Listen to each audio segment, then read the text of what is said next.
Hello everyone! I blue screen ready to start a stream. Oh, I have to reopen my chat. There we go. What's up everyone? Sorry about the tech issue if you were there. Beautiful. Alright, gotta turn off my music because I can't hear myself even think. Lubris, thank you so much for the sub. Welcome in. I appreciate that so much. No alert at this time because of how I had to set up the stream because of the thing, but thank you so much. I'll mimic the thing that pops up when you sub. Came out a little bit like the Zelda opening thing, huh? Like the excited you just acquired a new item. I'm not very good at that. That's okay. I can do some sound effects, not that one though.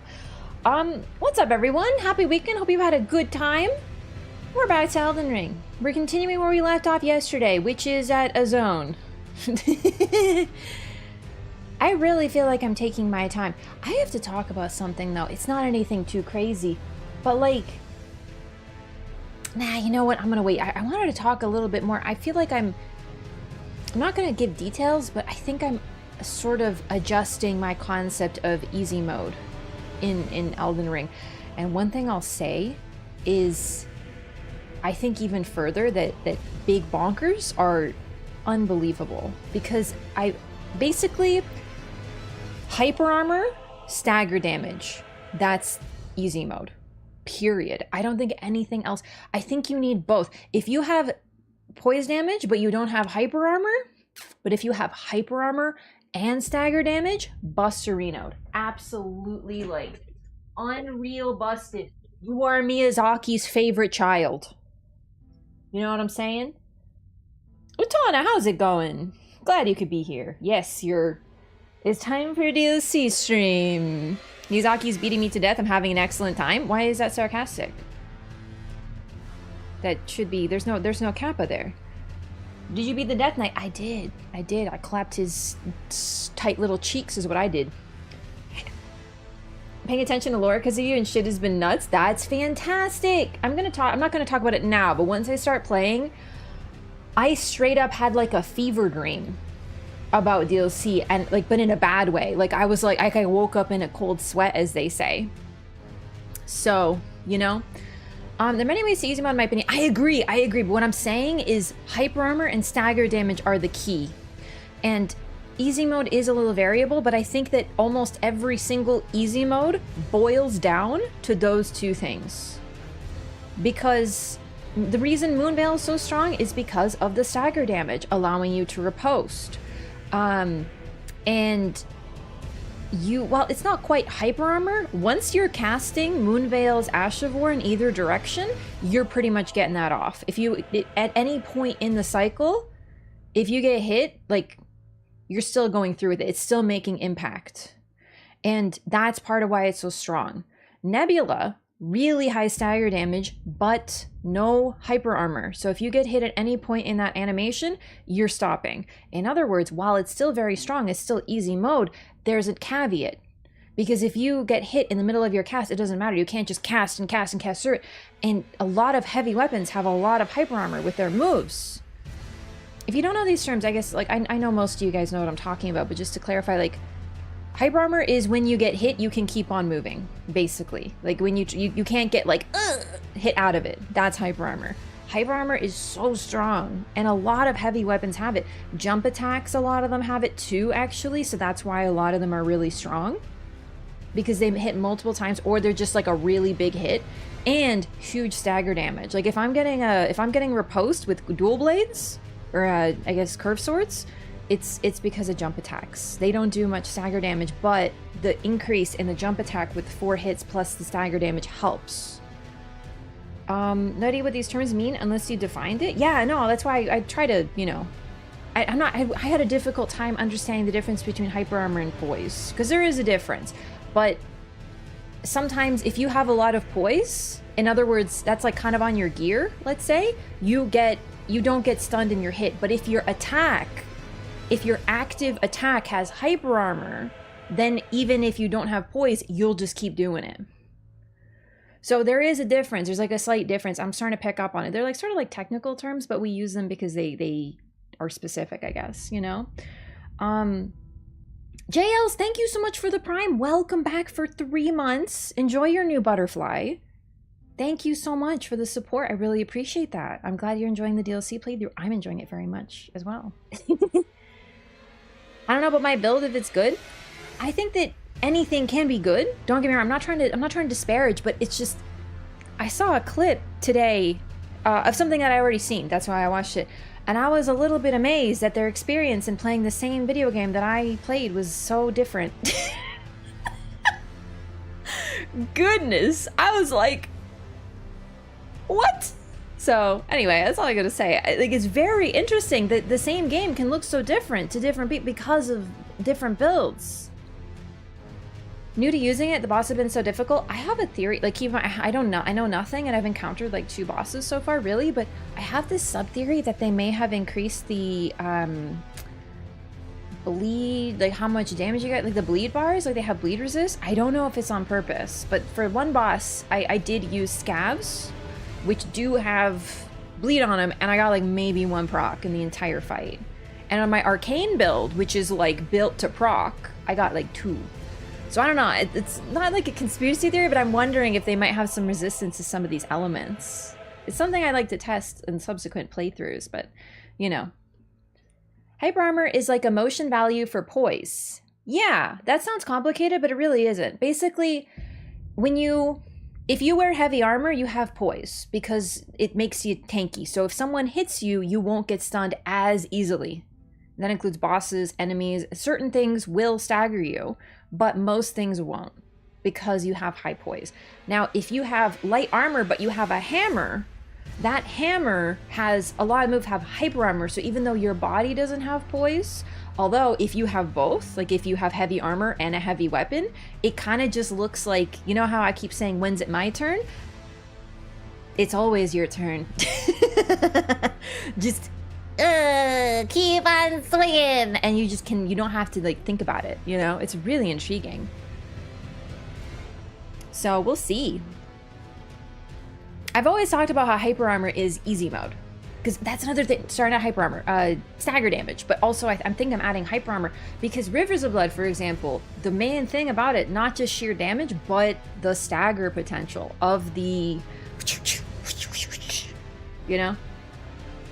So poise is your passive not getting whacked, while high poise is difficulty interrupting the momentum. Hang on. Which of poise and hyper armor? Hyper armor is in an animation, like something you are actively doing. So think of poise as passive and hyper armor as active. That's actually what helped me understand it. I use the terms interchangeably. Now I understand what the distinction is. Like, if you'll notice when I use Nebula, when I do the animation, if I get hit at any point in the animation, even when the sparkles are already coming out, it's canceled, completely canceled. Nebula, the Ash of War, has no hyper armor, period. So you can get hit at any point by a fucking tap, like a little arrow comes out and pokes you in the ankle, donezo, kiddo, the animation's over. Anything stuns it, pretty much. Versus like a charged R2 on a hammer, if you get hit, you're still charging. Nothing can stop you. Within reason. There are a few things. You know?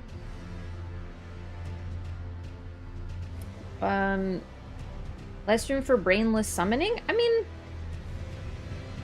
I don't know. Listen, I'm very pro summoning. I'm trying to talk about it because the thing is, people always go like, oh, summoned, oh, this, but they don't talk about how really what the game boils down to is hyper armor and poise damage, or stagger damage, as I call them, kind of interchangeably. That's like, I'm trying to focus the conversation. I'm not trying to take away anyone's win. It's just, people get so bogged down on these stupid details, like, oh, you summoned so it didn't even, you know, like, I get to flex my wiener today. I did not summon any of these bosses, and I'm just interested in talking about this more in a different way, because I get so sick of the gatekeeping discourse. Like, I summoned a jellyfish during a fight so I didn't beat the boss. Like, it's really, it tends to be very like dipshit behavior. I'm trying to keep it a little bit more nuanced here. There's so many different ways to make it easy mode. It's all with hyper armor and stagger damage, period. Anything that you use. And that's actually a good thing, because if you want a magic build You can just find something with those things in it. Do you want a strength build? You can find those things in it. Faith build, find something that does those things. It's the same thing. So it's cool. Weapons have hyper armor, armor has poise. Yes. Vike's War Spear is the opposite. Nothing has yet to interrupt that. Yeah, that would be a good example of good hyper armor. Fun playing the game, then who cares? Yeah, I still remember the no real Elden Lord thing, and it's like, what is that no true Scotsman thingy? Yeah, I'm just trying to like, I'm trying to like get rid of the stupid parts of the conversation and like talk about like really what it boils down to is there is, because I'm a big proponent of I don't want difficulty settings in this game, and it's a moot discussion because FromSoft isn't going to do it because they put difficulty options within their game. But I'm saying that you are allowed to find, you can find broken shit in just about every category, and that's what's cool. And shields I will gatekeep, you know?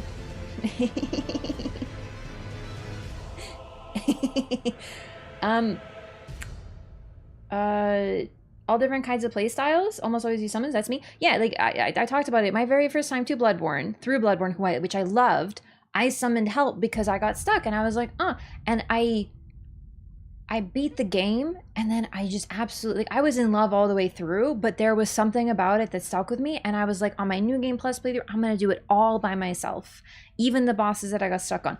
And it started this addiction, basically, is what it is, to this formula of game. So if I was like, oh, I'm not allowed to summon because of imaginary rules on the internet, and someone said that I'd be a bad gamer on Twitter, then I wouldn't have beaten the damn game, because I probably would have been like, oh, I'm just not good at this, and I would have gone discouraged, and I would put down the controller, and I never would have played again. I want people to play however they want, really. It's just, I like to talk about the interesting nuance, such as the fact that easy mode is in the game, and it's called hyper armor and poise damage. Cool, that's my thesis. Never once thought until it became a topic about use summons, didn't use meta. It's whatever, yeah, there's always various forms of discourse. More about I want to see every move, every animation, learn how to dodge or walk around the mall. Yeah, you're like the encyclopedia of that, which I like. So. Same doesn't apply to summons, but like, yeah, they are.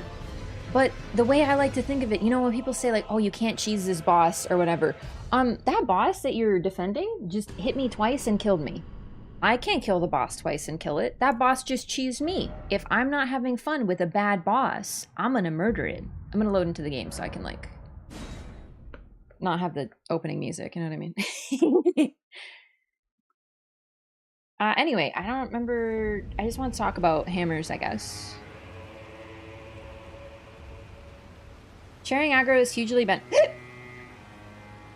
beneficial. It sure is. It also can sometimes be a downside, because with target switching from the boss, like I agree, 99% of the time having someone to share aggro is a benefit.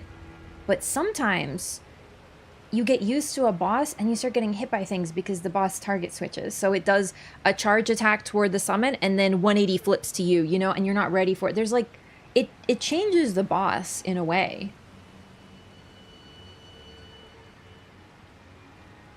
So it's just interesting. I don't know, like I'm with you. It's just, I think that I am the ultimate anti-gatekeep because I like everything. Like I like PvE, I like PvP, I like summoning, I like invading, I like being invaded. I was a complete noob who had no idea what I was doing, who enjoyed being invaded. I was a complete noob who had no idea what I was doing, who summoned phantoms and also struggled on my own. I have done everything in these games. I have lore hunted. I have read, I have looked at statues to figure out story.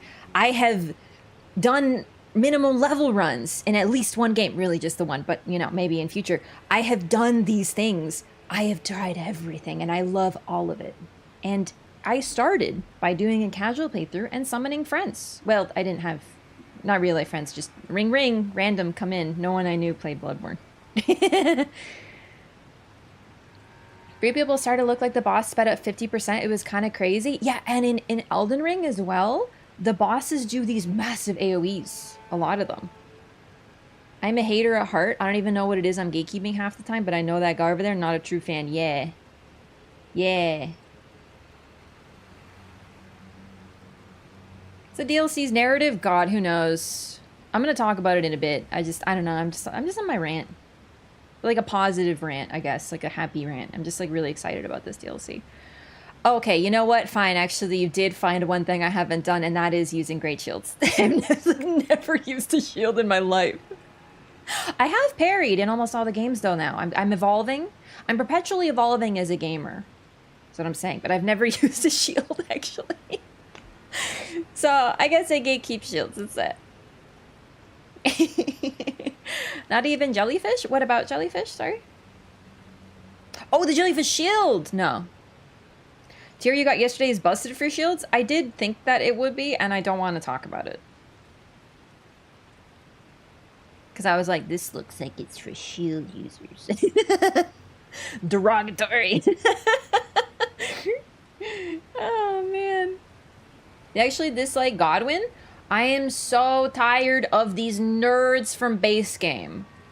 This is like when you're in elementary school and you're like, oh my god, I'm so excited to go to high school and meet all these new people. And instead, you go to high school and it's just a bunch of fucking same dorks from elementary school. And I'm like, I already met you, dumbasses. That's Godwin and Mikola to me. They can go ahead and shut up and go to the other side of the school. I want to meet new people. This is high school now. This is an important... I have played Persona. High school is the peak of life. Okay? It's not true. But, you know, I don't know where this example got to. What I'm trying to say is... what am I trying to say? I don't dislike any character. I'm just sick of them. I'm tired. I want new people. All these people are the same people. It's like when I went to university and I went to university and this annoying guy from my high school was there. He's such a dingus. I did not like this guy. And I like most people, but he was just like really, really, really consistently rude. Like he was just that person who just needs to be rude all the time and alphabetically. You know, in high school, somebody will be like, okay, we're putting students in alphabetically. Our names were alphabetically similar. So I go to university and I'm just like, oh my god, this kid is still here. It's the same guy. And he shows up and he's like, says something. I don't even remember what he said. He was just rude. And I was like, that's how I feel about Elsa and his brother. Ugh. Ref. I just saw ref. It's interesting seeing progress to the story is all. I'm excited, but like so far I feel ironically the story feels like the worst part so far. And that is, it doesn't mean it's bad, but it's just like everything else is wow. And then the story is like, I already know you people. Why are you here? The new stuff is neat, you know? They're giving me what I wanted so far. Exactly. It's going to be one of those things. If everyone else gets what they wanted, I'm going to be disappointed because I expected Miyazaki to be Batman as usual and to be the hero, not that we wanted, but the hero that we needed. And I just... You knew Moonwrath... Don't talk about Moonwrath to me right now. Don't. I can't look at the name. I can't. It looks... Okay, there's... You know that... You know how there's like a trend now of like naming your children like unique things like Khaleesi and Daenerys and like just things that are spelled odd, you know, as if you're naming like an accessory or like a plush or a pet rather than a human child. That's how I feel about Moonwrath. It's like, why would you do that to your child? Oh, dear me. Because it wasn't planned originally. Oh my god, I'm tired of the wasn't planned discourse. You can make things that are exciting that weren't planned, dude. It's like, it's a good writing 101, dog. I worry that they've kind of moved to the DLC, not DLC, DS3 direction.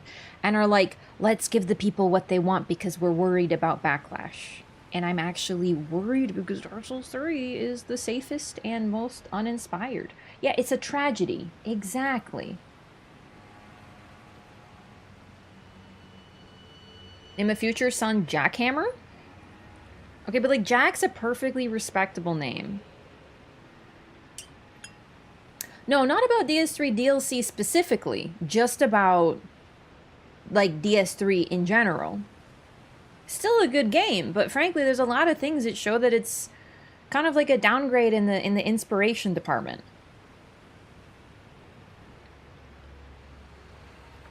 I'm hoping that isn't the case. Listen, I still have hope. It's gonna be great. It's just if the story isn't cool as shit, it's not gonna be peak. That's just how it is. And that's okay. You don't have to be peak. We already have Old Hunters. You know, we already have Blood and Wine. Funny story, actually. I just saw that. So Blood and Wine, the Witcher 3 DLC, is like the most well-reviewed DLC up until this one came out. And they did like a cool art of like Geralt fighting Moog or something. I thought that was really charming and cute. It's not related. I just think that's really adorable. FromSoft may nerf some enemies? No, I don't think so.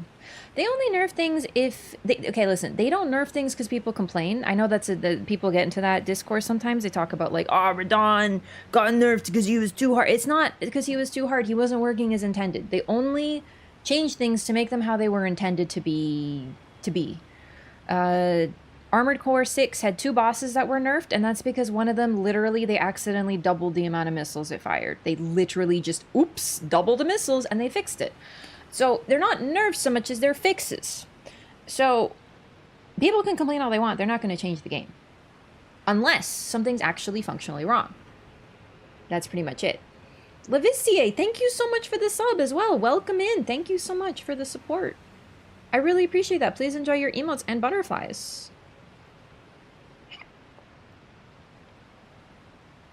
Goodness. Fixing, not nerfing? Yeah, I remember there was a lot of discourse about how they're going to nerf Melania, and they never did. Melania has probably seen the most complaints out of a boss I've ever seen. You know? Found a couple bugs. There's going to be bugs. It's a new release. Like, that's valid. Right? Like, I give them slack for that. I even give them some slack for some performance issues, even though they're, obviously suboptimal and you don't love to see it. It absolutely killed my PC, the first thing. Straight up deserve answers about Gon and Mikkel at this point? Miss me with that shit. Miss me. No. We don't deserve anything. We deserve a good game, and Miyazaki always delivers. Not just Miyazaki. I always give him credit as the figurehead. The whole team. Every DLC that they've ever put out, every game they've ever put out is immensely good. And please keep that in mind, because sometimes, people can forget when I roast DS3 and stuff. I still think DS3 is like above most other games that I've played in my entire life. It's still top of the list. It's just, in my opinion, bottom of the list for FromSoft's massive list of phenomenal games. Right? So what I'm trying to say is this whole idea of like, well, we deserve what we need to know more about. No, we don't. Play Bloodborne, play Dark Souls 2, sit there with your questions and suffer. But in a good way. Like, I mean that positively. Like, suffer in a good way, like playing this game. We don't deserve this. What is the RAF list? I can't talk today. RAF list of fave FromSoft to least fave. So I'm going to wait until I'm done DLC because I want to update the list with Elden Ring DLC included. Previously, I have not listed Elden Ring because it's not fair until DLC is out. So, oh, I'm shaking the desk. I'm like tapping it with my finger and it's shaking everything. I'm very strong. Oh, goodness. But yeah, Bloodborne is still number 1 for me. But who knows? Maybe this DLC will, inspire me with hot, sexy, tall ladies. And boys. And both. Who knows? Maybe it will. Number 1, Chrome Hounds. Number 2, Avengers of Cookie and Cream. Alright, listen, I'm a fake FromSoft gamer. Fine. I haven't played those. Way his lawyer's been handled also suggests there's a reveal coming. If literally I'm putting this down, I will probably still love this DLC because so far the bosses have been peak. Like, I do not enjoy the bosses in base game generally, but these bosses are like, my mind is blown. But if the story is the same nerds that I already knew from high school, then I'm gonna be disappointed. And that's okay, because it's still gonna be great. It's just not gonna be top or peak, and that's all right. It's fine. Set up a boss's command? No. Because I won't have to see it. Has Raph beat boss yet? It was just get timed out. It's gone. I wish Elden Ring had a book. Check out fan fiction. I wonder if it'll scratch the itch. When they have a manga is not a book. It is a book, but it's a graphic novel. It's in a visual medium category.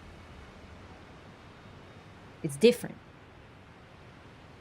These high school people need closure for the story. If I don't know where the hell most people I knew from high school are, and I'm fine with that. How do you form such strong, unwavering opinions? I just woke up like this?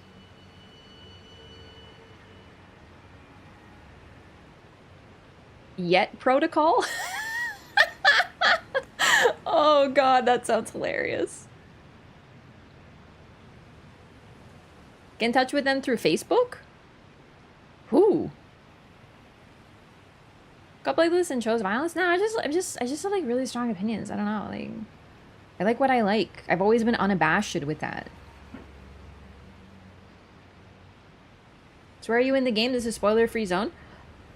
I mean, it is spoiler-free. It's just, if I've seen it and you haven't, I'm afraid that might be a spoiler, but I'm just, you know, no spoil. I haven't seen anything, but yeah, I hope that helps. We deserve to get ganged up on and beaten with sticks by skeletons, and From always delivers. That's absolutely true. Absolutely true. Thank you for understanding it this time. I really, personally, like, please understand, I don't like the discourse of we deserve something as consumers. Consumers deserve, I mean, first of all, I guess not to be scammed. So, like, if you buy a DLC, you get a DLC, right? Like, that's number one, easy. Number two, good performance. So performance issues are obviously something that should be worked on, right? Please, video game developers. So those things are deserved, for sure. But beyond that, anything else? No. This is like when people say, I always bring this up because I feel like it's related. But when people say that George R. Martin needs to finish his book because the readers deserve it. Honestly, I know why you think that. You don't own him as a creator. It's just how it is. I'm sure he wants to finish. I'm sure he does. But that's kind of like, no, we don't deserve shit. We absolutely don't. Now, do we deserve, like, good quality? Yeah, but yet the most popular video game of the year and most purchased is fucking EA's Sports Game 52. So, apparently, we don't even want quality. Apparently, that's not even a thing that gamers want either. She said, yeah, timer out. I did? We paid for DLC, they gave us a whole new game. Elden Ring 2? Waiting since the 90s for Clive Barker to finish the third book in a series? I feel that. I feel your pain for, like, novels and stuff. He can just do what he wants. I've legitimately, in the chat, have had people angry at me for telling them that they are not owed personally by George R. R. Martin. And I get it. They're invested. They want to know how it ends. But you can't take a writer and kidnap him and force him to write for you. And if you could, then we would just all be the subject of the Misery novel by Stephen King, where that happened. I didn't read the book, but I know that's the plot. Actually, there's a movie about that. Is it Misery? There's this whole genre.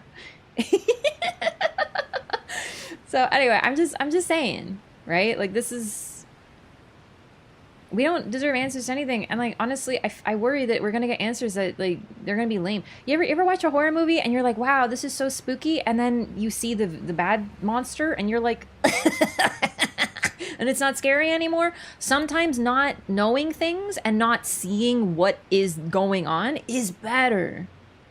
You know? It's a Misery-like, or a Misery Light, if you will. Misery does have a movie? It does, but I was just wondering if that's the movie that Pete's talking about. He let down the book readers, objectively speaking. He didn't have to lie. Yeah, I mean, there's always, like, he probably said, I'm going to release a book at this point. That's understandable. Like, if there's some nuance to this, is what I'm trying to say. But it's just generally this whole, like, he has to finish the book. This man, like, posts a picture of his dinner, and people are like, why aren't you writing right now? How dare you eat? You know, like, people are a little unhinged about it, you know?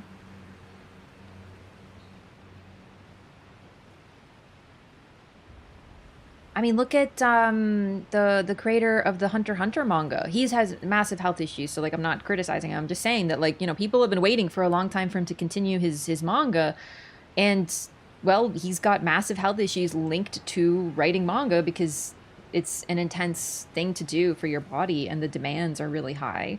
And he just destroyed his freaking body, and we might not get more of it. He's been working on the manga though. It's very good. I've been seeing the new update tweets. It's actually really nice. So. World this wasn't included in the main game. He wrote all the backstory included in this. I do want to add a caveat because we don't actually know what exactly he worked on. We know that he gave a backstory, and Miyazaki hinted that there were things that were not addressed in the story that he also wrote. But I just think people give George R. R. Martin too much credit. That's it.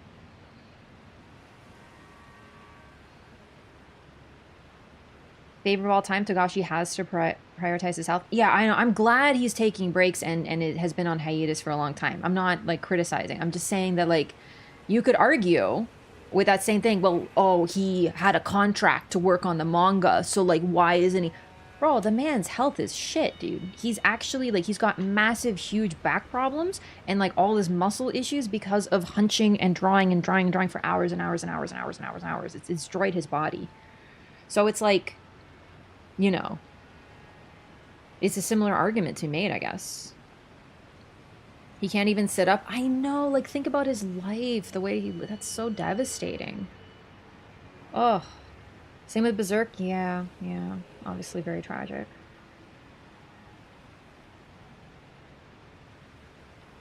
Taught me a lot about manga writing, even if it's not entirely accurate. I learned a lot about manga writing from the Disastrous Life of Psyche K anime. They do a couple, like, meta jokes related, so. Anyway, said he wrote the story about the Black Knives. It was on some late night show. Yeah, he just. I just want to clarify. Like, I know he wrote the backstory. Trust me, we all know. But when asked about Elden Ring in an interview, he said, "Oh yes, the Elden Ring. It's the sequel to Dark Souls." So I don't think this man knows that much about what is going on in this game. The Elden Ring. It's the sequel to Dark. It's a fantastic game. It's a sequel to Dark Souls. Oh boy. Yeah, Dark Souls 4, baby. What an ignoramus. Doesn't he know this is actually Dark Souls 2 too? Silly fool. That was a joke. I just wanted to say the word ignoramus. And then when asked about it, Miyazaki said that he thinks, if he ever spoke to George, because he hasn't spoken to him since, if he showed him this game, he says that he thinks George would be surprised by what happened. So I feel like, you know, I actually remember the other day in chat, someone was like, hey, I wish we could do an interview with George R. R. Martin where we show him characters from the game and he guesses who they are. And I'm just sitting there like, that man doesn't remember the characters of this story that he wrote, probably on a bar napkin while drinking and smoking cigars with Miyazaki. Like, come on now. George R. R. Martin confirms Dark Souls and Elden Ring are in the same world. That's true. It's real. What manga are we discussing? I mentioned Hunter x Hunter, and we talked, of course, about Berserk. Yeah, Carlos, exactly. How the characters you create are actually in game. I also think that a lot of the whole animal stuff is like new because obviously FromSoft loves a lot of beasts and stuff like that, like Malekith. I wouldn't be surprised if Malekith was just a guy and then he became like a wolfman. I would not be shocked. Godwin is just Gwyn taking on a new alias. I do love that. I do love that. Haven't heard ignoramus since watching Matilda. It's a fun word to say. Arguably illegally fun.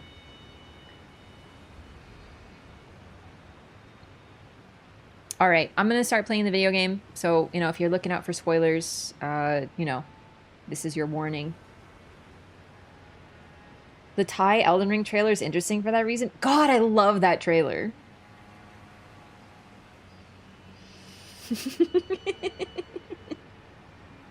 I thought Malekith was a cat. I still insist. I've had people get strangely heated with me for that. Anyway, all right, gamers, I'm going to close chat. As usual, it was nice to chat. That's why I like, you know, have it open for a bit so we can discuss, but we're going into the game. All right, I'm going to do my thing where I look down. Open scene. Malekith is not a cat. He's my baby. He's a good boy, is whatever he is. Take it easy, gamers. I'll see you when I do a BRB. All right, here we are. Do I have everything like good? I feel like I forgot something. No, we good. All right. So, we are, of course, in Shadow Altus. Wow, it's pretty. Ooh, spooky. We're gonna go over there into the Shadowland or whatever. Imagine being in the Shadowland and then we go into an even more shadowier land. Like the shadowest land. Anyway. So when we left off, I was just exploring Shadow Altus for the first time. And getting beat up by that furnaceman. Just a couple times though. Oh, there's a dog here? Ooh, new item. Blessed Bone Shard. Shard of bone with a golden shine. Exceedingly rare to find. A bone fragment touched by the gold of the Scadutree, broken from the remains of the warriors who perished in the realm of shadow. A blessing such as this is said to be the greatest honor that can be granted to the dead.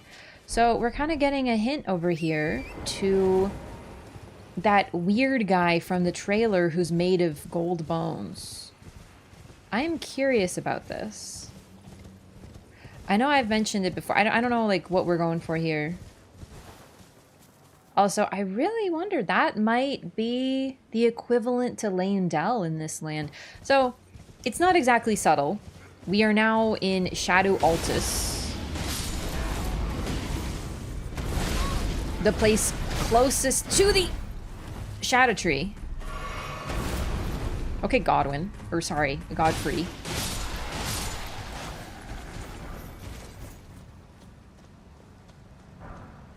Ooh. Wait, I don't want to try it on. It's probably ugly. Armor worn by soldiers who serve Mesmer the Impaler, a ragged cloak is draped over rusted mail. Though the chess piece features a Scadutree motif, gold has been used for its engraving.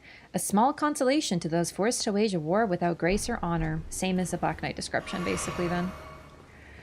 So, alright, so, you know, Altus equals Altus. It's pretty simple in that way. And then we have these other... the Shadow Keep, is we've already heard the term. In the church district of the Shadow Keep. So I wonder if the Shadow Keep is meant to be Leyndell or something adjacent to. I'm not certain yet. We just got here. But I was thinking about this a lot last night. Just, you know, in the back of my mind while I sleep and stuff. And I had this realization that if it is, I'm getting some interesting parallels with Morgot. So I'm making some assumptions here. I don't know, but I do want to talk a little bit about how interesting Morgot is as a character. Because he is the truest gatekeeper we have. Alright. We're going to try to sneak up on him, see if I can't pull a little sneaky on this giant fireman. Ooh, look at that. I might need to focus here for a bit, but the Morgot topic, we'll address it. I just want to... No, no, no, no, no! Fuck! I lived. What the? He did it again. No, I'm getting flushed. Down the fire toilet. Oh no, I can't see. I'm dead. You know what? Fair enough. Fair enough. Okay, Morgot. Morgot is the Lord of Landel, the Veiled Monarch, and the biggest gatekeeper girl boss in the game, period. Really, if you look at who he is the biggest nah, you shall not pass in the entire base game. He's the only one who has his eye on you and is personally being like, screw you, you are not progressing.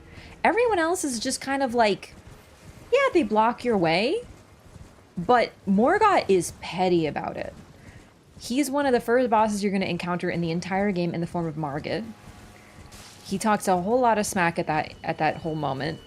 And then if you go to Landel without acquiring 2 Great Runes, there is a seal on the city that doesn't allow you to enter.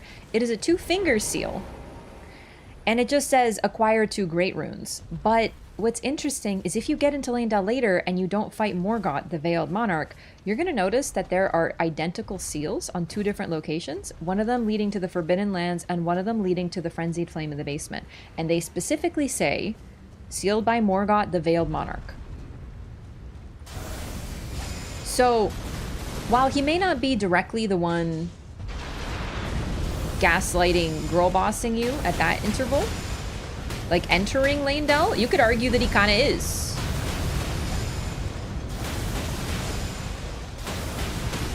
And what I love about Landel, we were talking about this on the Discord the other day, but I think it's one of the most interesting areas in the game, the way it's all... Oh boy. Oh fuck. Brother, we got bigger problems. Everyone got... You're alive! Bitch, come on! Cook him! Troubling! Stop! The fire! Okay. I'm foreseeing some issues with this particular fireman.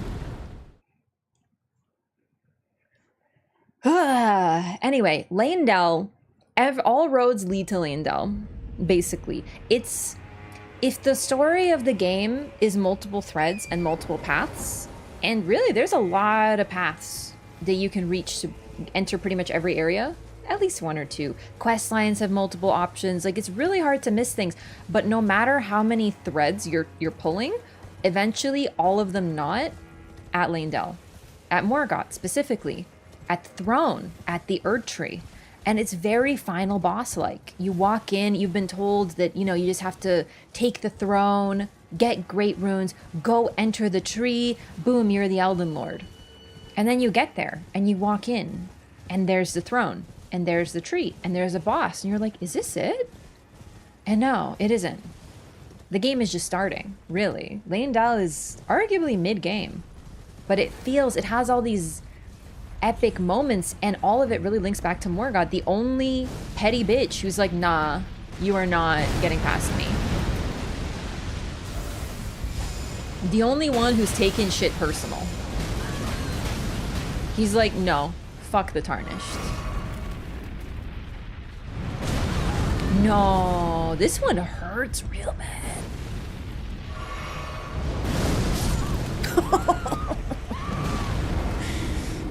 We might have to do that fun, cheeky little thing where we BRB and take him on later. You know, just we're gonna go through a training arc before we take on this one. I waited to take on the other one. They hit really hard.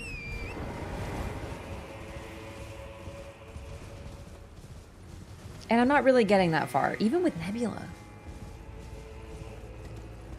But anyway, the point is, everything leads to Landel, everything leads to Morgot. He takes on a really unique role. Every boss is blocking you from progressing. Everyone that's required, they're just kind of there.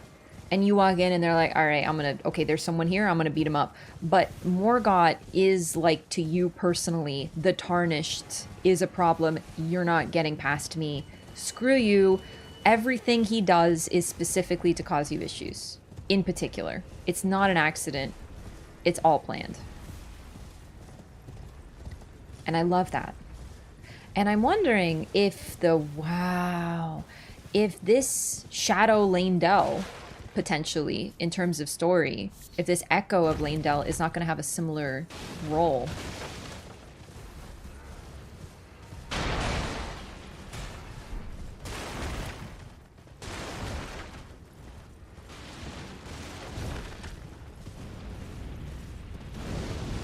Nope, nope, nope, nope, nope. Grab the torrent. Okay. Ah! Ooh. Oh, Jesus! Help. You're breaking your own camp. Ooh, actually? You're breaking your own camp. Can you break more? What if there's something in these? Wow. Ah! It's very scary, actually. I don't think so. But who knows? They did that with, well, then again, this guy doesn't respawn. They did that in the way to Frenzy. The things you gotta destroy. With enemies. Is it just me, or are they kind of cute? I like them. They're really adorable. Their design is inspired. What's up, stinkers?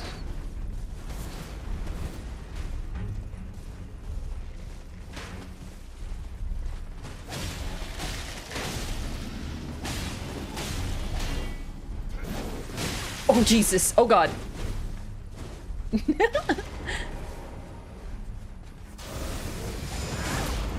I love how you use the spear. Is that a twin blade? Never mind, I like you. Can you drop that for me? Like, I'd love to.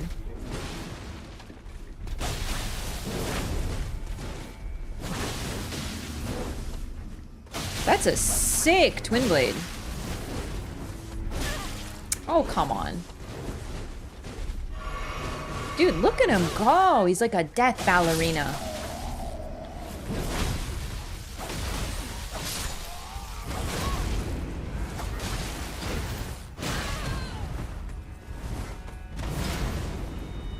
Oh, that's a rock. That's unfortunate.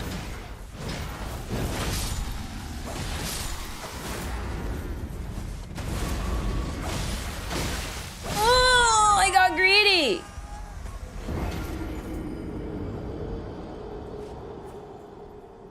But imagine if I won, though. How cool would that have been? Ooh, we gotta go back to... I don't want to progress too far through here. I don't want to just skip through this area. Also, we have to remember, last time I talked to all the NPCs, like, we should be covered. We went back and visited everyone that I met. So far, they haven't really done anything interesting.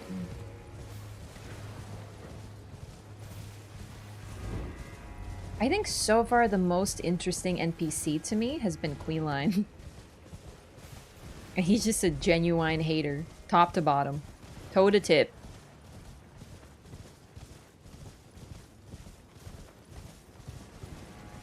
He's the only invader that talks to us. Well, yeah. In this game, and invaders don't really have much of a story. We can imply some of it, but they don't have personalities. They don't talk to us. Dung Eater does, you know, but that's a little... He's an interesting case, Dung Eater. Dung Eater counts. But Dung Eater you meet first.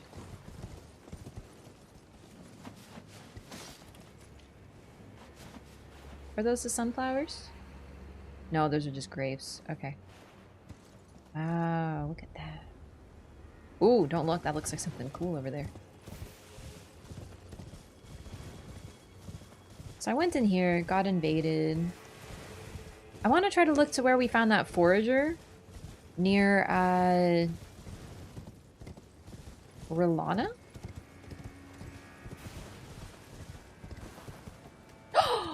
Hey!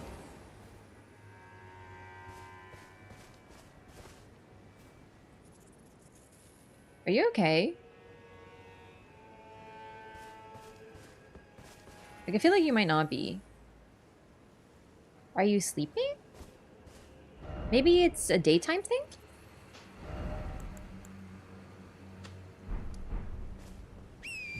Because now that I think about it, I may have found the ones that I found at nighttime? But no, that other forager was fine. I don't know what's going on with you, but I marked you on the map. Maybe he's sick. He's kind of doing the pain pose. He's got cramps or something.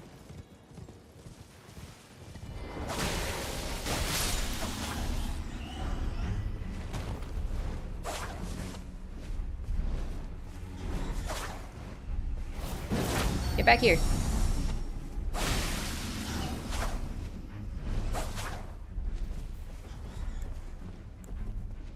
Oh, that's the wrong spell.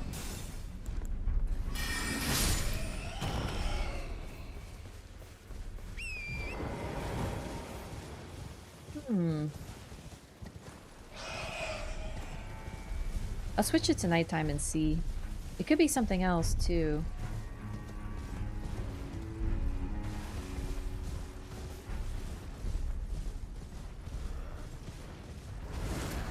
Uh-oh.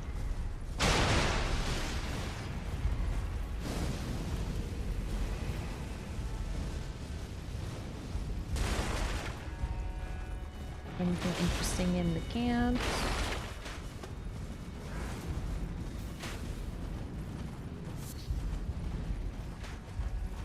Ugh!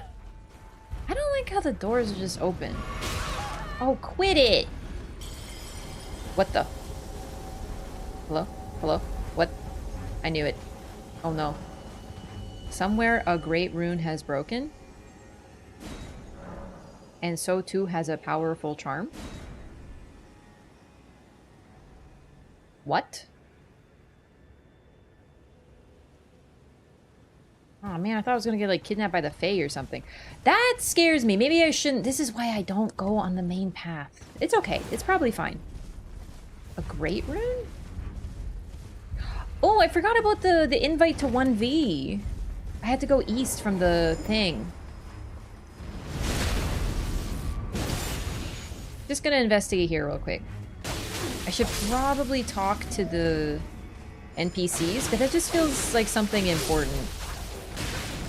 Oh, you know what else I wanted to do too? So far, all the dungeons in this game have been really weird and winding and with multiple paths. But the very first one I found, the weird one that's like, that led to the anvil?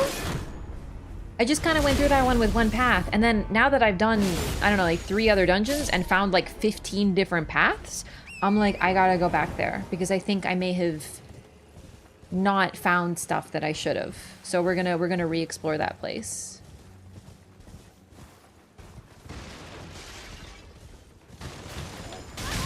Ooh!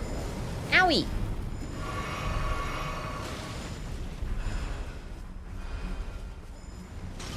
You can tell the damage increase in this place. Although, it's also a lot of non-fizz damage. Oh my god. Perfumers, I tell you.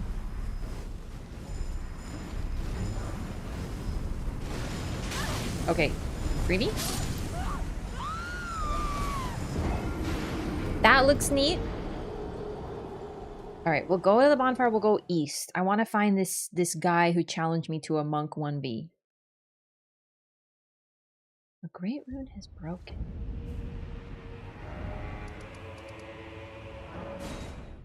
Great rune has broken.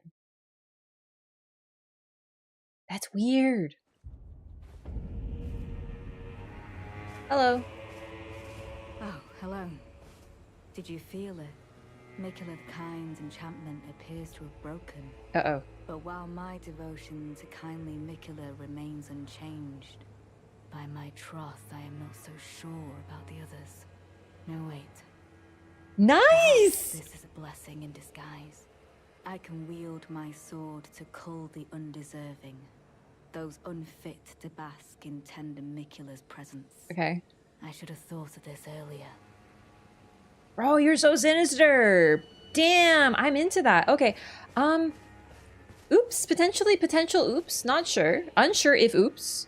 But I also had another theory about Letta. Letta's taken on an interesting role. I wouldn't be surprised if, while we are allies, she eventually sees us as an enemy. Perhaps it's one of those there can only be one type situations with her and Mikola that she's like, you tarnished are not worthy. And then, you know, she becomes like really cool. That's a possible thing that could happen. That would be cool. Intriguing. What remains there to be said? Do you presume us allies even now? Though Mikola's spell is newly broken, I must profess, the spell mattered little. Uphold his covenant, Mikola shall, and in godhood redeem our rueful clan. Then Marika and vilest Erdtree both will at last be from divinity wrenched. And surely, contented I will be. Interesting. So you just want revenge. It's really that simple. He also says our clan. I wonder about that. Our clan, is he saying him and Mikola? Is that what's being implied here? But first, clear resounds the call of vengeance.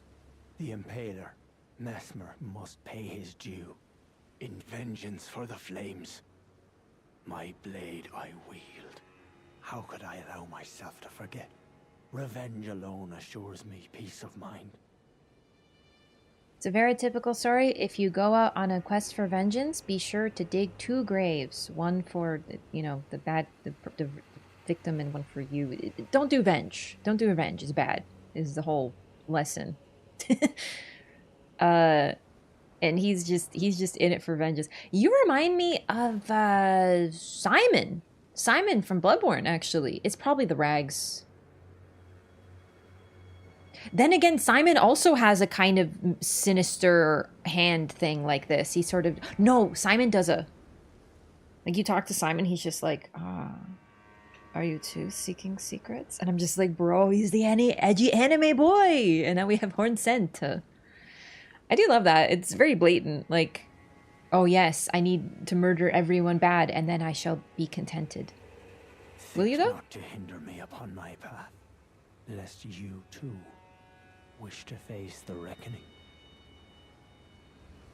I wonder if you're the one who's... So far the NPCs have been summons, like NPC summons. We've had Letta, we've had Freya, and I wonder if Hornsent is going to be a summon for Mesmer is what they're implying.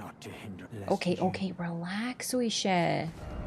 We'll go to the others just to get their dialogue, and then we'll head east this time for real and find the monk. Let's go. I can't wait to talk to Ansbach. He's gonna be like, I came to freaking murder. Why am I loving this child boy? Hello. Hi, how you feeling? Oh, there you are. Good. If you happen to see Lady Leda, tell her that I'm striking out on my own. Don't worry. I've no mind to cross any of you. The guidance of kind Mikola remains etched into my very flesh. It's only...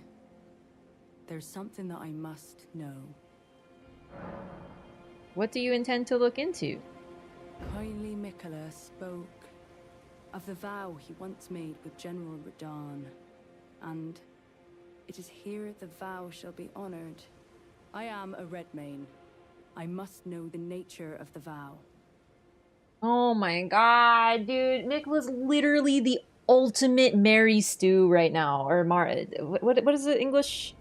It's Mary Stew, and then we always said Gary Stew. He's just the Gary Stew. He's like the self-insert. Oh yeah, he's friends with everyone, and he's like so special, and like everyone loves him, and he's like super blonde and like really adorable, and like he's like the most powerful in his whole family, and like everyone loves him. That's my OC. His name's Mikola. Please respect me. I'll be out on my own for some time. There's something I must know. Okay. What if you become our enemy? Wow, we can ask so many questions. There is no need for concern. I will be true to my word. Although I do feel a hint of regret. Lady Leda and Honorable Ansbach are of a special breed. How glorious it would have been. had we met in battle as sworn enemies. I mean, you were though, right? Like if you served Radahn and Leda served Mikola and Ansbach served Mohg, like if everything went the way that Radahn wanted, he wanted to fight everyone most likely. I'll be out on my own for some time. There's something I must know. Okay, cool. Thanks for the... Okay, bye. Are you leaving? And she gone. My favorite NPC scenario. Let's go talk to these two. It's Ansbach. I like that name, actually. With an H at the end. Just like in Polish, a CH is a H sound. Hey, what's up, Creeper? Kindly Mikola has discarded his great rune. The fog that vexed my aging faculties has been lifted, and follies better left forgotten haunt me once again.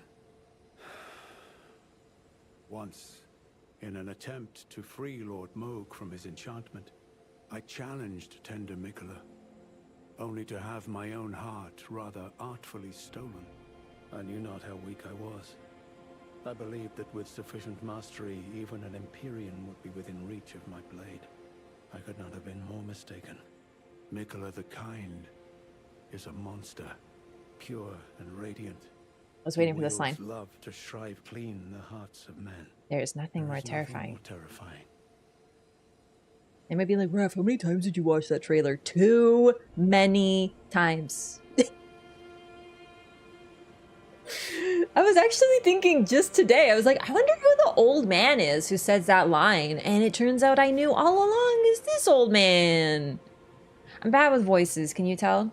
All right, so it looks like Mohg was under the enchantment of Mikola, which is really interesting. But you gotta wonder why. I wonder, so I know there's been discourse and theories like since the game came out initially that maybe Mikola intentionally got himself kidnapped by Mohg for some reason. I wonder about that, but it could be as something as simple as Mikola made everyone love him so they wouldn't harm him, but he just didn't understand the levels of obsession that certain unwell people were capable of, right? You know, like it's highly possible that Mohg thought he was doing a right thing. Well, we might find out more information about this, but we know now that presumably Mohg was under the influence of Mikola. I wonder if Radahn was too. That might be something else we're dealing with here. But if Radahn's under the influence of Mikola, then why would Mikola have Malenia fight Radahn? Is the other thing. Because couldn't he just be like, Radahn, like, bend over? Good dog? I don't know. We maybe don't know the full nature of this ability.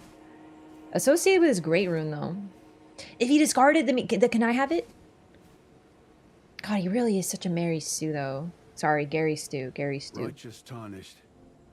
Mikola the Kind makes my blood run cold. I am loath to admit it. But even at this very instant, I wish to run very far away indeed. Wait, are you telling me that the guy who serves Mohg is actually the most based? Fuck. Righteous tarnished. I am... Alright, love you, bye. Hey! I don't feel it.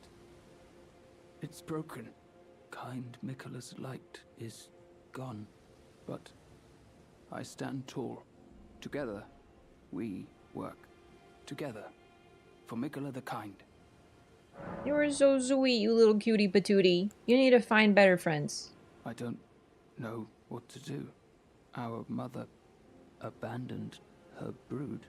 She did not love us. We are her children. What should we do? Must we be sad forever? Fuck. Okay. Obviously don't remain sad forever. Putting it behind you, I don't know, dude. I was thinking, I don't know. Oh, this is so sad. I wonder who the mother is. Could it be, well, I was thinking Malenia, but maybe there's another brood mother. Because we know that Malenia was like the mother of a lot of the pests. But this is the Land of Shadow. Has she been here? I don't know. There's like no Scarlet Rot here so far as we know. I mean, these guys don't even spread rot. They're kind of doing their own thing. I don't know, dog, but I feel like I gotta give you some posy vibes. Man, I was not expecting to have to make such a choice.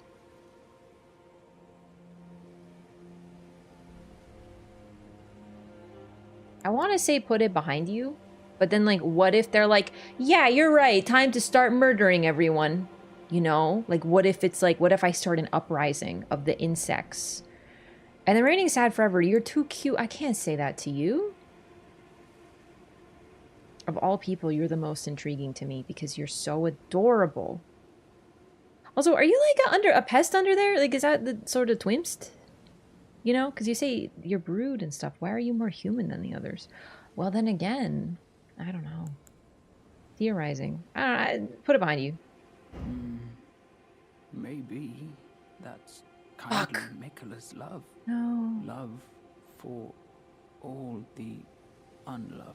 No. Love to banish the pain. No. I made a mistake. I like finding things for you, Lady Leda, her allies, and the forager brood. Things bring joy to all. I've made a terrible mistake. Goodbye. Righteous tarnished. Okay, alright, well, that's everyone. Let's go talk to the lady. She wasn't under Mikola's control, but I'm still curious because she's another NPC we've met. Other than that, though, that's everyone. So far. Oh boy.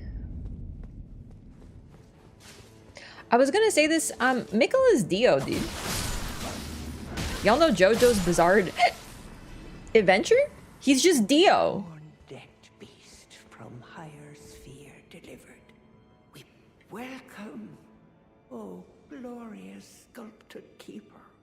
What a joy it is to see thee I'm gonna skip again. some dialogue. I think this is not new. Thou possessest yet my scorpion stew. The broth is mine own little invention. 'Tis palatable for quite the long while. Shouldst thou be by hunger's pangs beset. Okay, I think this is... We've seen this. Okay. She wouldn't have noticed anything change. But wait, if we noticed it changed, then the... Oh my god, does that mean we were under Mikola's control? Is that like what's being implied here? So far, the only people who've commented on it were people who were aware of it, who were under Mikola's charm. All of them. And we felt it. Does that mean that somehow Mikola had us under his charm up till now? So when Lady Leda said at the start of the DLC, go on, touch the withered arm, Mikola led you here, I was like, nah, dude. Within lore, apparently, yes, he indeed did. Son of a bitch. I'm beating that child up, I swear. I don't even care if he's in a boss fight, I'll find a way. He needs to go.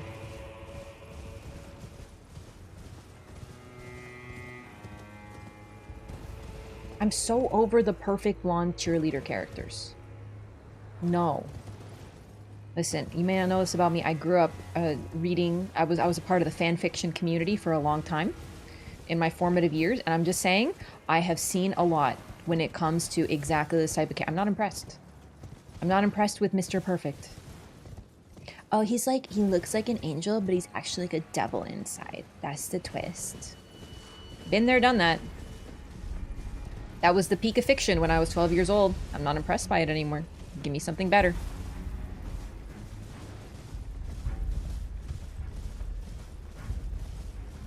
Alright, I'm scared of that thing. This looks like the way to the forager, though. Hello? Oh my god! It's Dingus. What are they called? Misbegotten. Hey! Are they rising up? Oh shit, I came to the meeting. I was not invited to this party. And they are strong.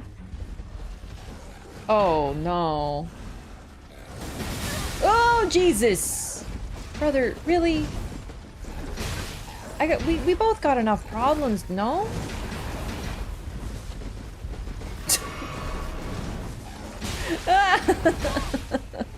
They're so strong.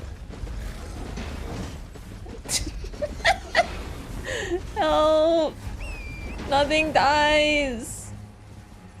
I'm so lost. I thought this is where the forager was. Is that it? I don't know. Wait, maybe it's more over here? Aha! Yes! Okay, she's done it.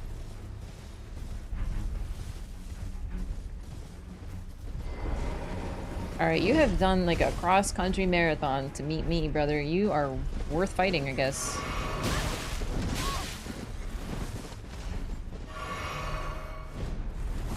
Oh, that was cool, actually.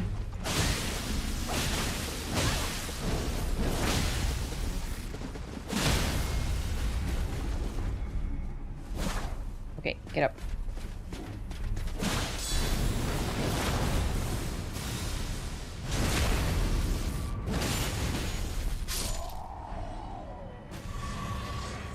Neat.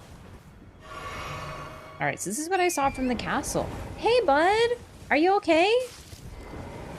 How you doing? I never thought I'd be friends with these little guys. Forager Brood Cookbook #1! And a firefly! Oh, aren't you sweet? Spell-proof pickled liver. Thanks, bye!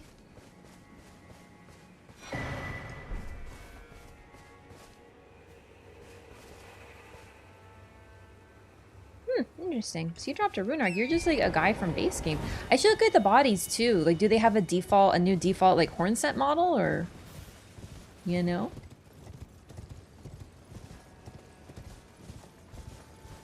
Man, Miss Begotten are freaking rough so far. Oh hey!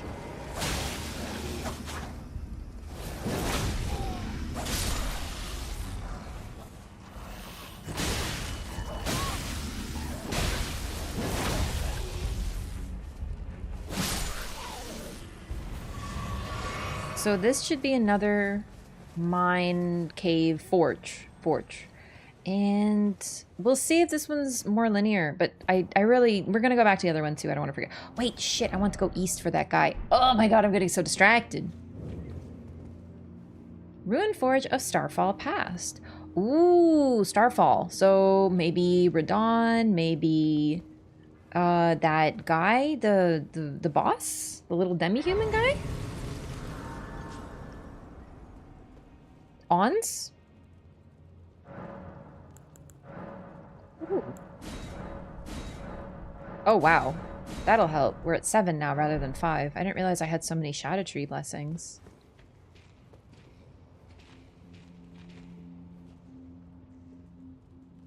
Not trusting this.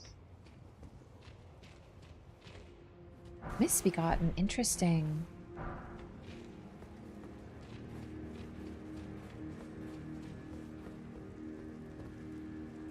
So far they look pretty much exactly the same. I'm not seeing like other new parts or animals or anything. Looks like same models, same attacks, same weapons, everything so far. Smith Script Spear. Is it like spears where you can throw them? Because that would be really cool actually. You know? Because like that's what they do. You like throw them. Perpetual throwing spears. Sounds a little annoying actually in a PvP based environment, but otherwise neat. Spear engraved with the Smith Script, a throwing weapon created through the smithing arts. Execute a strong attack, a dashing strong attack, or a mounted strong attack to throw the spear. Oh, cool.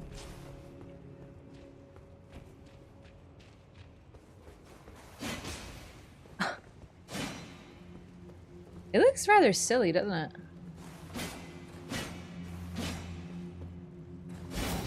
Oh man, this is cool actually. Oh, it has an arc. Interesting. Cool. That's neat. Creative, fun, interesting. Ooh, what's this do?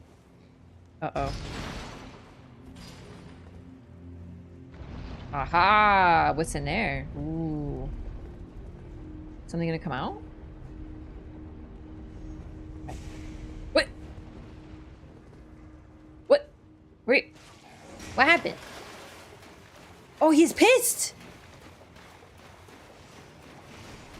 Ooh. So you guys don't like the lava? Ooh. Ooh. Wait. Can I close it behind me? Why would I do that? Maybe, because I see water. Maybe we can control a water level? But we can't swim. That would be weird. What if I, like, lock you in here with me? Like, what does that do? What is the benefit? Oh, maybe it opens another door?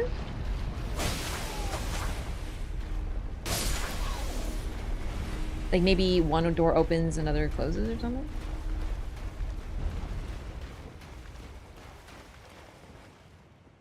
I don't know what the benefit of that was, but I'm here for it. Maybe water. But no, there's a thing on the bottom, so water would just flow. Okay, whatever. Hello. Hit them where they're weakest. I know. Oh, he's got a ball on his head. Cute. You remind me of Fire Giant, actually. Fire Giant's doing that. He's holding a little bowl on his head to protect himself from the snow. Cute.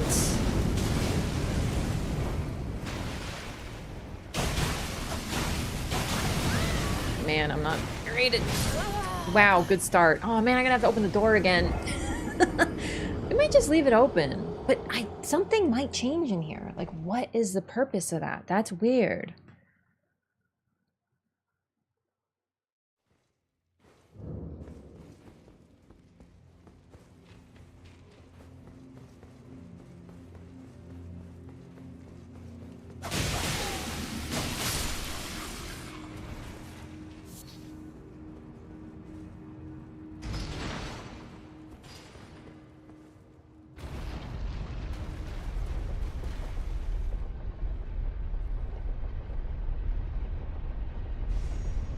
Oh, Jesus. Hello?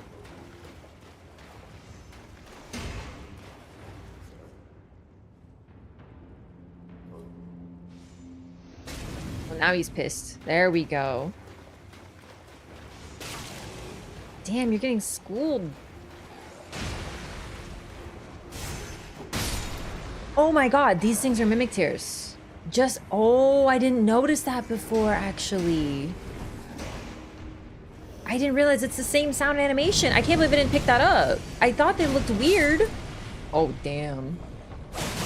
I didn't realize they're exactly like, not mimic tears, silver tears.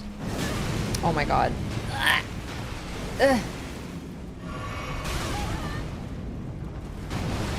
Okay, give me a second. These ones are weirdly tougher. So I see this door. Maybe it changes if I open the thing?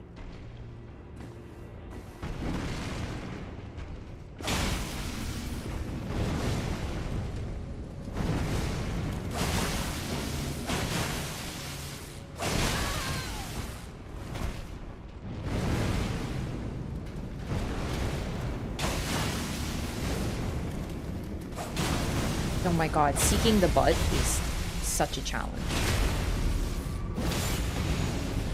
Probably easier with the big ol' bonk, but what can you do? The weak point does high stagger, but I'm sure if you do high stagger, it helps as well. Alright, so I'm gonna pull the lever and see if something happens on this end. Like maybe that opens. I think it stayed closed, but I'm just intrigued by this concept. Like, this is odd. It's clearly so you can open it from both directions, but I just don't understand what the benefit of that is.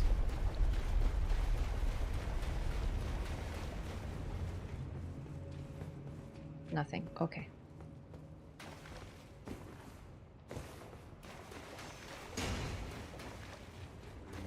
So you guys are like proto-silver tears. Oh, tricky.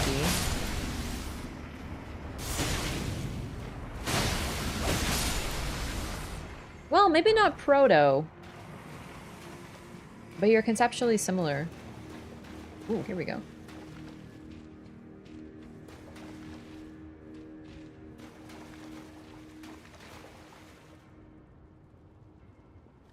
Really? I can't see! I did it to myself. Oh, shit.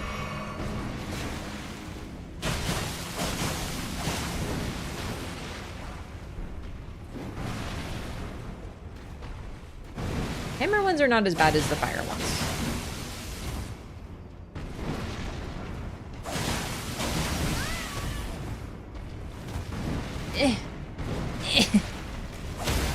Oh.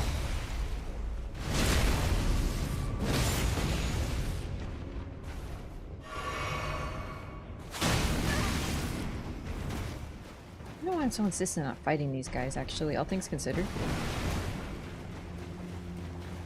It's fine, I got what I needed over there. I think so, anyway.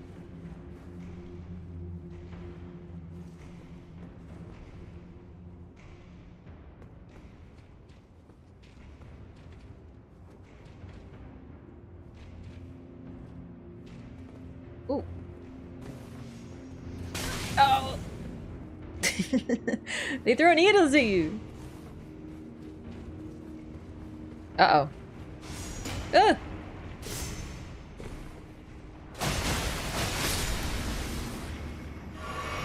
They really are adorable, these big old rock guys.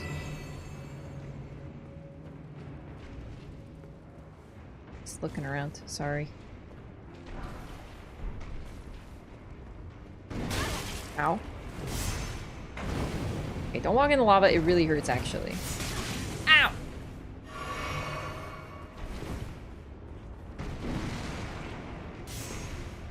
Weird linear dungeons.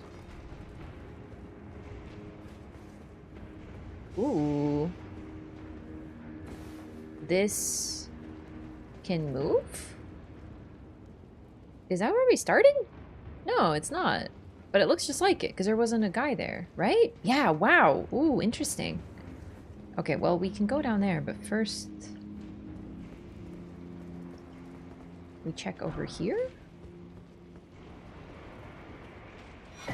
I didn't look up. God damn it! Ah! What the fuck? There's more! Oh, Jesus!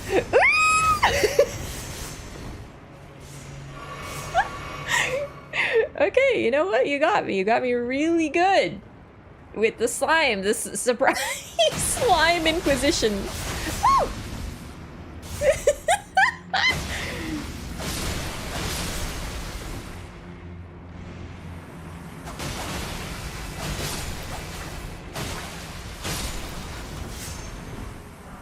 If I pick up all, or if I kill all the slimes, will like a silver tier show up? Like a ball? A ballman?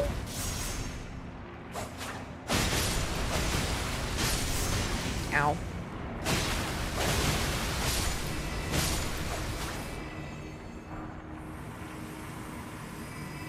It's because the ceiling's like segmented. I didn't see it. I don't know that I would have seen it anyway. Alright, well that was terrifying. Can I like break these? Nah. Oh my god. So I can jump down and it leads in like a circular sort of thingy. And then eventually maybe I can make this move back and forth, so... well, no, that wouldn't really be a shortcut, would it? What would that even do? Ah! Yeah, I see you. I see the thing. I see the note.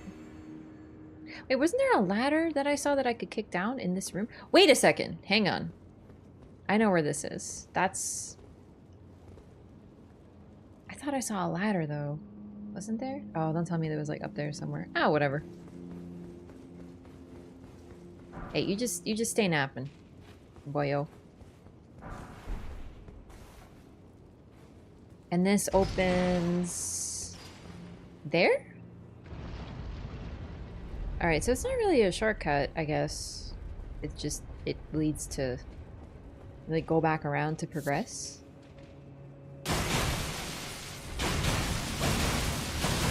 I did tell you could keep sleeping, so I do apologize, but it's just... I haven't really been killing enemies. I try not to run through them.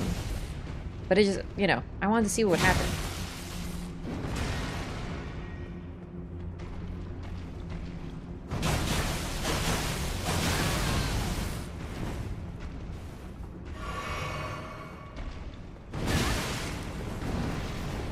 That was a terribly cute input.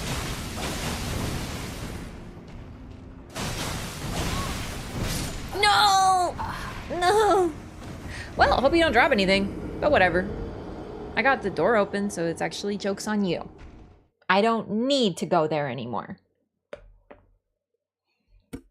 All right, we're gonna run back and progress, but give me just 1 second. I'm gonna use the restroom. Let me pop open chat.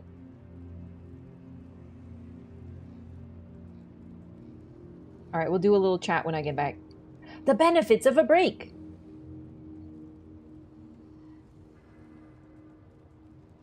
What is that outfit? This outfit is the grave bird. Okay, give me 1 sec.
Okay, I need to do something on Discord real quick, gamers, if I can figure out how. But I'm back. What's up? Oh, man. Yeah.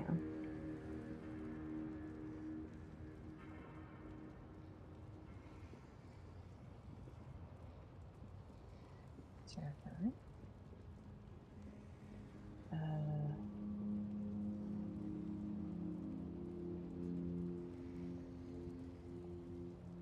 Okay, that's not right. God, I'm so bad at Discord. There we go.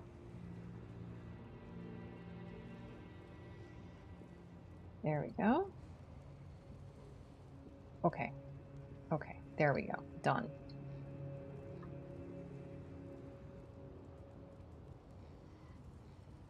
All right, there we go.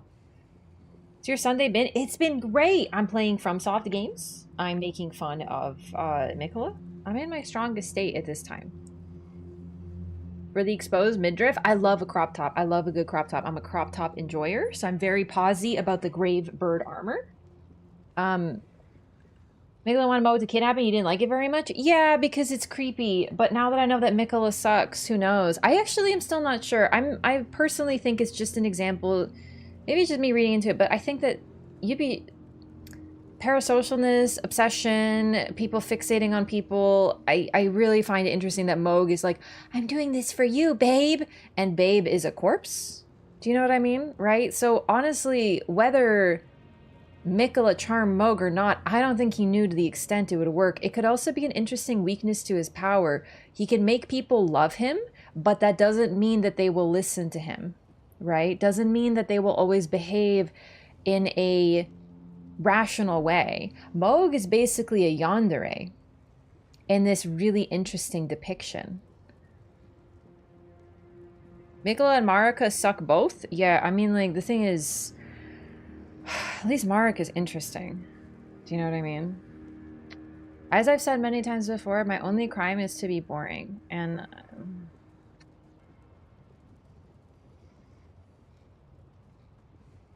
I just can't think of a scenario where Mikola would be like, hey, can you, like, you know, kidnap my body and fuck with me? And, like, turn me into some sort of oversized old man?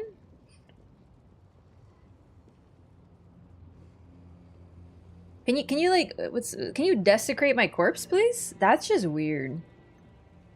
I think it's really interesting, though. Like, you know, the idea that Moog loves Mikola, like, you can love someone, but if that's a sick, distorted love, like, think of abusers, for example. In reality, a lot of them probably insist they love certain people, but they will still mistreat them because it's their pathology. They will still hurt them and harm them in various ways in an attempt to control them because of their own issues, but they will still say that they love them. And I feel like Moog fits that to me. There's something about just the desecration of corpses that is so particularly disturbing. The way he puppets Mikola's body. Also, it's interesting, the puppetry of the corpse. You know, there's some interesting parallels there. Don't worry, I got enough hate in my heart for everyone, okay? Like, I can hate Moog and Mikola, you know.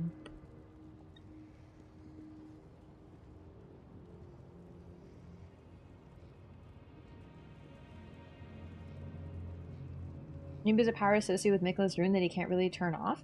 Maybe, but I think it's also just the fact that, like, if you can make someone love you, that doesn't mean they'll love you in a healthy way. Like, look at, you know, stalkers or parasocial folks for streamers, or really just anyone dealing with a stalker. Like, they'll be like, I love you, I want to do anything for you, and then you say, well, okay, will you leave me the fuck alone? And they won't, because they don't really care about what you want. And that's kind of the vibe I'm getting from Moog. Like, this hyperfixation is creepy, because Melania is fully loyal and she is like, it's almost like love changes the person, and if the person is unwell, their love will also be unwell. So I think that could be pretty interesting. Stuff Freya said, though, what do you think about that? I mean, I pretty much said what I think about it. Mikola's the character that apparently is involved with everything, and he's just this perfect little Gary Stew. Thanks. Reminds me a little bit of Mr. Superpowered from the Force, you know, from Star Wars. Just, like, good at everything, you know? I'm really bad at names. Luke Skywalker. Like a Luke Skywalker type individual. Just, like, really good at everything the moment he touches it, because he's got... It's because his father is Anakin Skywalker, who's actually Darth Vader. It's older, so I guess it kind of flies under the radar, but that concept right there. Frankly, even JoJo's Bizarre Adventure does it. JoJo's Bizarre Adventure has Giorno Giovanna, who literally, if you look at his description, is the ultimate in Gary Stu technology. He's related to a very special character. His secret son, who is mysteriously born under mysterious circumstances and only shows up when it's convenient for the story. It's the funniest shit. What? Spoiler? Yeah. I don't want to talk too much about JoJo's, just if people don't know, I guess, because this is like season 4 or 5 or whatever, but Giorno is such a Gary Stu, but it's real. Like, that's the story. It's, if anyone else wrote it, I'd be like, this sounds like bad fan fiction, but it's literally Araki wrote it. Mabai Yeti and Hannes to save him by stuffing him in a dead tauntaun. Okay, listen, you're getting more nerdy than me. I've never seen Star Wars. Rav, how could you not have seen the original trilogy and you're talking shit about Luke Skywalker? I just don't really... I like sci-fi. I do. It's just not that type of sci-fi. You're not allowed to talk shit. Listen, I don't need to read the books to know that things are bad sometimes. Right? Really, it's not even that they're bad. I'm just not interested. But like, you know, the whole hyper talented with the force, like super, like just omega powerful and like good at everything. It's just very fanfic, you know? So he also kisses his sister. Oh, I didn't realize that Star Wars was created by George R. R. Martin. You know? Takes away agency as opposed to Mikla having a sort of natural allure. No, I mean, we've been talking about the charm for a long time. It was pretty clear that he has an ability to do this. That's not really surprising. But it's interesting, despite, like, there's interesting parts. It's just so far I feel like they're focusing on the most boring parts. Do you know what I mean? You know? Like, the sinister aspect is very well done so far. I love Letta's voice actor, by the way. I actually think we can I would just love to add that her voice actor is really good because she captures this sinister, like, I always feel like she's about to stab me, and I just love it. She's doing a great job. She's ironically, despite kind of being like, you know, the ultimate in Mikula symbology, she's like intriguing to me. I'm curious. So Gary Stu, I only know what a Mary Sue is. Yeah, the fact that the term for a female perfect character is very well known, while the term for a male perfect character is not very well known, despite the overprevalence of the latter, does not, you know, escape me, but they're the same thing. I just, you know, I don't really like when people, you know, it's like calling a guy a Karen. Like, I understand what a Karen is, I know what it's supposed to be, but like, it's a Gary Stu. It's the same thing. Is Letta's name banned? I don't know. I don't know what the banned words are because mods put a few things in. Oh, sorry, I'm moving my character. I'm pacing around. That mods added a bunch of banned terms to help prevent spoilers and stuff, so. Never heard of Mary Sue? Yeah, I think it initially, believe it or not, actually came from I'm not sure. I think it's definitely a fan fiction term, like from the fan fiction community, but I want to say its first application was actually Star Trek. I think. The Star Trek fandom was a big deal. I mean, same with Star Wars, but a lot of these interesting terms and fanfic started with the Star Trek community. And basically, Mary Sue is a quintessential perfect character. Gary Stu is the male equivalent. You just hear it less. But they're the character who is sort of what I described. You see it a lot in fanfiction if you've ever been writing in, you know, the smaller niche fan communities. There's always a character, there's always someone, they're a self-insert. They're perfect and they're childhood best friends with the main characters of Star Wars or whatever media we're talking about.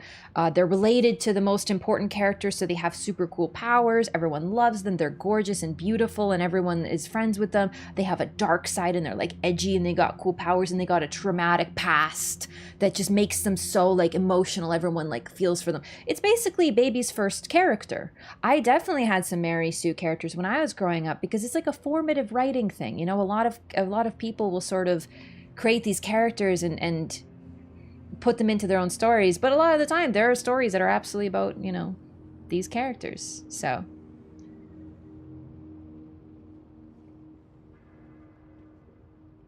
Pageant Queen vibes? Oh, I'm so compassionate. I just want to make the world a gentler place. That's an interesting analogy. Sasuke from Naruto? I'm not too familiar with Naruto, but generally, yeah, you know, the thing for Luke Skywalker that I heard is like, you know, he pilots that like X-Wing or whatever, and he's never like flown an X-Wing before, but he pilots it perfectly and destroys the Death Star or whatever. You know, that kind of example would be something to describe as just like instantly like perfect, you know. Sasuke is a character designed for you. Shadow the Hedgehog in human form. Sasuke is intriguing to me, I will admit. But anyway, that's sort of the depiction of this type of character, and like, oh, also they're involved with everything. They, even if it doesn't necessarily make sense. So this whole, oh god, if they actually make Mikula Gary Stu, it's gonna be really funny. All Gary Stews and Mary Stews can be explained away by using the Force. Yeah. But like the feats of the Force without training and stuff, whatever. Listen, I'm not trying to anger the Star Wars fan base. I know it's very aggressive, but it's because it's so aggressive that I've been hearing a lot about it lately. So it's like, I'm trying to think of another popular character. Off the top of my head, I don't know. But if Fanfiction, self-insert. There's a subcategory of fanfiction. I think it's called like your name nowadays. In 2024, the TikTokers call it like your name, Y/N. You write fanfiction and then you sub your name into it. It's intentionally created to be like fanfiction for your own wish fulfillment. And there's nothing wrong with it inherently. It's just very much something that we look down upon because making a perfect character who's just magically good at everything and everyone loves is not that interesting. But it's really fun. Like, you know, hey, my character is a 16-year-old cheerleader and she's like super blonde and beautiful and popular and everyone loves her and she's like really talented and she's like really smart and she gets perfect grades and her boyfriend's like really handsome and he looks like Harry Styles and, you know, that's very Stu. Second person fanfiction? Yeah. Uh-huh. Anakin was born of the Force, which is why everything came so naturally to him. Yeah, it's just a way to justify that sort of shit. I know. I understand that it's justified. So let the Gary sue the Souls community? Nah. We don't really have those types of characters, though.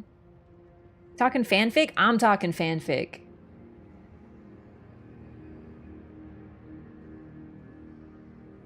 Lou was a pilot from a young age? I don't remember them going into that. I remember Anakin being a pilot from a young age. Justify Luke and Anakin more easily. It's just like justifying it with super magic powers is kind of part of the problem.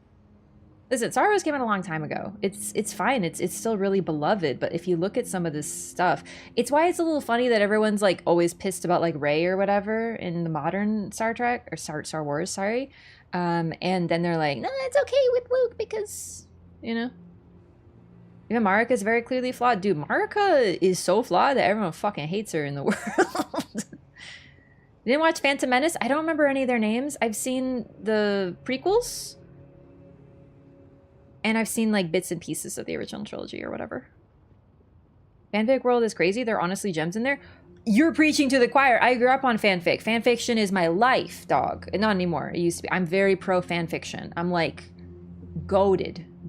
Like it's wonderful. It's just there's a few tropes that we see a lot of, but some of the greatest writing I have seen in my life to this day is fan fiction. So like, I'm not trying to disparage it by any means. It's just when I say baby's first character, I'm talking about myself too. My first character was well, not quite like that, but definitely there was a little bit like, yeah, perfect and, you know, so popular. And, you know, it's just fun. It's just wish fulfillment. It's like little kids, you know, telling the, you know, little kids being like, oh, I'm the superpower where I'm just like Superman. Same thing. It's just like imagination. I definitely did that when I was when I was growing, and then I grew out of it, and then I was like, ew, that's bad. Too tired of OP characters? Yeah. And there's room for wish fulfillment. I'm not trying to disparage wish fulfillment. It's just, unfortunately, there is a crossover between wish fulfillment media and amateur writers. It just is, right? 105 stream streak? Yo, Poggy, Rob, thanks. Author of a werewolf novel that hated fanfiction so much she tried to sue a whole bunch of people? I don't know. Anyway, I think it's gonna say something, but I forgot. When they added big flaws to Luke in the 8th movie, people were furious. Yeah, listen, I'm not super into the Star Wars fandom. It's just like, it's getting a lot of press lately, so I hear it. Any opinions on StarCraft? Not really. It's pretty fun. I'm a Zergling.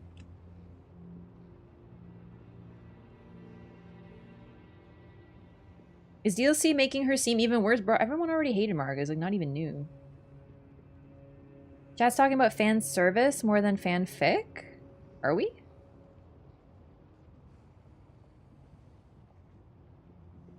You're Zergling? Yeah, I play Zerg, dog. I like my little bug creatures. I just think they're cute. Listen, the options for StarCraft are cool bugs, humans, bleh, boring, I already am a human, lame, or weird alien nerds. It's an easy answer. Humans, Protoss, Zerg, Zerg all the way. Bee bugs! What's the queen of the swarm? I don't know. Listen, I haven't played very much. I played a bit of StarCraft 1 because one of my friends was into it and he's like, you want to play? And I was like, no. And he's like, it's free. And I'm like, okay, fine. So I played a few games with him. Kerrigan, yes, exactly.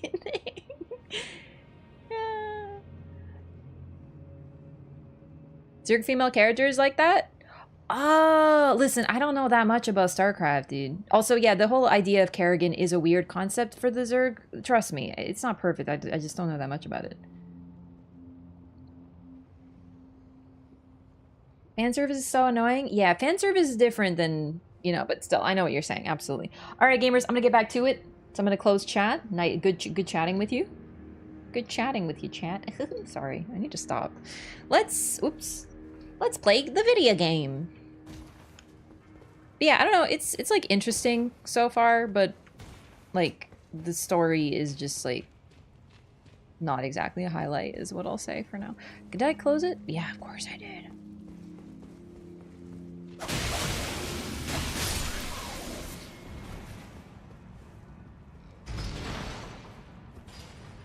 I don't know, like, what circumstance would require you to open the thing from the other side?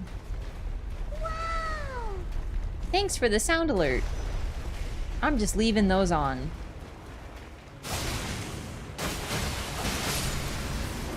Stop. Leave me alone. Okay, so this is new. Again! Why would I close it? I am Confucian. Especially since there's no way to get back up there easily.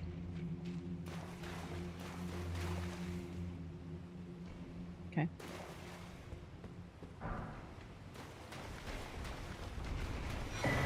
Smith script circ.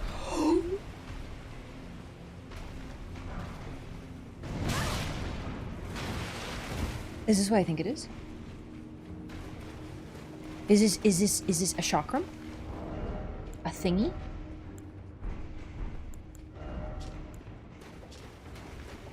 It's a backhand blade! It's a backhand blade! It's a throwing backhand blade!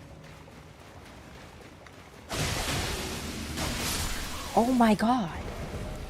Okay.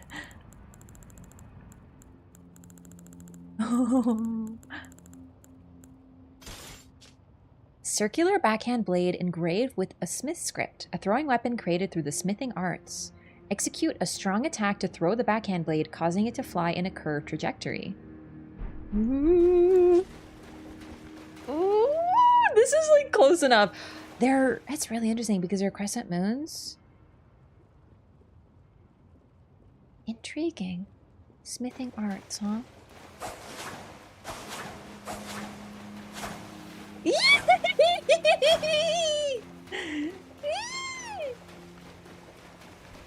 Now I don't know where to go, though. I am Confucian. This place is weird. These dungeons are weird. These ones are absolutely confounding me, because that looks like it. Do I jump down the waterfall? That would be weird, right? But, like, maybe I do. Excuse you. Move over, thick lads. That would be insane, right? Like, you can't jump down there, you'll die. But, like, I don't see where else to go. Okay, what's the worst that happens? I die? Like, really? You know? That's death, like, for sure.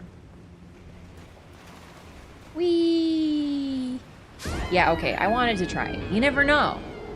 You got a leap of faith every once in a while. Then I don't get it. Man, I feel like I'm back in the freaking water temple. These are so cool. But some, like, up with them.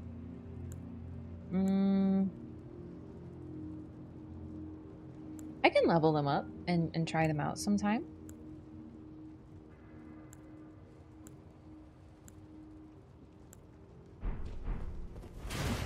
They look incredible. Like, I love that shape. Who doesn't love a good crescent moon? Where could I have gone, though? Like, where?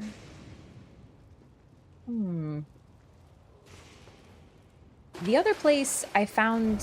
Like, you can't port, right? So that means, like, something's... Uh-oh. I just don't know where I haven't been. Maybe I have to kill all the big guys? That would be weird.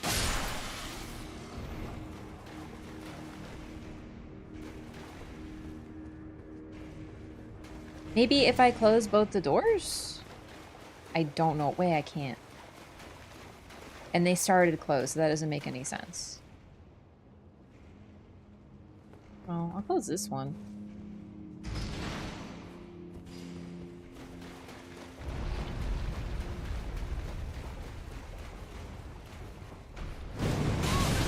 Whoa. Way more of a sweep. Aha, I'm too short.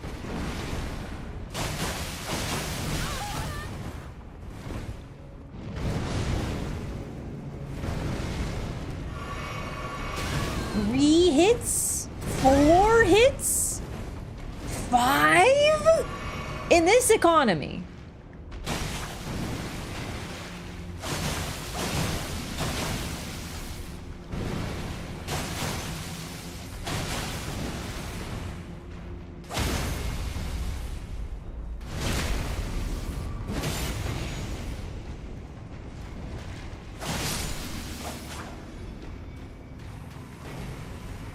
I did die to that guy. Maybe there's like another way.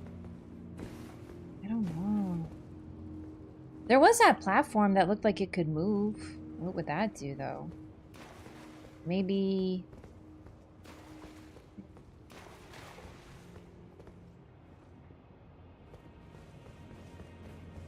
The only other thing I can think of is that the levers have a secondary effect somewhere. Doing something. Or I missed a turn.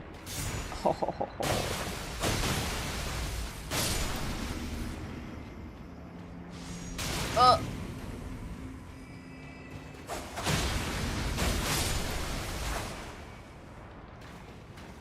There's this room. It just had a thing in it and a guy in it.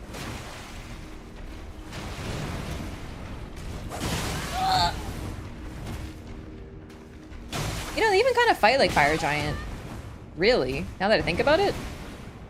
So we know that fire giants in general were the first smiths. That I think it's like a rumor or whatever. They invented smithing, and this guy fights like a miniature fire giant. He does the slams, the sweep, the fall over on the side thing.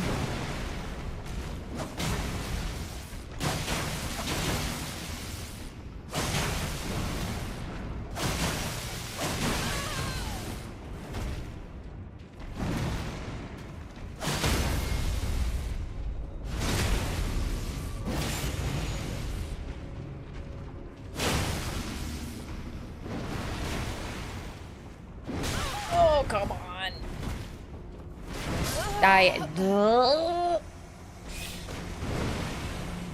They're really tanky. They take so long. I don't need to kill it. It's just, what if it drops something? That would be weird though. It doesn't make any sense. I probably just missed a path or something, but we're definitely not done in here. And the fact that we can't warp out, there's gotta be a boss.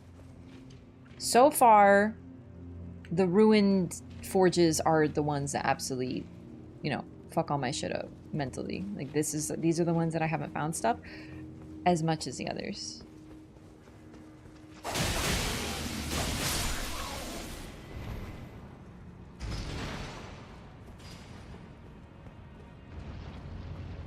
We're gonna be here a while.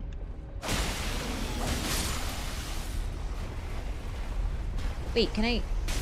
Do you take me somewhere? Wait, can I like jump on the door as it opens? That would be stupid, right?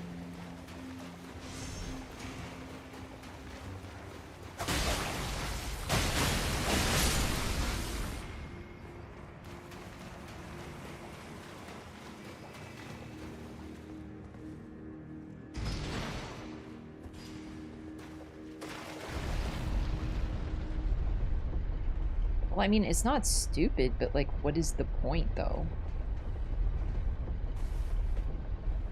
Like, now I'm up here, I guess?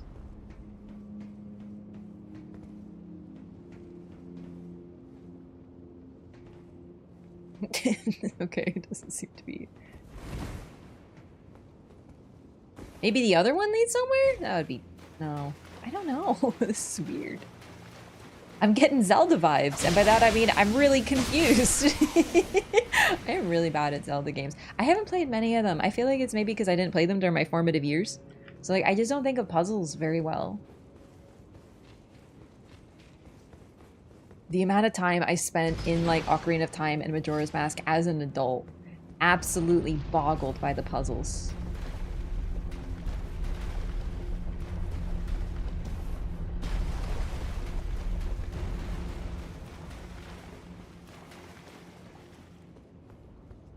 Oh!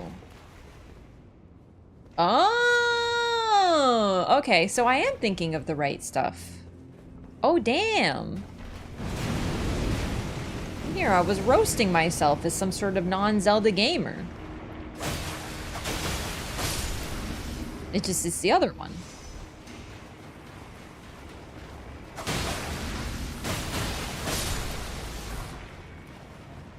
I knew there was a reason they were doing that, too. Ah. This is weird, too. It's a strange little pathway.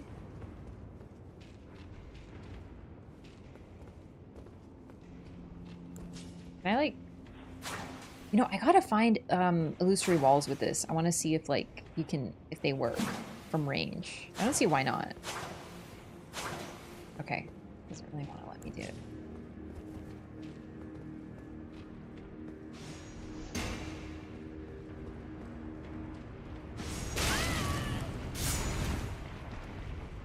Just double checking.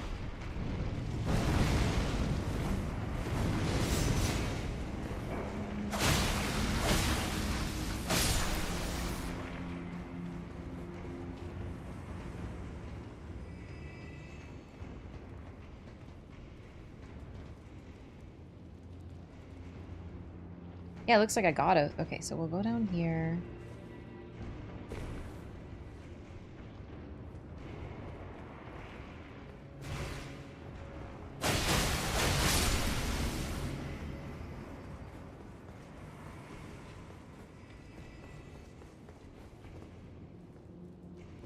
Gotta move quick. Go, go, go, go, go, go, go, go, go, go, go. Eh. Okay, not that quick, actually. Oh, oh my god.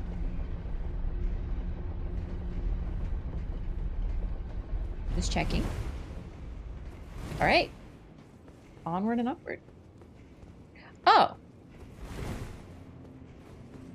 Okay. That's good.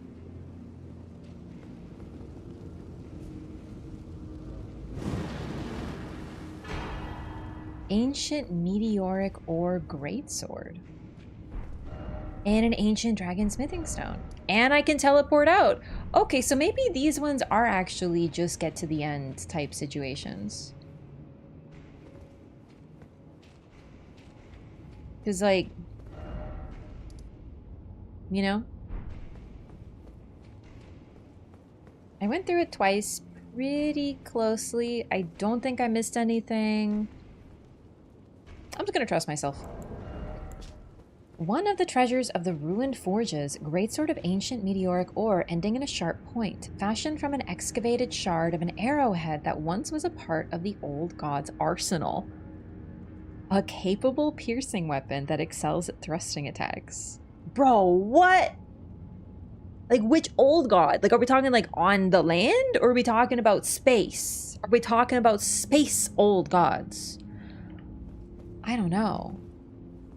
I gotta take some notes.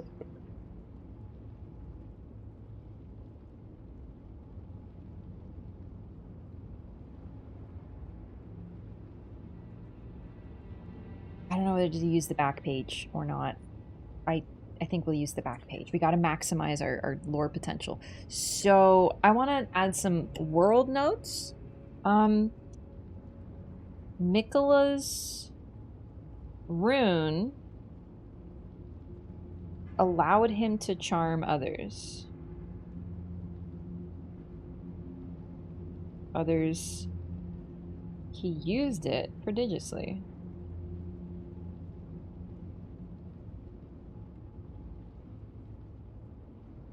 Charmed Moog had a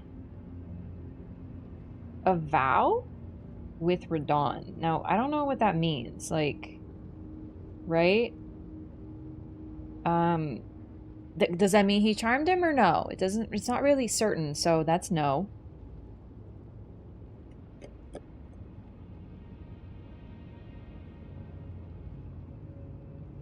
Enemy skill white light charge summons white light from the crevice in the weapon's ancient meteoric ore, using its power for a charging attack which pierces foes. Additional inputs causes the light to explode. Light. I was actually not expecting light. Arc, space stuff so far. I was not expecting light to be a damage type because I thought holy kind of fit that, but we haven't really had light.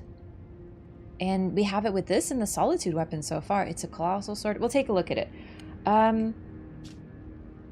Ancient meteoric ore?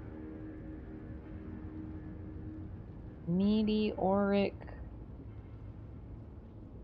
Oh no, I spelled it wrong. I write too fast.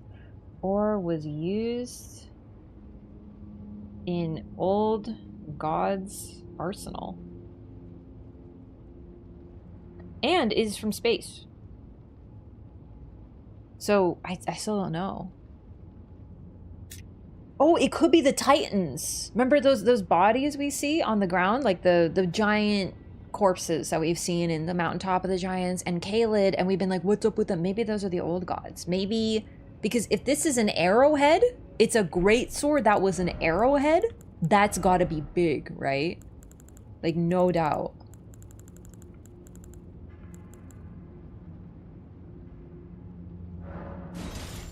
Unsurprisingly, strength is lacking. Holy. Yeah, if this is an arrow, for the creature would have to be huge. What? Oh my god, it's like Commando Pro from Modern Warfare 2. Shit, I meant to do this. I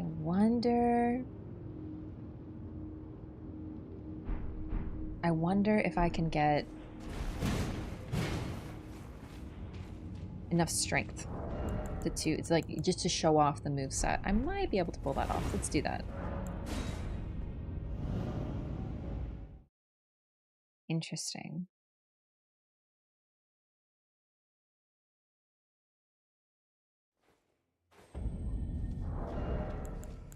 $35 is a lot, but raises strength.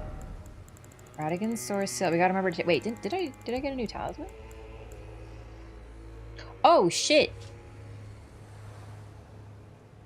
I forgot to read this.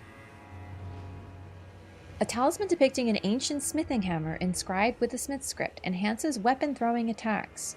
In ancient times, smithing was a divine act, and blacksmiths interpreted the script they perceived in the wrinkle of molten steel to imbue weapons with souls. The language of light, spoken by the two fingers. Interesting. Okay, so this gives us 24 strength. Is that enough? No. Need a little bit more strength. I'm so bad at remembering. Maybe there's something else that gives us a bit more. There we go. Intelligence and strength. I knew there was one of these hats that gives us strength. I just can't remember which. 26. Come on. How much do I need? I don't know how to math. Oh, 35? Yeah, we're not even close. This is a jack of all trades character, but unfortunately, like, really high strength is a limitation. So I don't think I can show that off. Not without a rune arc anyway. I could do that at some point, but I'd rather maybe wait and do like a showcase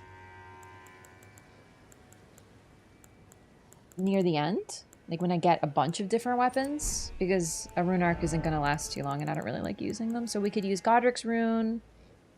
Wait, can we use Godric's rune?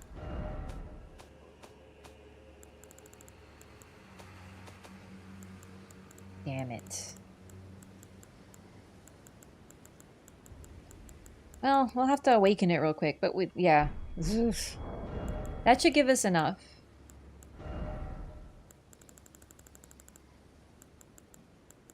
And then we'll put on like all the strength weapons that I can think of. Okay. Ruined Forge, a Starfall Past. Nicholas Cross. Let's go to this like town looking thing over here. And if we run into a monk type individual, we're gonna use May the Best Win.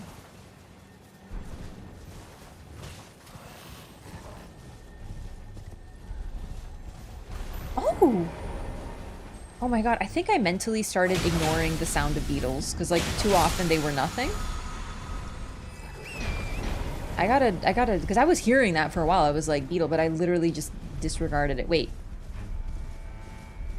Oh, damn. Another cross? What'd you chop off here?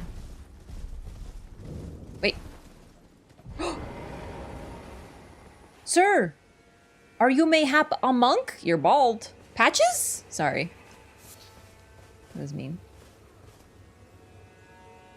Okay, he looks like handsome Patches. I should have met you before the charm got broken, but what can you do?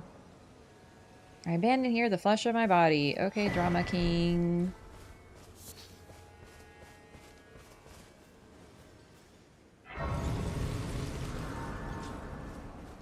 Hello.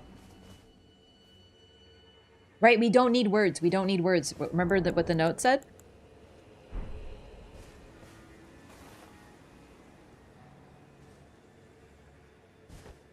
I knew it. Oh! Oh, shit! Oh! Oh! Oh, damn! Oh, Dry Leaf Dane!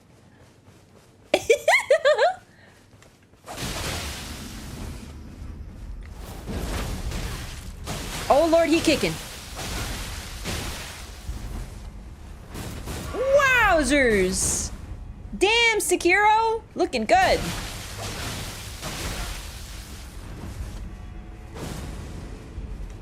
Punch.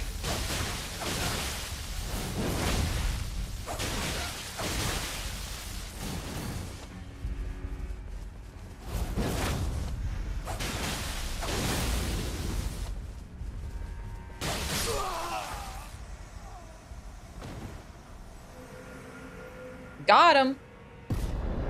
Easy game. Easy video game. That was neat. That was fun. I mean, it did beat his ass a little bit, but whatever. It's okay. You know. Oh shit, don't tell me he's like dead. Wait! Grow not complacent. Continue to temper your strength. Let's go! He's a gamer! He gave us his head! What a homie! Dry Leaf Arts. Palm Blast! Woo! A technique for hand-to-hand combat without the aid of a weapon. This martial art combines fist strikes and kicks. The teachings of a group of spiritual seekers known as the Dry Leaf Sect, revealed only to those of worthy valor and character. The practice of this martial art marks the dawn of an ascetic's journey. Palm Blast. Skill of the spiritual seekers known as the Dry Leaf Sect imbues hand with energy before using a palm strike to unleash an explosive blast. The already formidable power and impact can be bolstered by charging the attack. It requires like nothing. They really want you to use this. Dane's Hat. The sun-faded and lightly soiled hat of Dry Leaf Dane, worn low over the eyes, it obscures the wearer's vision. Meeting the gaze of another can overcome the senses, often leading to the downfall of those who would walk the noble and solitary seeker's path. People shy? It's a sick hat. Like, I'm not gonna lie to you. It's a pretty incredible hat. He looks like a... Dude, I love it! It's even got physics. Look at it. This is... Oh my god. It's Small Hat Logan, dude. So you don't meet the eyes of anyone. Tiny Hat Logan. Okay, we gotta try this out. Like, clearly, right?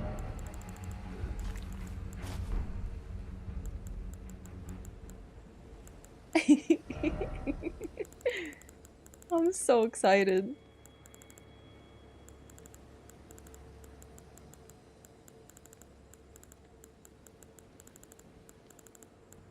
These weapons are down there, huh? Is anyone trying to murder me right now? Are we good? Can you... Oh my lord. Oh, there it is. Hey! Punching bag moment. I am It's just like Dark Souls 2. It feels like Dark Souls 2 with the boner fist, dude. I love it. Kick.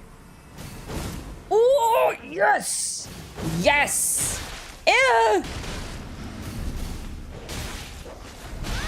Oh, Jesus! Oops!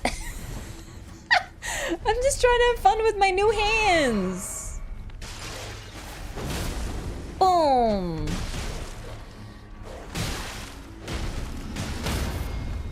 Shoo! Woo! Double palm strike. Can I two-hand? Am I one-handing right now?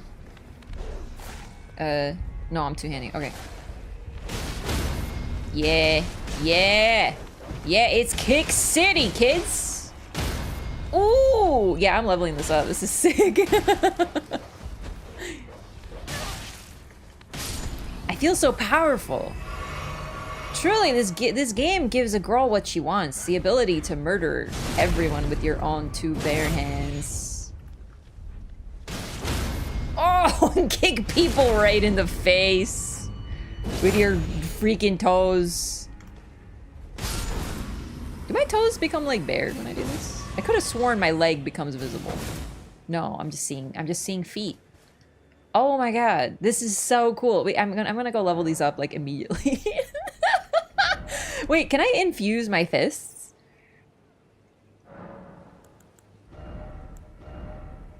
You fucking can! What do they infuse with by default?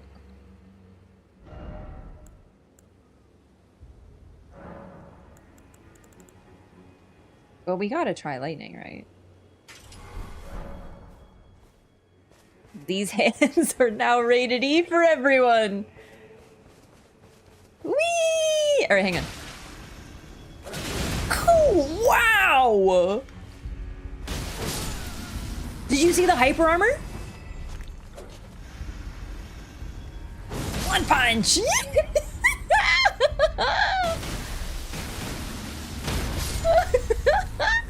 I just wish there were like a few more kicks. Like if I could add like a note, I would like more kicks. Maybe other weapons have more kicks.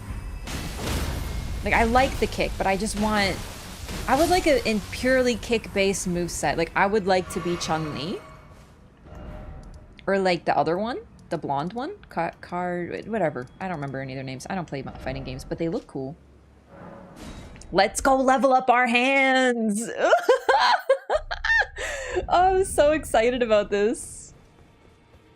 The moment I saw Kick in the trailer. As I said, to quote myself, Kick! Kick! Well, and that's all you need to know. Do we have any souls? Enough. 1, 2, 3, 4, 5, 6, 7. We're maxing out these. I also want to try the throwing thing.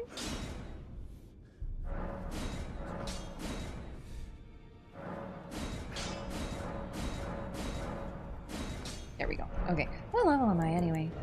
177. Alright. I've kind of been rolling around. I leveled up some faith purely to be able to try some buffs and stuff. Honestly, look at, like, you can see by this build, it's very clearly Jack of all trades, master of none. Ideally, I would just pump dex, but this is for lore. We're gonna use everything. Let's go punch some people right in the face. Am I still light load? Yeah, I better be. Oh boy. Okay. Oh, excuse me. This is the Lands Between. I've moved on. Morth Ruins. Okay.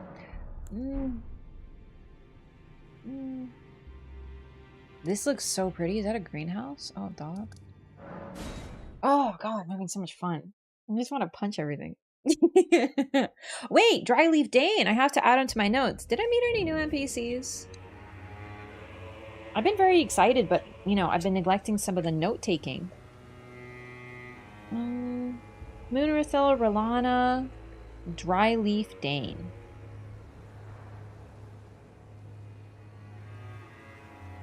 Bald.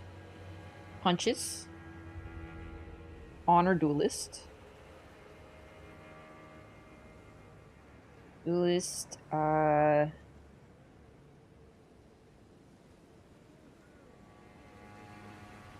That's it. All right.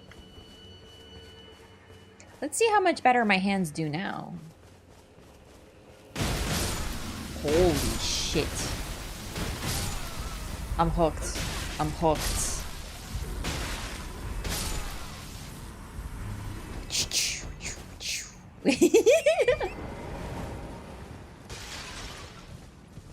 I didn't realize that I was like such a one-punch gamer. All right, it's not a one-punch. Realistically, it's a multi-punch, but still. Sorry, I just need more victims. You understand?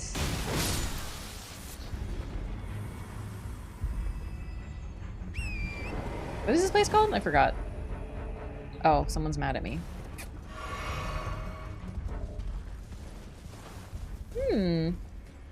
Look at all these trees.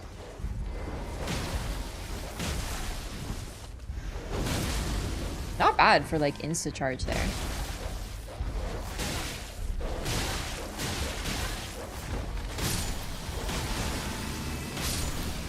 Dude, this is so cool. I love... This is genuinely becoming a Dark Souls 2 situation, where my main problem with Dark Souls 2 is that I like so many weapons that I couldn't decide what to use. In my first playthrough of Dark Souls 2, which is not yet made it to YouTube, it's a lot of editing. I don't know if I'll ever... Ooh, what did you guys do? Earthquake? Hole digging? Let's find out.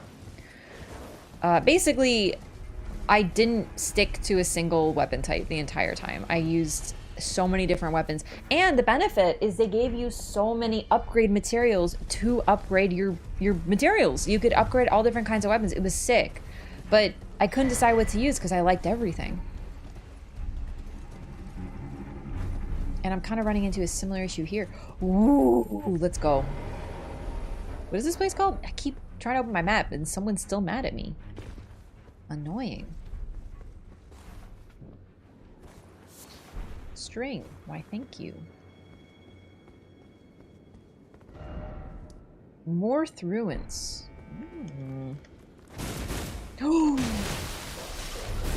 Oh my god, the jump attack is kick, dude. Okay, it'll be so great when I'm not fighting tiny, short dogs that I keep punching above their heads.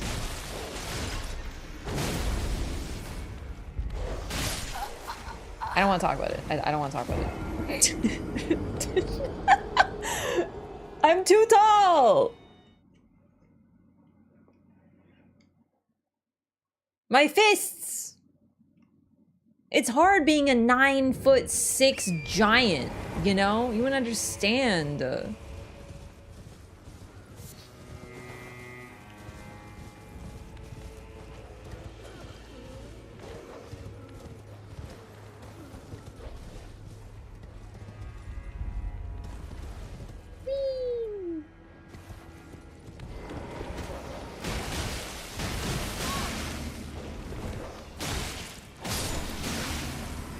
God, FromSoft dogs, man, they're the worst.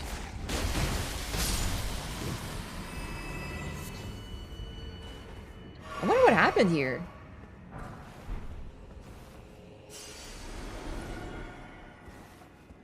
Like, did they build down here, or was there some sort of sinkhole incident? You know, did they dig this stuff? Like, it doesn't seem like something they meant to do.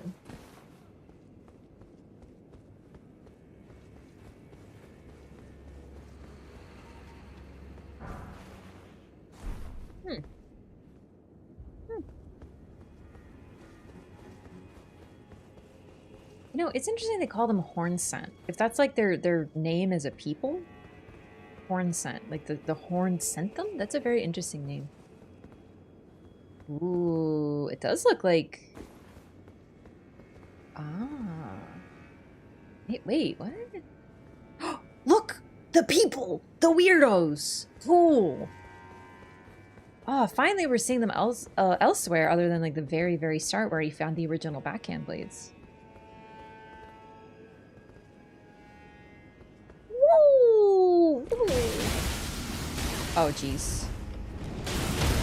Kick! The super powerful kick.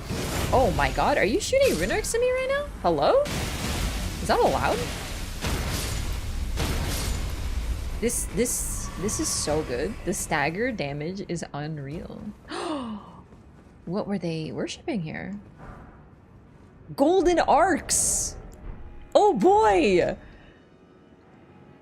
Sorcery of the Inquisitors of the Tower, wielded as oh my god, I'm so excited. I am unable to speak.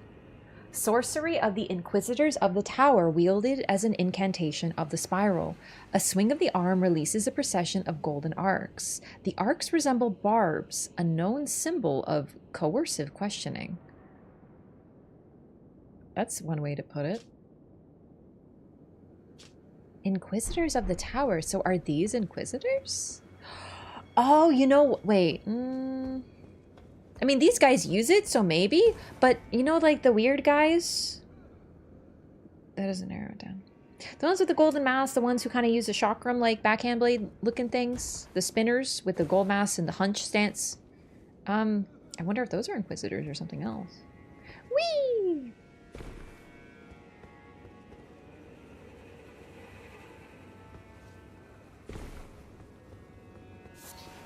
Shadow Sunflower. Oh, okay. Anything else down here? Ah! Not gonna lie, you scared the shit out of me. I mean, it almost is like they built this down here. Because if this really sinkholed, I don't think it would be this clean. Oh. I wonder if we're done here. That was a good reward.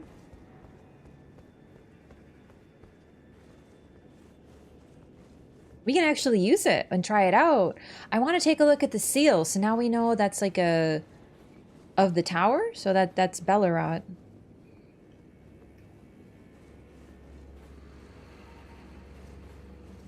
Interesting that barbs... coercive questioning. That, you know, they would torture people with them, probably. That's kind of what they meant by that, clearly. Though, well... Wait, where the fuck am I? Wait. Oh, I thought I'd be going in the town where I... What the heck? Bonnie Village. Bonnie Village. Bonnie Village. No, I'm not looking. I'm taking notes, but I have seen that name and I didn't write it down. It's... Hang on. No. Bonnie... Village. I know something about this. I just have to go through my notes. Yeah, I read this. No. Dang it. Where did I get it? It was a long time ago. Could be related, but I've seen Bonnie Village. Nah, that's why I take notes. It was something weird.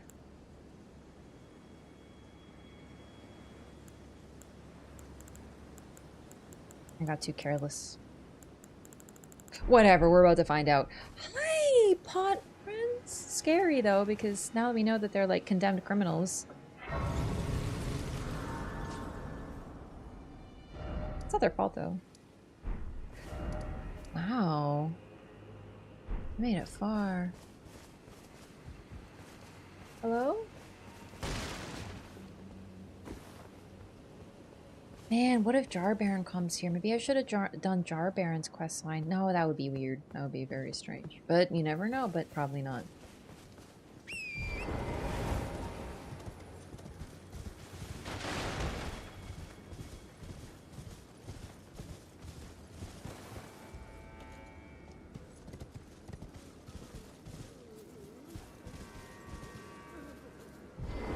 Hello. I'm new in town. Can I cry? Hey, come down here. I do love the kicks. Oh, hey, what's up? Hi, hello, you're new. Are you... Okay, listen, I'm not one to judge, but oh my fucking god. So, Horn Scent Mask... Ah! Oh my god. It's Man-Eater Mildred, except Man Mildred. It doesn't work. Oh. Greater Potentate!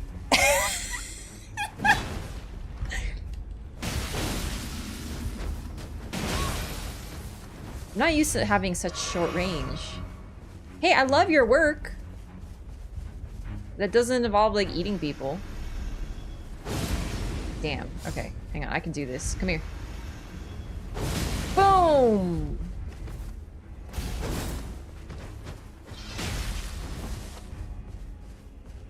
The Greater Potentate is just a crazed naked person.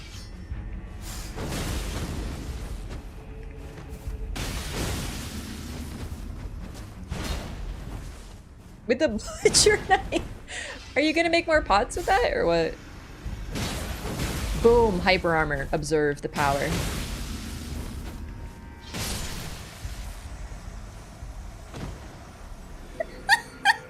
So is this the village of your birth? Oh my god, we didn't get a drop. That means there's more of them. Man. Bonnie Village. It's a cute name. It means, like, good. Like, bon in French means good. Bonnie probably has, like, some other cute, adorable meaning as a name. It's just cute. And then this place is, like, fucked up. I'm into it. These hands are made for everyone, but they don't have good accuracy. Oh my god! There's a lot of you.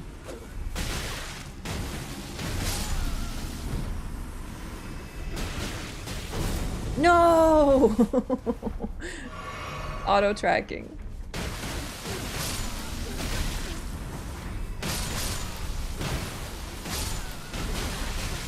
I'm seeing some problems with the hands. They might be a little bit more like 1v1 weapons versus a squad of strange individuals.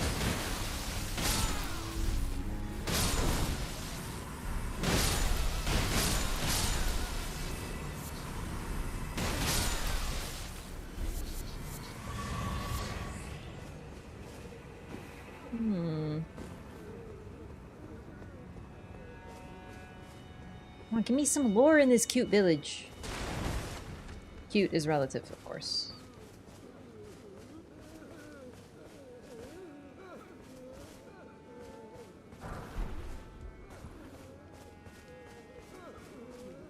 Another Greater Potentate! I can see him!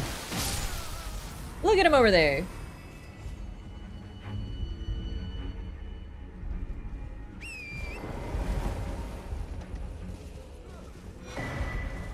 Bonnie butchering knife! Cool! This must be where the Potentate came from. Like, what the fuck is that? Hello? Is that a tree?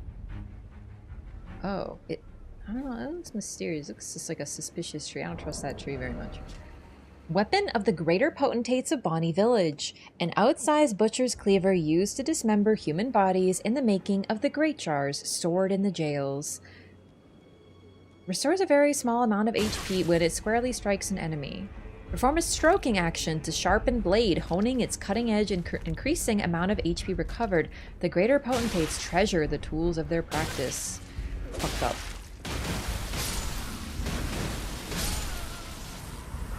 God, this is really putting into stark relief the jars in Jar Village. Are you our new potentate? So that's interesting because we kind of know that the jars are poached because no one, well, I shouldn't say no one knows how to make them, but presumably the art of creating them is lost, or at least no one cares to do it anymore. And so their only means of getting the materials within them is poaching. Hey. Oh, intimidating. Oh, shit.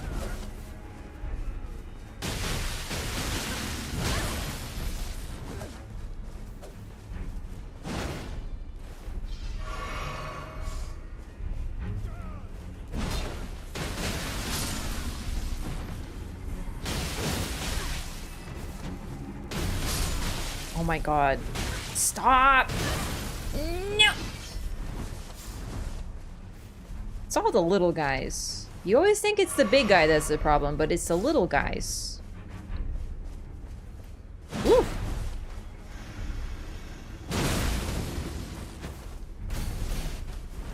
Oh my god. Terrifying. Naked individual.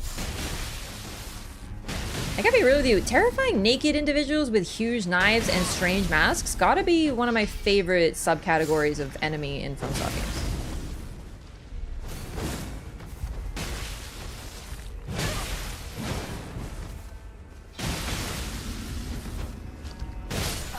Oh, come on! I deserved it. I deserved it. I got a little greedy. I did. God, they're so scary. Look at their, like, bodies. Ooh, what a delight. Bonnie Village, where they make jars. They cut up the condemned with butcher knives.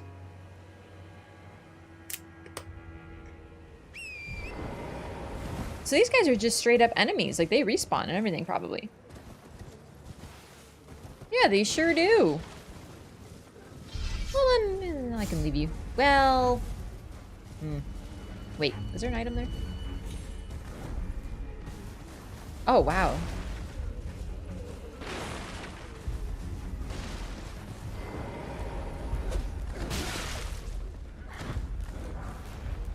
Broken rune, not the most helpful.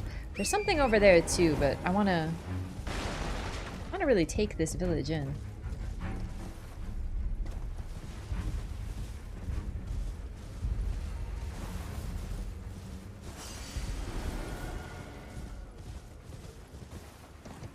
What a cool, weird, creepy place. What's that? Somewhere new. Wait.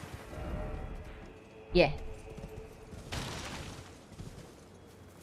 Oh god, a dog.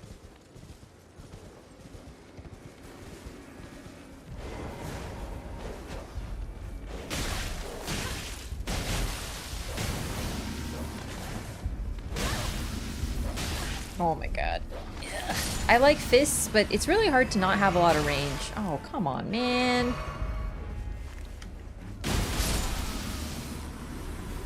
The running attack seems really good. Let's see if I can't backstab this guy. I actually want to see what the backstab animation looks like.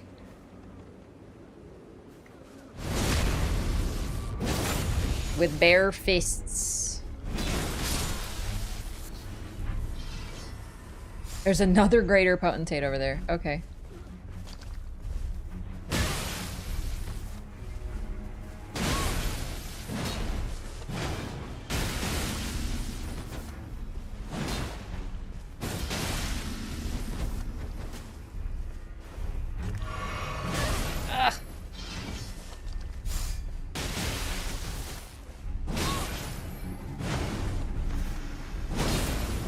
Oh my god.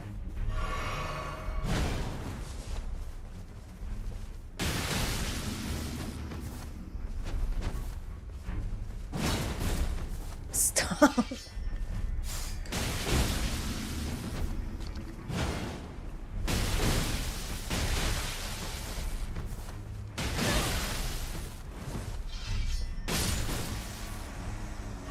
Very interesting.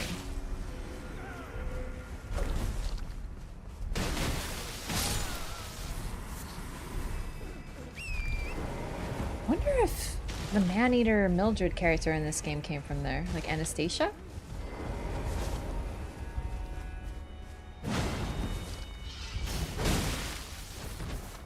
But they don't really eat people, they just carve them up. Hey, you gotta wonder about the god skins too then, huh?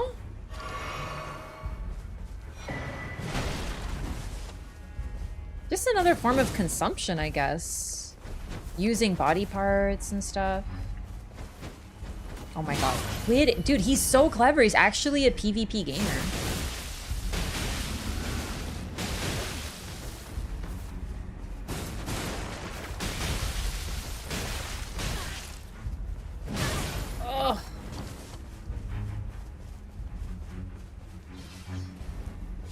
chest? No, okay, stop.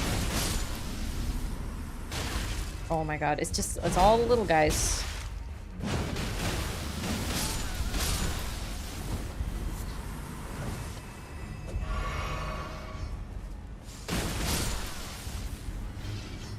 More.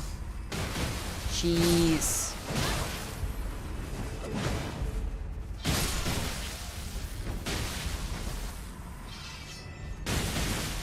They keep sharpening, it's so intimidating, I love it.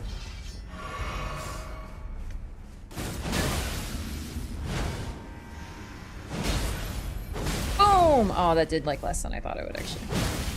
Not again. No! Okay, listen, just give me a second. They don't heal either.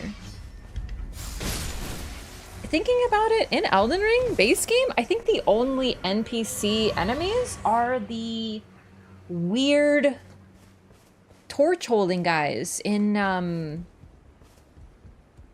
what do you call it? The castle where the fire monks live. There's guys that look like this. They're NPC enemies. They take on an NPC form and are vulnerable to NPC things. But they respawn. I can't think of any others. Alright, well that was weird. I was hoping there'd be a bit more there, but I mean, I guess it sort of speaks for itself, doesn't it?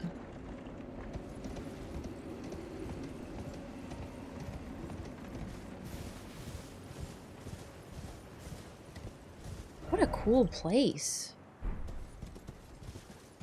Hi! Tell me everything about what... Oh, wow, look, he's like ready to go. He's ready to tussle at all times. For pity's sake, your place is in the jar. Nigh sainthood itself awaits you within. For shamans like you, this is your lot. Life were you accorded for this alone. Damn, okay. I don't want to assume too much, but shamans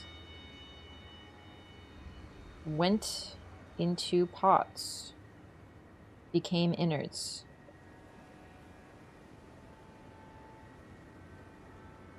As if it were their lot in life.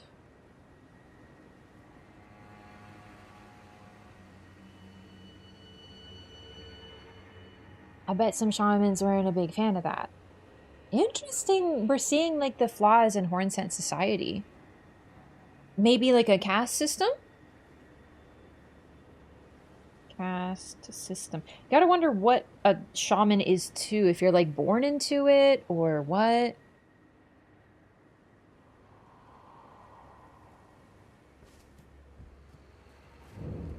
Whipping hut.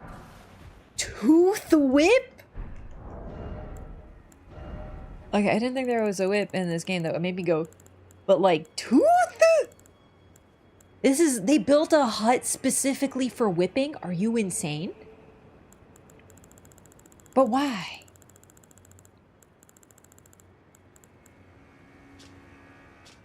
Oh. Whip bestrewn with rotting, misshapen teeth, filthy and seething with disease. The teeth are embedded in the whip and dose the victim with deadly poison upon each strike. As the wounds ripen, they grow inflamed and ooze pus. The flesh of shamans was said to meld harmoniously with others. Oh fuck. They become the core of the jar. That's why.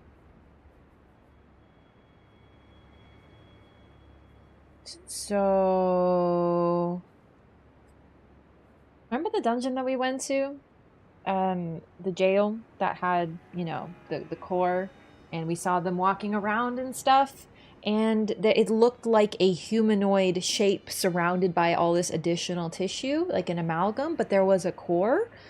Well, the core looked feminine, had a blindfold on, became a saint, is said to be what happened to them, and apparently had white hair. This is eerily similar to the very few depictions of Trina that we've received.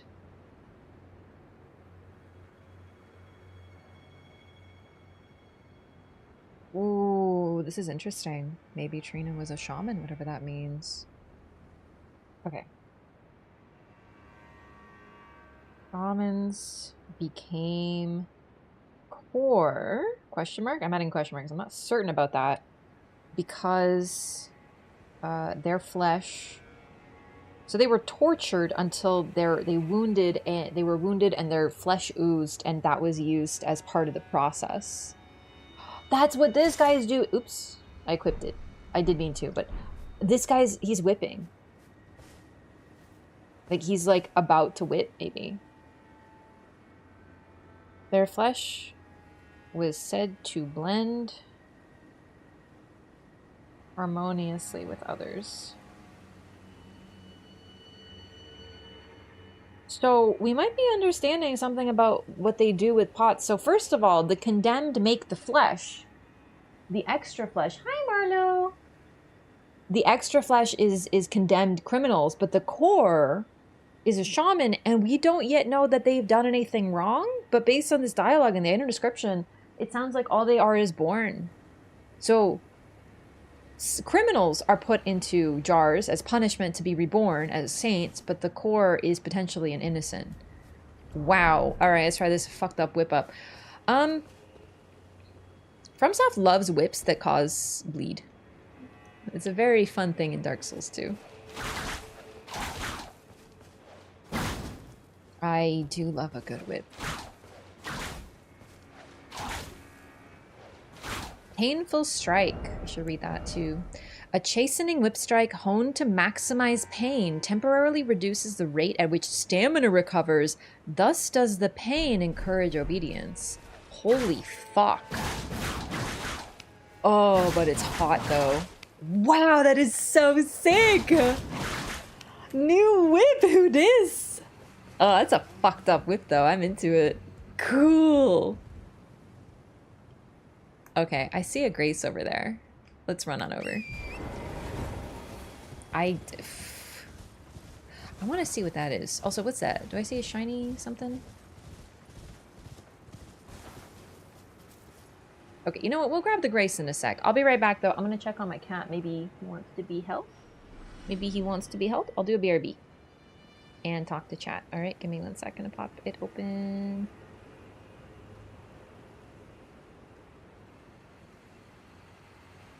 Because they were never saints? Yeah, I mean, we knew that already, but it's pretty intriguing to see. Also, I forgot to say thank you to folks. I just remembered that. It's totally my bad.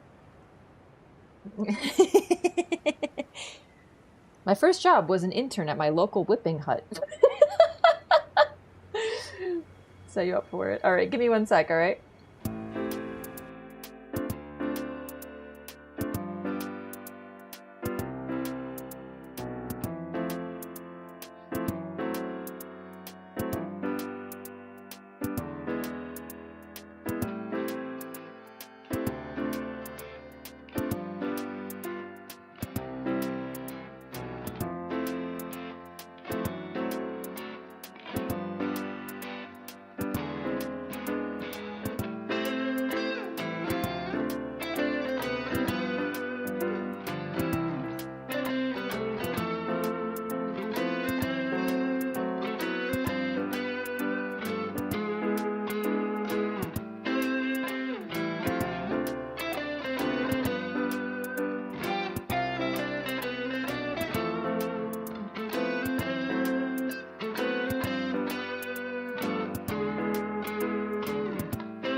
this guy.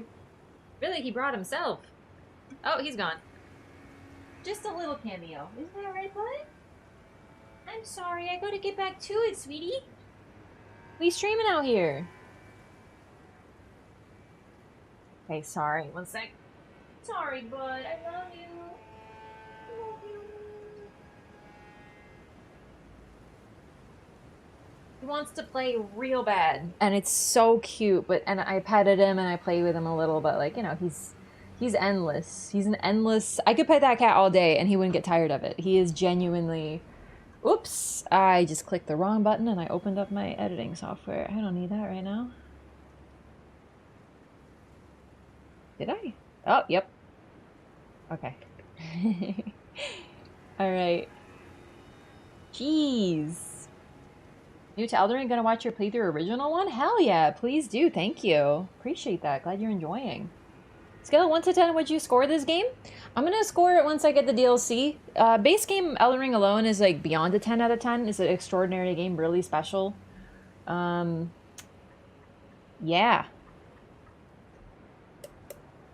But we'll see how we conclude. Perhaps we judged Marika too harshly. That's kind of what I've been talking about throughout this. I'm not saying what she did was the right thing, but if you look at every single culture on the planet, they do things that to them were completely normal and acceptable and fine, but to different cultures would be extraordinarily awful. Morality is very variable, and who knows? I don't know. I think it's really fascinating to compare. Erdtree pots and Hornsent pots work the same way Marika likely worked the entire process. The thing is, no one makes them in the Lands Between anymore. I know they have the Erdtree sale and they're different, but it is interesting that they're not made anymore. Marika was definitely the lesser of two evils based on that. Yeah, it's pretty interesting. Quick sum up what we know till now? Yeah, alright, so the Land of Shadow is this site of an unending war that is considered a crusade. Mesmer heads it, working for Marika. And it's still going on. And apparently, while we don't have a timeline, if you ask me, it's implied this has been going on since she became a goddess. So the entire history of Lands Between and beyond. And it's still happening, this crusade. It is an unending crusade. The Land of Shadow is a site of it. It was mainly against those called the Hornsent, who are these people who live here, and that's really all we know. They've been here for a long time. They are the denizens of this land. You can consider it an invasion, but it was also a betrayal. There's a lot of dialogue about how Mesmer and Marika betrayed them and burnt them. So that suggests they were allies or even of the same people. We don't really know what's going on. It could be as simple when we're using crusade as a holy war, a religious difference. So potentially the Hornsent were... The thing is, Marika is a Newman, which we still don't really know what that is either.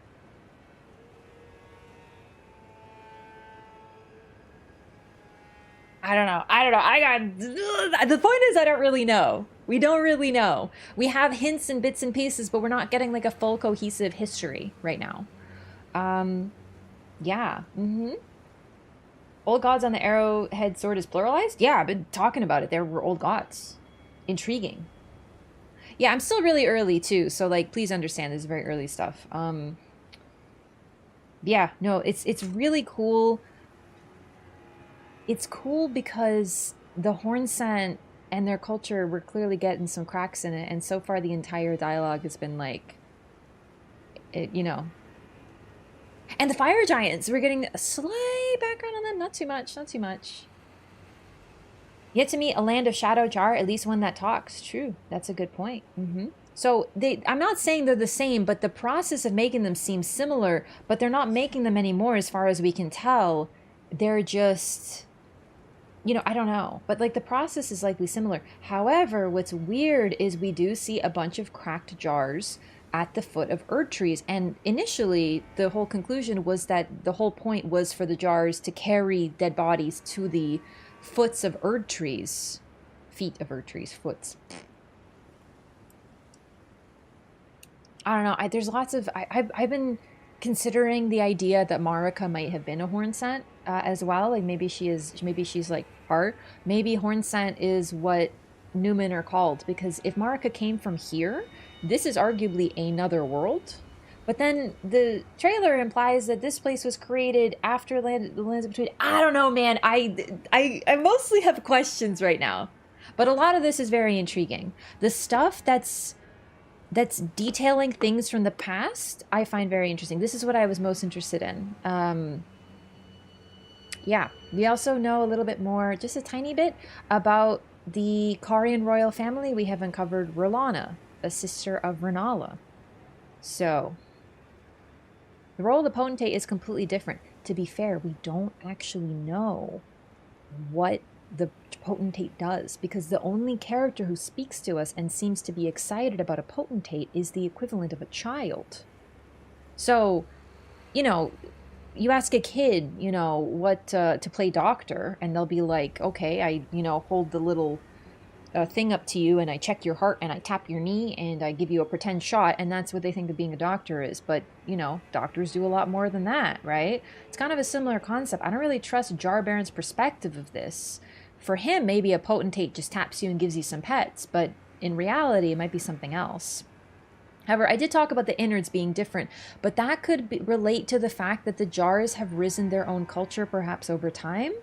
And we do know that jars, apparently, being reborn as a jar does make you kinder. The jars are kindly, unlike people. They are better than the insides if they are.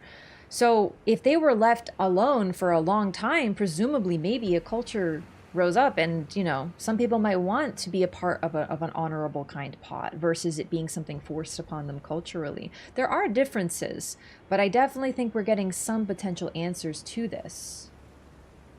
Could explain why Omen twins were born that way if Marika is Hornsent. That's kind of what I'm thinking. However, there is also the idea of a curse upon a bloodline. So the Hornsent, their bitterness and resentment could actually manifest as a curse in terms of her children being like those she slaughtered, right? So it's interesting. No Erdtree potentates aren't supposed to have calloused hands, and chopping people up would definitely give you calloused hands. True, but we also know, well, okay, we don't know, but it's pretty much implied that pots aren't being made anymore. That's why they're being poached. I know that poachers, you know, take on something different, but if it were possible to create more pots, then why not just make more? If it's as easy, frankly, as chopping people up, aren't there a fucking shit ton of people that are easy to chop up and turn into jars? It suggests to me that the process has been lost. Even the pots don't know how it's made. Etymology of ensis? I don't know. Closest I can think of is mensis, which would mean monthly. It's related to the phases of the moon. And also the same word we get menses is in the menstrual cycle from, because it's linked to the phases of the moon and the monthly cycle. You know what I mean. Marika came from this region herself. They say something sort of vague that can be interpreted in different ways. Something about the first step she took as a god were in the land of shadow or something. Like, there's many different ways to read that. So we'll see. Ens is a Latin word that is a plural of ensi. It means sword. You mean the singular? Ensis means sword. Sword castle. Castle sword. That's interesting.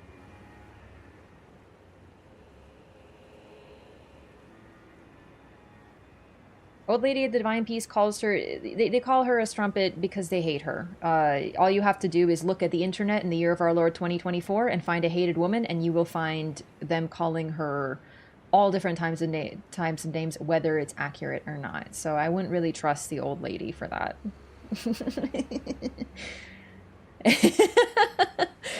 I'm not saying she's wrong. I'm just saying that, like, you know, you could, honestly, probably some of my banned YouTube comments have similar comments. So I don't trust her as far as I can throw her. The vile strumpet and her filthy progeny. I'm mad about it. That's a skill issue. Honestly, if you didn't want to get, like, slaughtered or whatever, you should have been better. This is Elden Ring. It's not supposed to be so real. Bro, look at the discourse in my chat that I have seen about despising Marika. It's actually so real.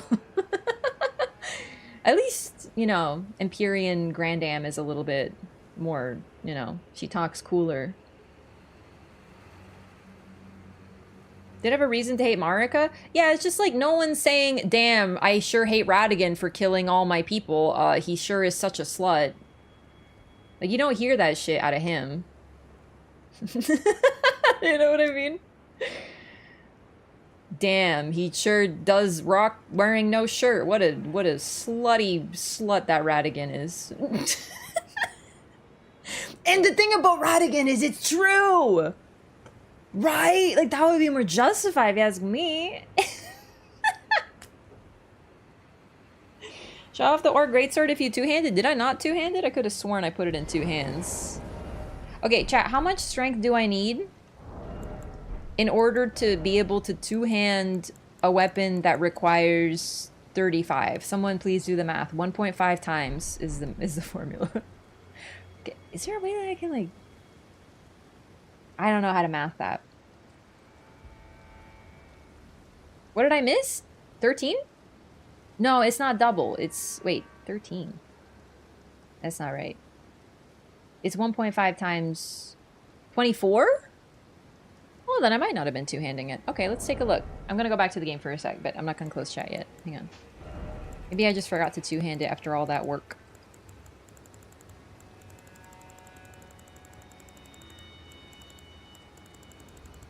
Man, there's so many weapons in this game. It's probably...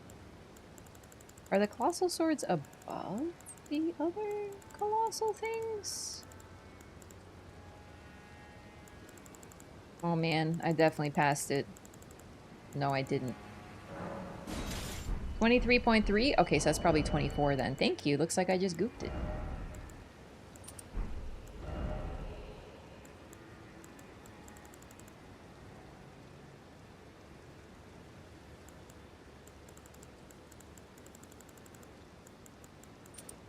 There, and then that dumb hat.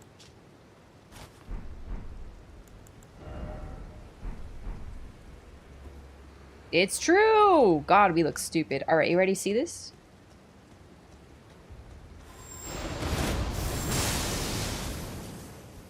Light do be looking like lightning, and I don't know what I expected. Cool. This is cool. Oh, I'm out of juice. I wonder if I can rock the hammer as well. The colossal hammer, the amble hammer. I don't remember how many I needed.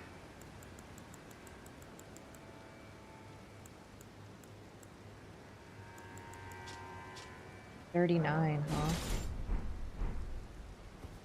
I can! Sick! Okay, one sec. Check this out.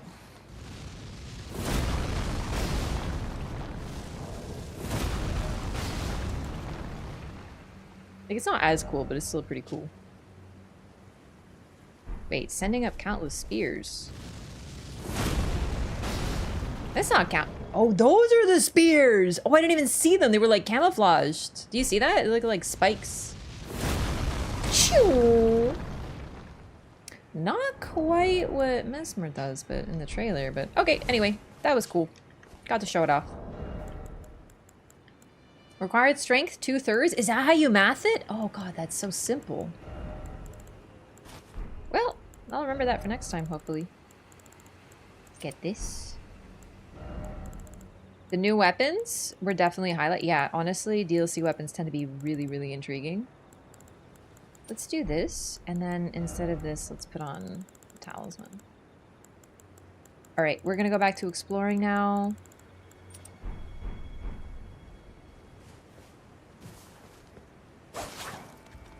I just hope...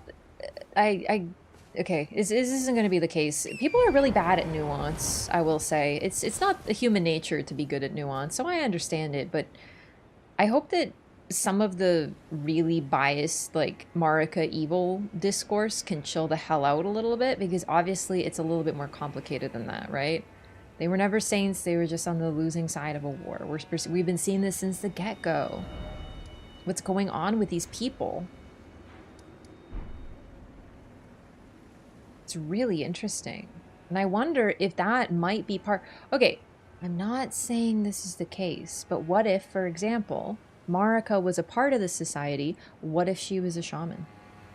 What if that's in part Miquella's whole thing? What if he is a shaman in a similar sense, whatever that term could mean. And thus they found themselves in a society that would thrust them into a pot to become its innards. You know, what would you do in that society? Maybe it would be better if you overthrew it, right? Maybe that's where it started, but then it turned into this.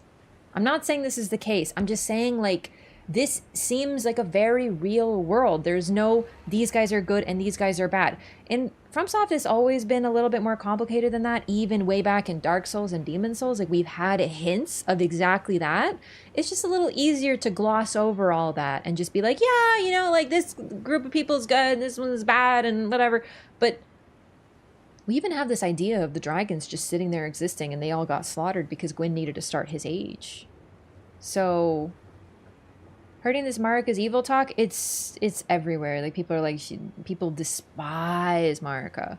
I'm not saying that she isn't evil or didn't do evil things, but there's this bias that comes with her that I've seen very often, that everything she does is for evil purposes, and there is absolutely zero justification, and just assume she's doing something wrong. So, if she betrayed someone, it's because she's just evil and she likes betraying people. There's no nuance.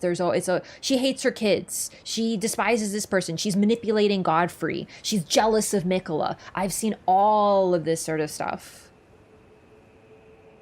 Because in my mind, they are one. I mean, they are one, but they're also divided, and that's what makes them so interesting. Yeah. It's just like, you know, the usual, just to villainize, right? Mostly comes from LoreTubers' videos initially. Maybe. I just really notice it's not the same for Gwyn, but, you know, what else can we say there? Stereotypical medieval monarch, but she isn't, though. So far, she hasn't been. She's a lot more nuanced than that. All we have are reasons to dislike her. I disagree. What are the reasons? She is a interesting villain who actually is undoing her sin. Like, do you understand that? Every war that she's fought, every murder that she's done, and it hasn't been her either. It's been people fighting for her. Godfrey did the real crimes. I don't see as much hate for Godfrey.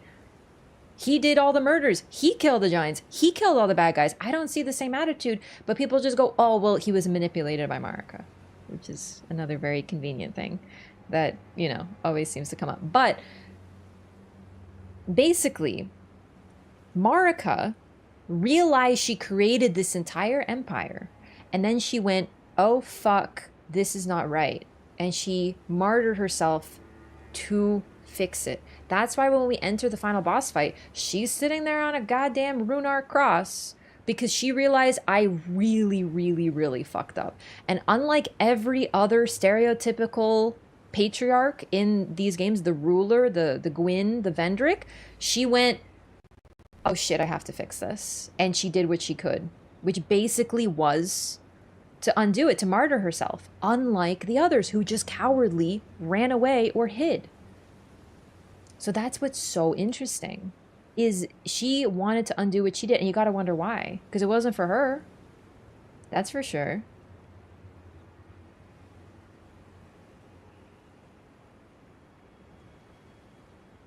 Ever read the end description from the Wicker Man drop?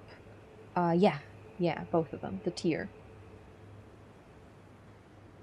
Did she realize God and immortality is a cage and try to kill herself? I mean, the result is the same. She allowed us to exist, and we are the ones who can break the cycle. We're the only ones who can do it. Try wearing Dane's hat with Confessor armor and 2 straight swords. You might enjoy the results. Maybe. It's interesting. I just think we don't know her reasons, and doing evil things for good, like the road to hell is paved with good intentions for sure. Even the Hornsent consider the Fell God a threat. Yeah, I've been talking about that too. The Fire Giants and the Fell God, because they're linked, the Hornsent feared them. They were ancient enemies. Their sagas, their ancient stories passed down through time show that the Fire Giants were bad guys. So we got the Hornsent who hate the Fire Giants and who hate Marika. Marika who hates the Hornsent and the Fire Giants. And the Fire Giants who, we don't know who they hated, but they apparently antagonized both different groups. So we're already getting everyone sucks for different reasons. But yeah, no, I did mention, I just don't think I mentioned that today and that he mentioned it. But yeah. It was because she shattered the ring, but why did she shatter the ring? She destroyed what she created. What could make you destroy what you created, right? It'd be like George R.R. Martin, like hacking the internet and destroying every copy of his entire book ever. I don't know why that example came to my mind, but imagine it was possible. Imagine a writer like that with this rich history and world that he's created, like somehow finding a way to just get rid of it. Every bit he's ever written just gone forever.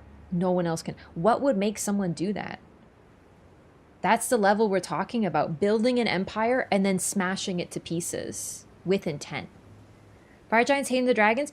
The frost dragons.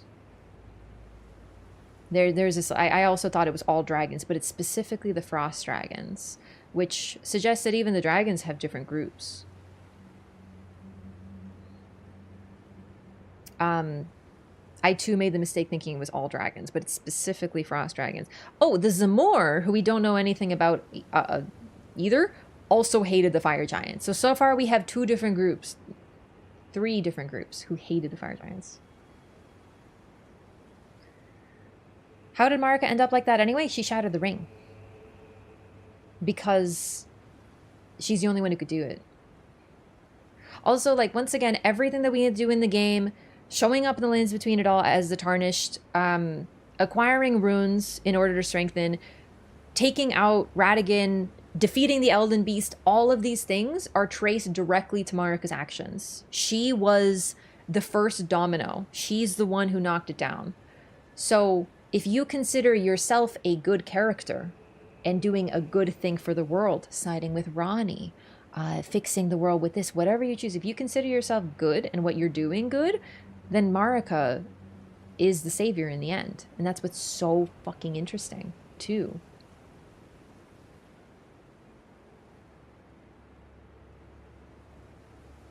Made it then broke it just because she could. We literally have no clues to her motives, but it doesn't make sense. She's very human. Why would a human do that? Like, yes, she's a god and unknowable, but come on, why would she do that? Also, once again, I know that everyone has this image of her as this like pure evil, murdering, manipulative psychopath strumpet, but every single spell that's directly related to her and the Erdtree is about blessings, healing, boons.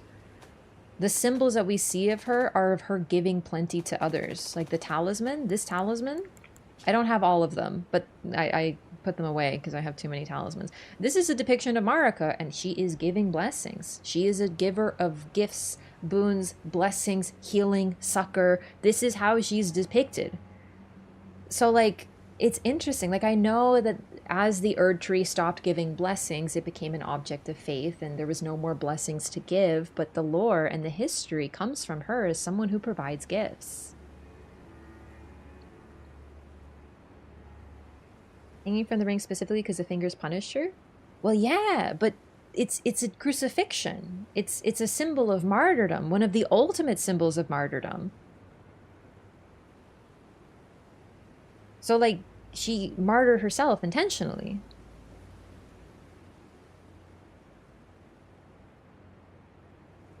Yeah, I definitely think it was probably the Elden Beast, because the thing is, she is an Empyrean and the vessel for the Elden Ring, so she needs to stay alive. So they need to keep her alive, but they just barely. I think the choice of spells that devs assigned to Marika is a good source of insight to what they envisioned of Marika's character. Gwyn never got any healing spells. Good point, he was a warrior through and through. She never fought directly. She had other people do the fighting for her. Like Mikola, actually. Speaking of which. Interesting, isn't it?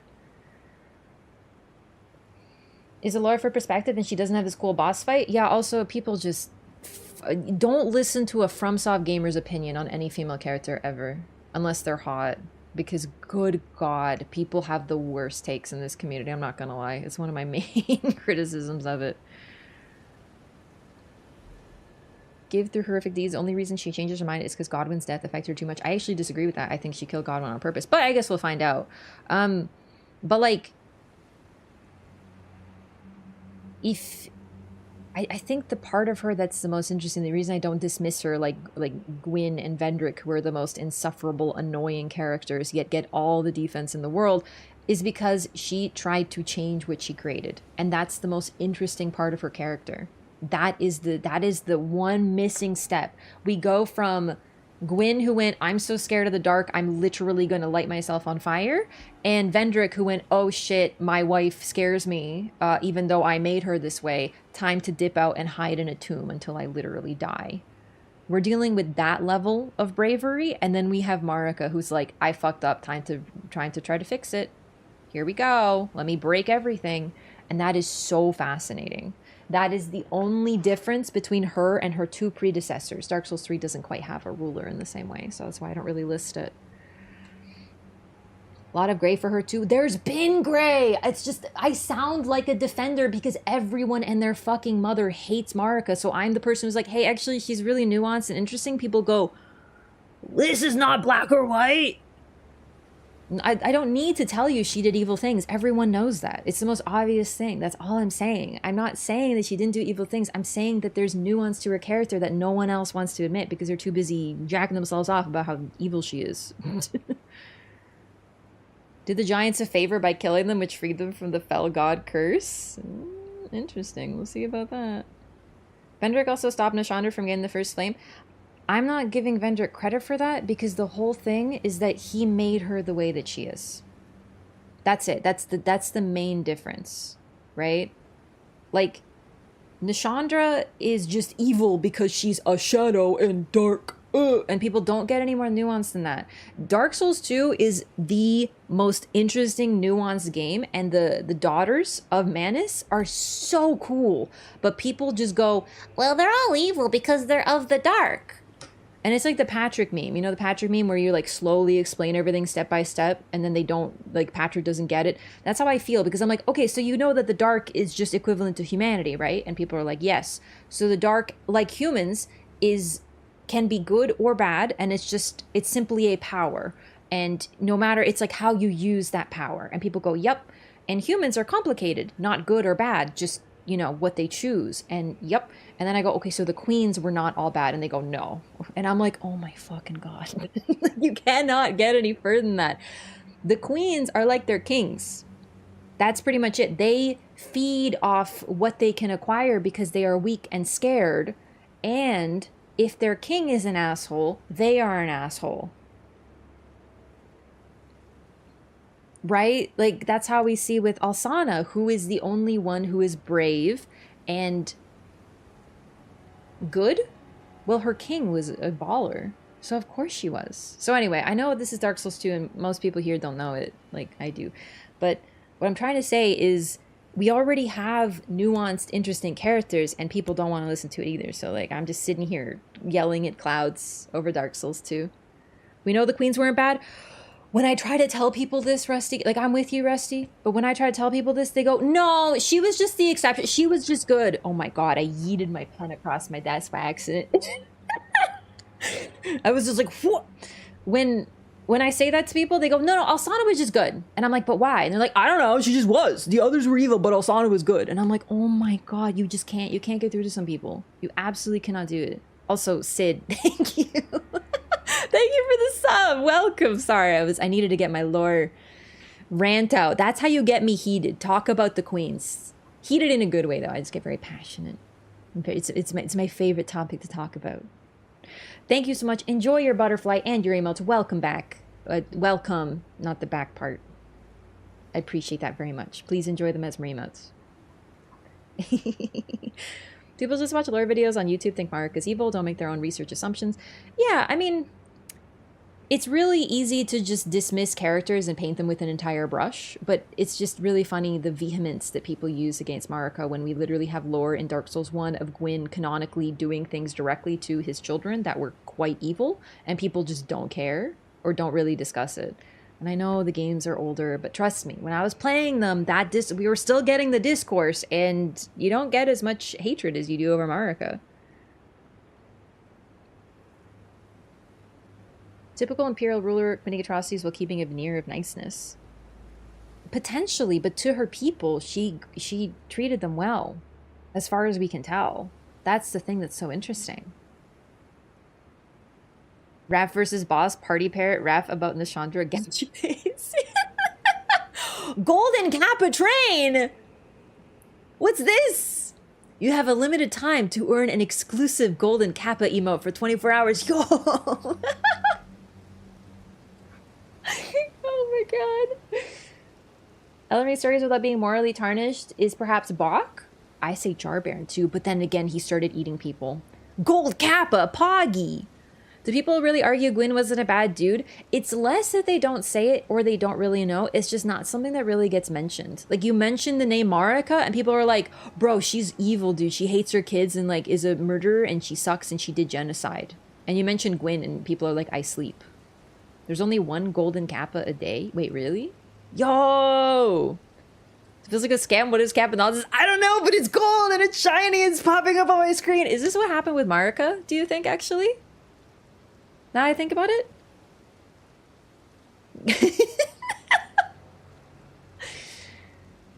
I have seen people who still think he wasn't a bad dude. Yeah, like I'm not just, you know, making this up. I've seen it from the community. I've seen the vehemence with which they will defend Vendrick. Like, if I talk about Vendrick and I criticize him, people go, what do you mean? Vendrick was fine, dude. Vendrick was cool. It was his wife who was the problem. She told him to do murders. The fact that he did the murders and genocide is neither here nor there, but she told him to, so she's like, it's her fault. And it's like people tripping over themselves to defend these individuals that make me so freaking frustrated. Thank you for the hype. Hang on, I gotta say the thing. I've been ranting. Redtail Penny, thank you so much for the sub. Welcome. Rob, thank you for the 100 biddies. Really appreciate the support, Redtail Penny. Please enjoy your butterfly and emotes. Kaylee, thank you for switching your sub to a tier 1 from a prime. I really appreciate that. We love primers, but you know, why not something a little better? Or is it a prime sub? Wait, hang on. Numbers are hard. Oh, there we go. Hang on. Thank you for the prime, actually. Playdeal, thank you for the 5 gifted subs to the community. I really appreciate that. Sorry, YouTube, but Twitch is popping off right now. Metal Master, thank you for the 200 bits. I really appreciate that. Sid, thank you for the gifted sub as well. I really appreciate that. Thank you, everyone. I don't want to fall behind. Thank you so much for the support. Please enjoy your golden kappas. Hopefully. Gwyn is cool because his souls gave me Sunlight Spear. You know what? Maybe it's as easy as that. Blondie, thank you for the 5 gifted subs. A lot of people with mommy issues playing this game, it seems. Yeah. Mark is very selective about who she considers her people. Yeah, but like the Horn Scent with their own people turn them into pots because they're born a certain way. Or they're criminals. Like, at least Marika treats her own people well. Every group tends to have a community where they're like, I think my people should be treated well and these people should not be. There's in and out groups always. And it's so interesting that at least Marika seems to have been an equalizer. She removed death for everyone. She didn't just go, okay, I want to be eternal and my family to be eternal and my people to die and they can just rot. She wanted everyone to be immortal. That's pretty interesting. I think that, as one of her reasons for doing what she did, is also pretty intriguing. Anyway, oh man. Blondie, thank you again for the 5 gifted subs. I really appreciate the support. Holy crap. Sire Loki Lofison, thank you for the 100 bits. Unfun, thank you for the resub. Thank you for 2 months. Dude, I love this golden kappa. This is sick, dude. Is unambiguously morally good. Seath and Aldi are probably the closest. I love that kappa. Poggy. Wait, don't use the kappa yet. Wait for the golden kappa. Master MPS, thanks for the 10 gifted subs. Yeah, this is a rare kappa. It's like a rare plushie. I actually got a rare Pichu plush from 2001 on the internet today. I secured a bid. I got it for a whole $10, $12 Renos. I'll show you guys a picture when it gets here. I'm really excited. It's a rare Pichu. It's like a rare kappa. Thank you so much again, Master MPS, for the 190 total in the channel. Thank you so much. So many new butterflies. Anom, thank you for the prime resub. Oh, God. Do we need to have an intervention about that? About what? Plushies? Milk Negan, thank you so much for the $1 super chat. YouTube, I haven't thanked you for the stuff today. I'm so sorry about that. Rob, thank you for the gifted YouTube membership. Probably a long time ago. I'm scrolling. Neat. She gonna OD on plushies? I don't have a problem. I don't have a problem yet. Yo, Modrensen, thank you so much for the gifted sub in the community. I really appreciate that. Thank you so much for the support. Gabby and my Patty, thank you for the sub as well. Welcome. Saw you in chat earlier. Thank you for choosing to support. I don't have a problem with plushies. I have plenty of space. I don't have a problem yet. When I run out of space, I will have a problem. I'm gonna go into the scene anyway because I'm just saying thank you like a billion times. Very Canadian moment here. Thank you so much. Please enjoy your emotes. All the new butterflies, make sure to say thank you if you were gifted.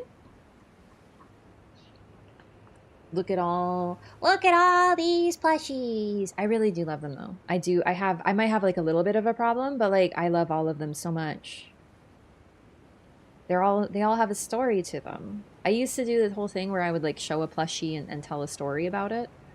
Golden Kappa guaranteed or not yet? I have no idea. Yet is an ominous addition to that sentence. It's not a problem at this point. I don't really want to show pictures of my bedroom because, well, there's a lot of, you could argue, there is an argument to be made that I'm out of space there, but that's only if you're close-minded. I have plenty of space. It's true. Mudrensen, thank you for the 10 gifted subs. Oh my goodness. Thank you so much for that. If you have gifted subs, feel free to request a plush if you want to see one. You might be like, I can't tell what they are. I don't know, just like say like something cute or something. I'm doing show a plushie at home. Basically 503. Thank you for the sub 3 months in advance. I really appreciate that very much. Thank you. Welcome. Please enjoy 3 months of Mesmer. At least. Can I see Mimi Q? You may. Mudrinson, thank you for 10 more gifted subs. What the heck? Thank you. Goodness. I'm actually I've become somewhat stun locked at this point with the gifts. Can I see Mimi Q? Yes. You may. Anyone else? Any plushies? Reasons to believe Marika founded the whole Urtru recycling process on how the shamans did the great jars, by the way. And what's interesting is that might have been, people wanted that. I'm not saying they should have wanted it, but it seems to be something that they wanted. So it looks like Marika took some really gross traditions and turned it into something rather positive that people enjoyed later, which is interesting. Kamasi Fitzgerald, thank you so much for the sub. Sorry, I'm on Twitch brain. Membership, the YouTube membership, welcome. Thank you so much. Please enjoy your emotes, like this one. It doesn't move, but it's very cute. It's Mesmer. He's very cute and good, and not a war criminal. Hope everyone is enjoying the DLC. I'm loving this discourse. Where mic cuts off your arm, just like, yeah, it's really hard because like with a mic, you really need it to be super, super close to you. But like, you know, it is kind of like in the way. I don't know how best to set it up. I've tried. End up like the nobles all zombie like. I thought that was more just because no one dies and lands between. I think that might be a different thing, but we'll see. Listen, just be careful because I feel like you're using stuff that you've uncovered later in the DLC. So just I know it sucks, but just please be careful if you're talking about things that are sort of not obfuscated, opposite, revealed a little later. You know, because I worry about that stuff. Do you know what I mean? People know the names of the plushies? I remember all of them. Blondie, thank you for 5 gifted subs. So weird, I can give subs, but I cannot sub myself. Don't know why. Really? That's odd. You can, maybe... has anyone ever seen that issue? You might have to refresh? I don't know. Welcome in, Mudrenson. Thank you so much for the support. Goodness, I really appreciate that. Freaking 21 gifted subs speed run in the channel. Hey, Rob, thanks for the gifted sub to Mudrenson. There you go. I appreciate that. Hot boy war criminal emotes. Hell yeah, it's my favorite type of character. And Blondie, thank you again, once again, for 5 gifted subs. Thank you so much for the support. Make sure to say thank you. If you got one, not you. You say thank you. Marika did nothing wrong! The most base subscriber. Untrue. Listen, I would like you to understand that I like villains, and I'm not, like, I might have crushes on sexy, tall, hot war criminals. And I don't get that vibe from Marika. I don't have a crush on her because she's a war criminal. I would just like you to know that my picker is never broken, as they say. If I look at someone, I'm like, that one's going in my war criminal boyfriend harem. Girl's fine as well, of course. You know, I don't get that from Marika, and I'm telling you, that means she's more complicated than that. Thank you so much for the sub. Welcome. Yeah, I have a war criminal harem. Emmett Selk from Final Fantasy XIV, Mesmer, Melania is included as well, of course. If you have any suggestions for other war criminal boyfriends/girlfriends, please feel free. I also would like to play BG3 to meet that vampire man, because he seems like he'd be on the list. Solus from Dragon Age. He's in my collection. Sounds like something a war criminal scrapbook owner might say. Asterion, him. I haven't played the game yet, but I can already tell. Super Saiyan Blanco, thank you for the 100 bits. I appreciate that very much. Yeah, Vaughn, everyone's been chill. Everyone's been really chill. I understand it's hard to, like, mention things because you guys might know things that I don't know yet. I get it. I just, you know, I'm just asking folks to be careful. Because, like, sometimes it happened when I was playing base game. I would be wrong about something and folks in chat would be like, listen, you're actually wrong because of this. And it's like, I would have figured it out, you know. Saren is insufferable. Joke's on you. I'm like into that shit.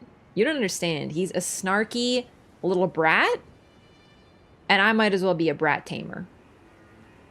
Know what I'm saying? This just in being complicated accepts you from criminal charges.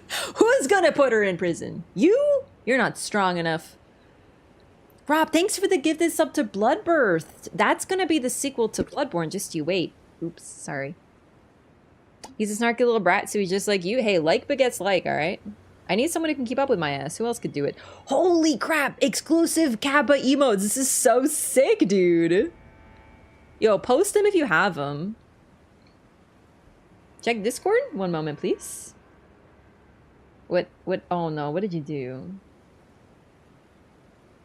Level 9, 69%? Such strong support. 69%. Poggy.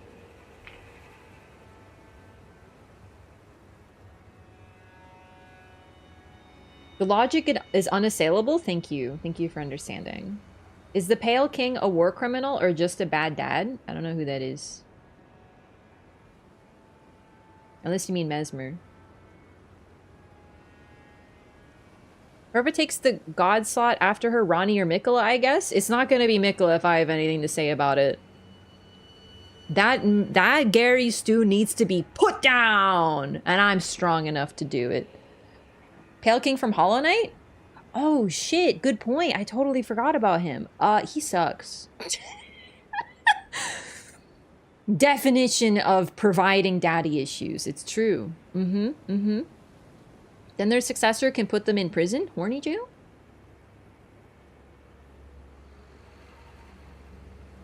Wait, hang on a second. Neat. Really hope Gigantify Golden Kappa is beautiful. God, Kappa is so grainy. Feeling level 10 is required for the Golden Kappa? No! Really? We didn't do it? Oh, I'm heartbroken. Okay, well now I know, but like, no. Oh. Alright, gamers, I'm gonna go back to the game. Thank you so much for having this fun, weird pause with me while we talk about crime. I'm gonna have some water. I've been talking too much about hot war criminals.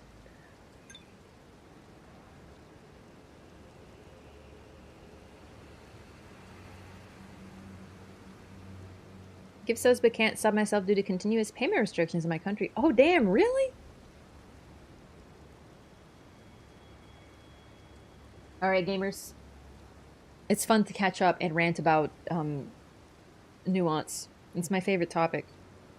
I like to have a nuanced discussion of nuance. It's very meta. Alright, where was I? So long ago, it was like an hour. I want to see what the heck's up with that tree. Wait, there was a grace. I do want to get that first.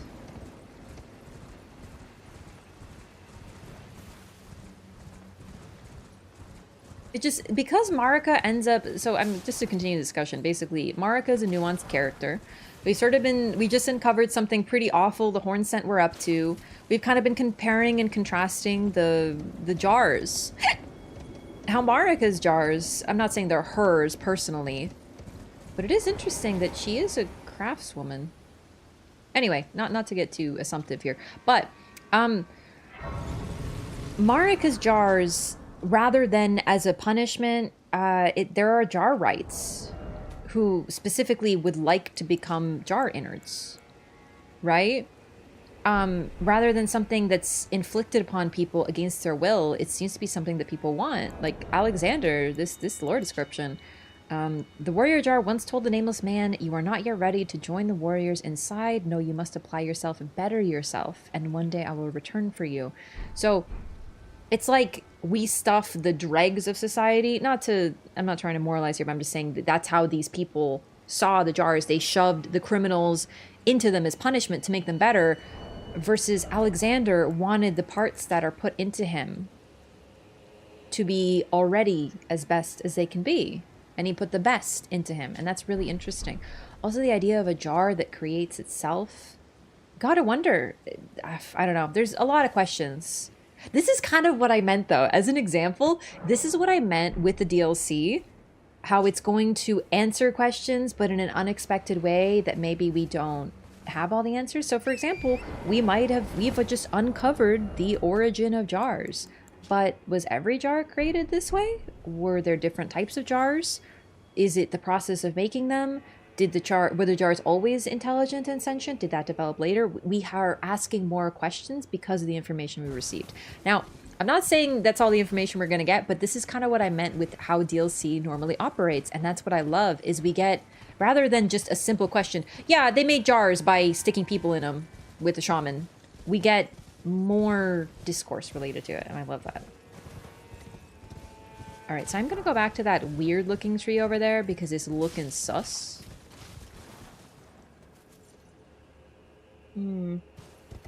I also left some items closer to Bonnie Village. It's a cool location. That place looks really cool. I wonder if that's where the dragons came from, because one of the load screens shows this whole thing with some dragons or something, so. And it looks like gravelstone. Whoa. Yeah. Just remembering when Miyazaki said it was the size of Limgrave.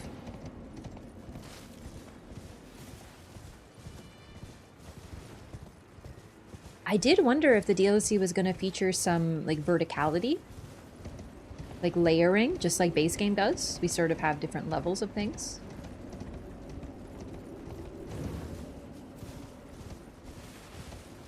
You know what? We still don't really have an answer for what the purpose of the jars was. Like, to create saints?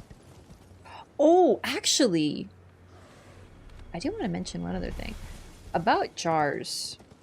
So, to jar something is to preserve it, right? Like, I literally... I'm an expert now because I made jam. I did. I went and I picked strawberries with my family, and I made jam out of them. I've never made jam before. I've gone strawberry picking before, but I've never made preserves. The point is that what I did is I boiled them, made like a mix with sugar, and then I put it into a jar. And then afterward, after it's jarred, you have to pasteurize it. You take the jar, You let it sit upside down, and then the next day, you stick it in boiling water, the actual full jar, to pasteurize it, to clean it. So, all this to say, to jar something is to preserve it. I went on a slight strawberry digression. But what they're doing here is they're creating people preserves, effectively. And when you jar something to preserve it, like the main purpose of it is to increase the health benefits, usually. Also to make it something that you can keep for longer. So the original method for like pickling things or to preserve them was so you would have vegetables and things to eat in the winter so that you wouldn't get like scurvy from not eating like vitamin C, right? But it's to make things keep. And then we also have these items that we've received, like the pickled stuff. Where's the... Listen, I don't use consumables that much, so I don't know where the heck they are in my inventory. So we have these. The effect of the forager brood's pickled delights are enhanced by the fermentation or rotting of the ingredients. Pickling is another form of preserving. So you can pickle things in a jar. Either way, it needs to be sealed. So the fact that we see all these jars that are sealed and they're not apparently functional, they were like preserving people and making new ones out of them, making something new out of them. And it's a really disturbing concept they've introduced us to.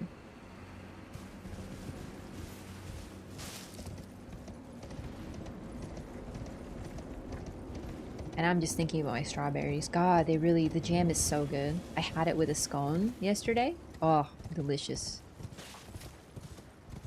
It's cool making something from like step one to like final step and just like having it and knowing exactly what's in it. It's really neat. It's very cool.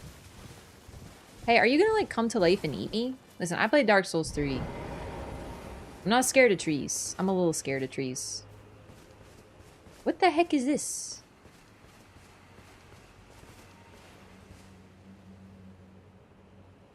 It's like doing the Marika pose. Don't grab me. Don't touch me. Are you gonna grab me? Oh, mother. Oh, I kind of wish actually that you grabbed me, in fact. We'll keep this one because I feel like I might need that. Oh, mother.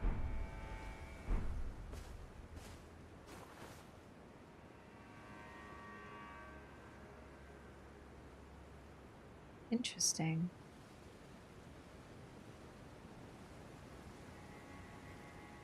Ah, this is a pose of receiving a blessing.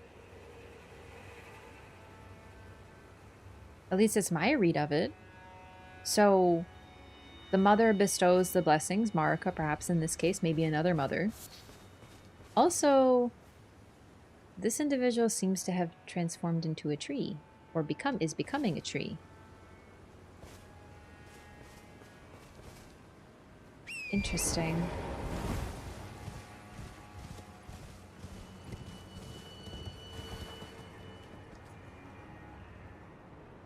Wait, what's that? Is that a bloom?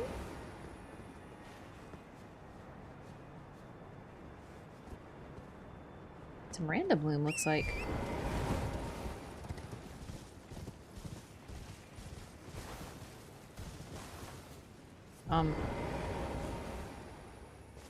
Excuse me? Is this a snakeskin? What the heck is this?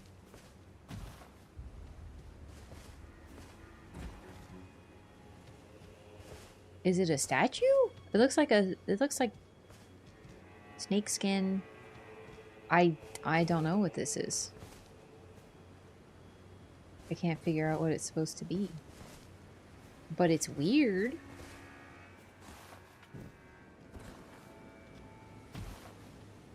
It is a snake! Okay, I see it now. Sorry, I don't know why it took me so long. That's a head. It's a snakeskin. A snakeskin like the one in Volcano Manor at the Temple of Agley. I don't know if this is anything important, but I am going to leave a little marking on the map for... What should be the lore marking? The weird burning... It looks like a burning hand or a tree. That's going to be the lore marker. Okay, bye! What the fuck is that doing here? That is so random. Or is it? Ooh, also, I guess like a slight difference with the pots. The pots are like silver. I don't know, they're just like a different color. They almost look like they're made of metal. Like they're almost shiny? I don't know, maybe. Alright, let's go more this way, and then I want to go that way too. I think we're done in Bonnie Village from what I can tell.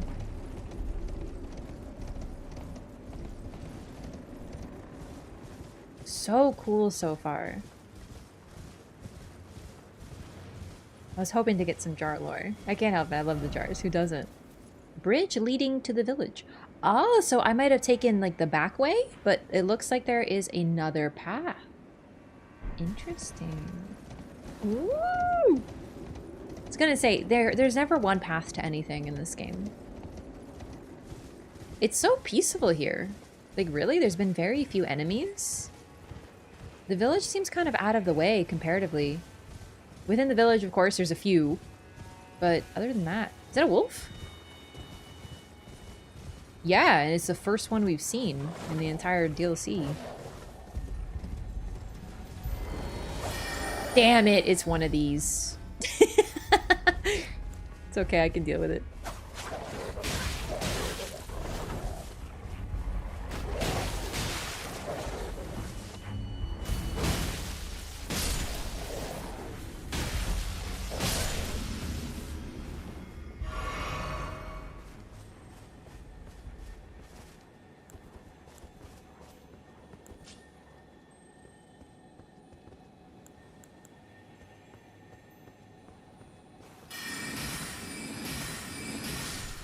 Nailed it!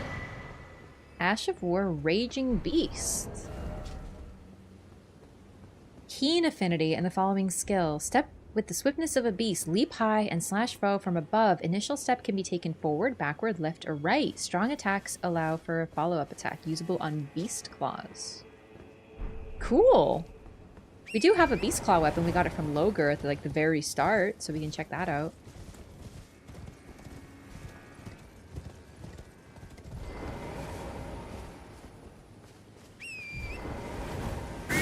Oh my god!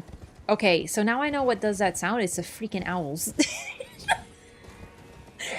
They have jump scared me so many times. Why are the owls so mean? There's a lot of wolves here. Oh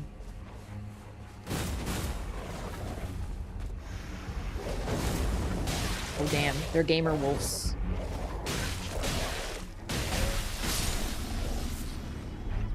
You know what? I don't really need to take them all out. Do want to explore though.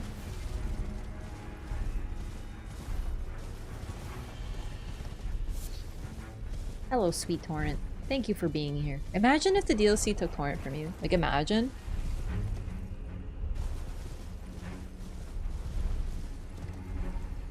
So far, just a lot of wolves.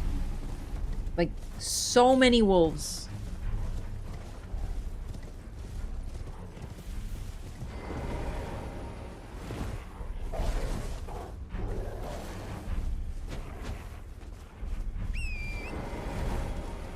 I like the fist weapons, but they're like so close range. I'm missing way too much. More wolves.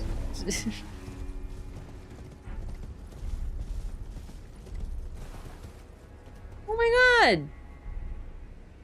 Birds! Do you guys fly? Or you just... Why are you so silly? Like, why are you like that? Oh my god, are you like... What are you guys called? Puffins? You're not puffins. Puffins look weirder than you. You look kind of like little penguin adjacent individuals. What are you? You're seabirds though. You got webbed feet. What's up with that? Are you in the base game? Have I just never noticed these adorable little baby birds? Look at all these chickens, by the way. All right, sorry. Moving on. Hang on, just like a little peek. Can we just pretend that you're like, it's like Pokemon Snap? No.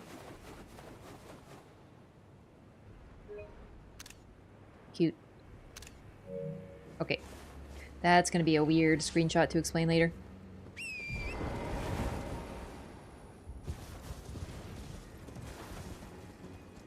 Ooh. No, there's no way. Wow, the sea.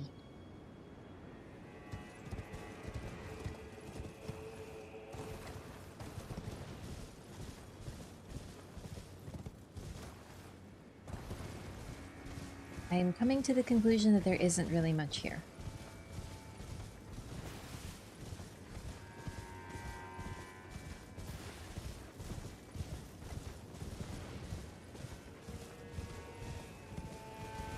Well, we can come back and explore if I really want to, but so far it just looks like it's just a wolf-filled liminal zone between Bonnie Village and something else, question mark? Holy shit!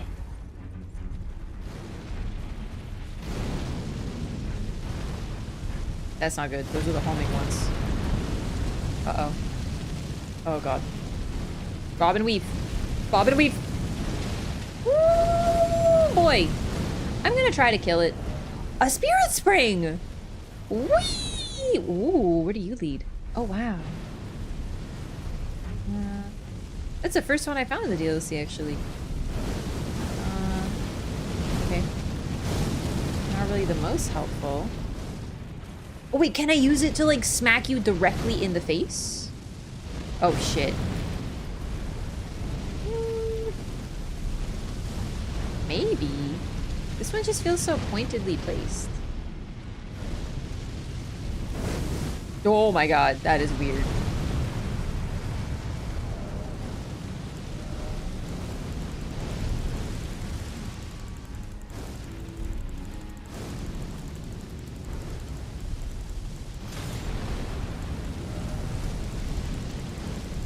We're good.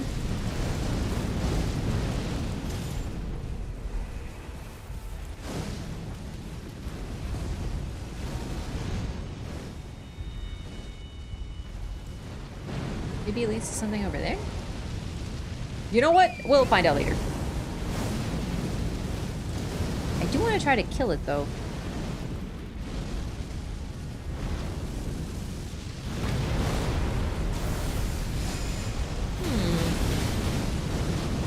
This one seems to have a little bit more armoring around its feet.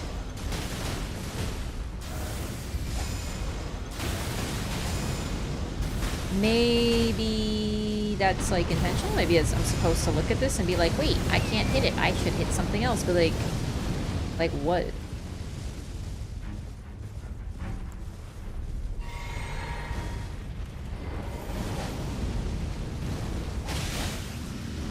It's not taking any damage. Uh-oh. Oh, unfortunate. I'm not sure. Like, maybe you can hit it in a different part. I just don't know where. Maybe the arms? Maybe the face? But it doesn't seem like it could be close enough to do that. Oh, man. I knew what I was doing picking a fight. Unless it was taking damage? Maybe I just didn't see the health bar. That's also possible. We'll take a look.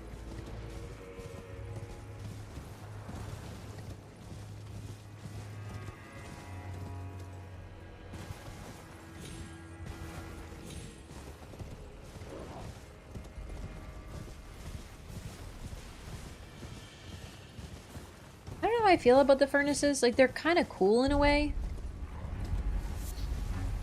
But so far, they've been a massive nuisance to take out.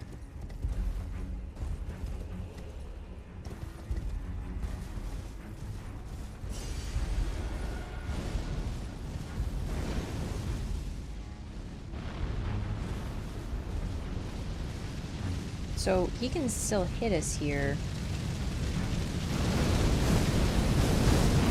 No! Oh my god.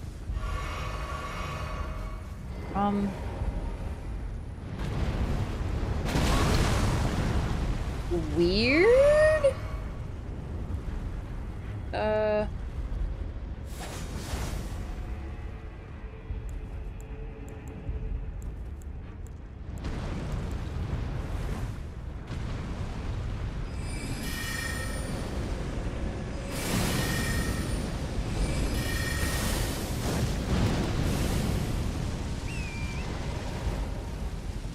Okay.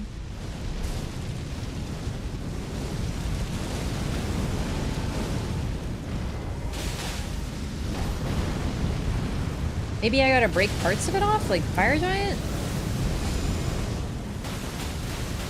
That is doing no damage. Yeah, like there is no damage happening here.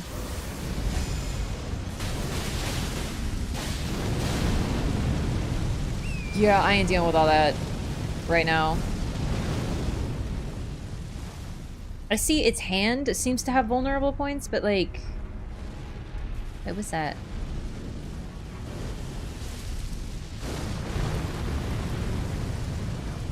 Is it a fucking horse? It's kind of fucked up. Yeah, I don't... Like, I think you have to hit it not in the legs, but like, I'm a melee. I'm like 99% melee. I have like a couple hits. I guess Rock Sling, actually, could do something. Because Rock Sling will give stagger damage. Quite a bit at that. So, hey. And range. Oh, fuck. Oh, my lights just went out. Okay, hang on. Can you... Okay. Fuck.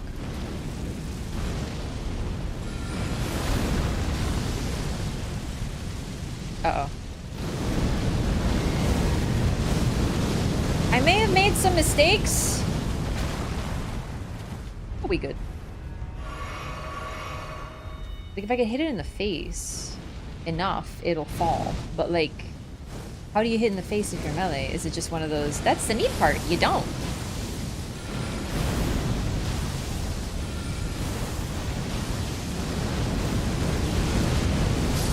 Yeah, okay.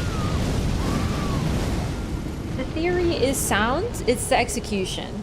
It's just, I want to see if this works. Because if I could just knock it down... even a single time and I can stab in the face, it should be pretty doable relatively. Maybe ride on Torrent. So, it looks like they turned the walking turtle guys with the bells into enemies instead. Because those are kind of like mini puzzles. Oh my fucking god. I fucking hate these owls. Jesus. Okay, hello. That's the incorrect button.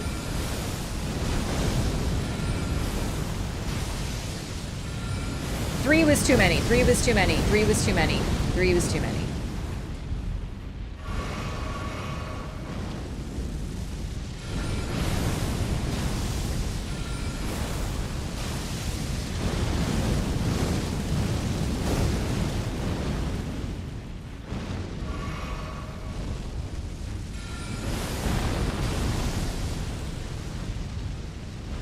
Bro, even Rock Sling can't make it? I got no other ideas. Holy shit. Oh no. He can reach. I think he's closer. Maybe that works for me. Oh, I'm out of juice. Fuck. Okay, hang on. Just stay right there.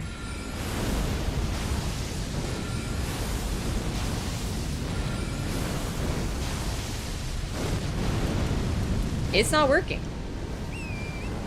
Well, I put me down as fuck this guy, actually. So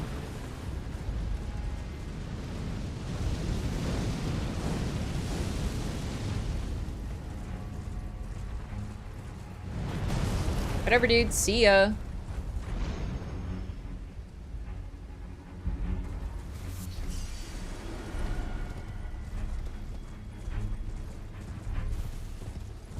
I've only killed one, so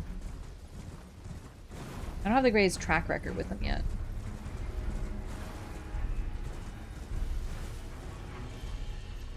It's a cute little lamppost. Holy shit.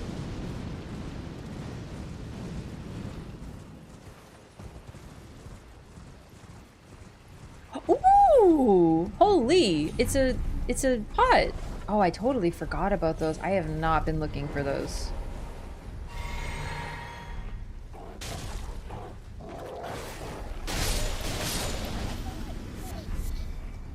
Hmm. Oh no, he came all the way over here? Oh! Wolves are no joke. Neither is this individual. What's that? That looks really neat. Wow, I just want to point out it's been 4 hours and I think we've wandered vaguely around Altus. I have accomplished, like in terms of progression, nothing, but I've been having a great time exploring, but goodness, is actually the size of Limgrave, by the way. Like, Limgrave is a large area. Oh, snap. But, wow. I don't like that.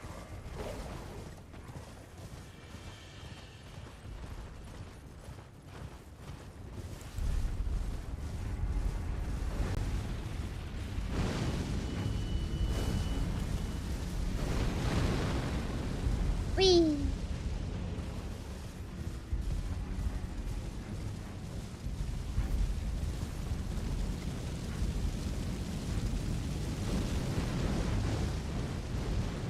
I'm gonna just like try to find a spot to chill here.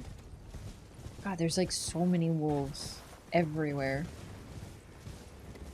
I wonder if this could be related to... Oh, this kind of looks like one of the Carian towers now that I'm closer. Like the Carian towers. Rhea Lucarian or Caria. Actually, I guess they're a bit of both. The Stargazer towers. Oh.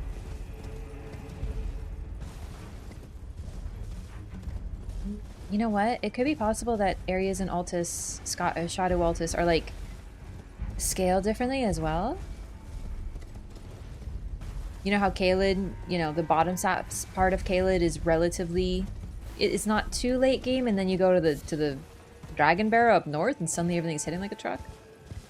Yeah, this is one of those towers. Ooh, what the? Rabith's Rise. It's a rise, no joke. Look at this. Break the thing. Is it? Oh no, it's sealed! Okay, so I have to find...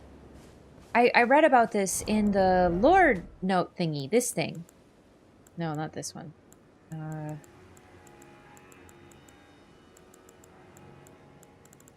This one. This one? This one.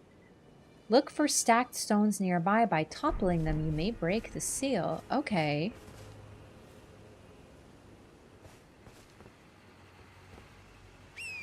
Hmm.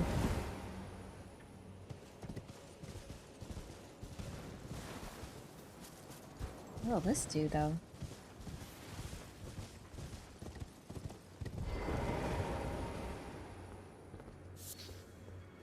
Cool. Looks like someone like forgot to lock the door on the way out. This is the first DLC Rise that I've seen. I knew it! It looked so illusory!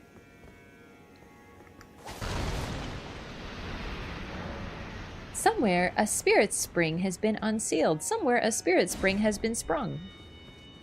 Okay, tell me that didn't look like the most illusory wall that ever illusoried. Oh, I'm so proud of myself, though. What do you mean contraption to... Oh, you had to jump up there, huh? Yee! I love that! My first DLC illusory wall! You gotta keep rolling into walls. You gotta have faith, you know? Troubling.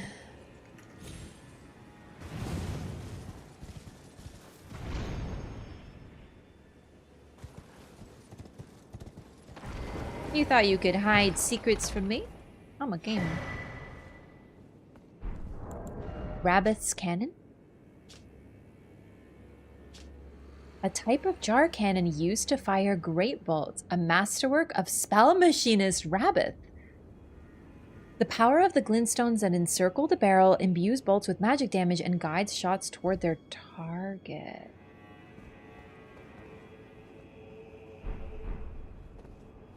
Like this guy. Like this guy. Okay. Let's see what Rabbit's Cannon can do. Now, child, you can't just come in here and cry. Come in here and mew like a cute baby cat. Gonna walk on by without saying meowdy?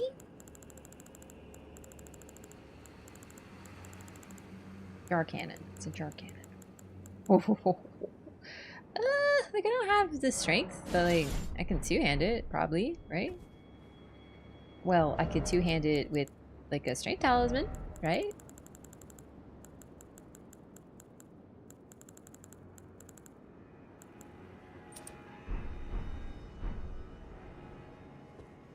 Yep, that's enough. Okay.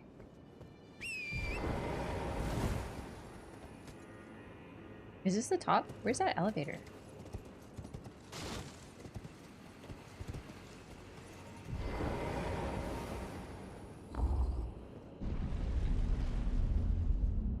I don't know if this is like the intended method, but admittedly it's not too much strength, and if it does a lot of stagger, I don't know. I don't know. Great bolts though. Do I have great bolts on? I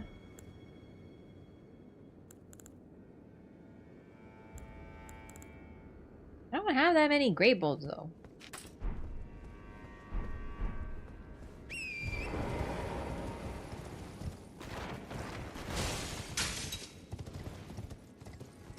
Loads cannon with malicious intent. Ah, there it is. I knew there'd be a Grace nearby. That was like a decent run, and Elden Ring doesn't like making you run. Is that a person? Oh, it's a marionette! Oh, great. I'm so excited to meet my favorite enemies from base game. Hey, kitty. Come on. Come on. Come on, buddy. Oh, I hate when he meows. Like, I hate when he cries. Makes me sad. He just wants me to play with him, but I'm streaming. Alright, let's go try to smack this guy in the face. Oh, right, the pot thingy. I don't want to forget about that either, so...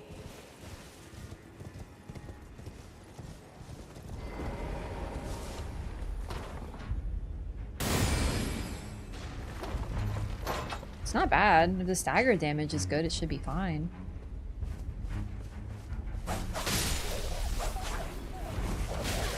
I just can't help but think they're two related things. Do you know what I mean?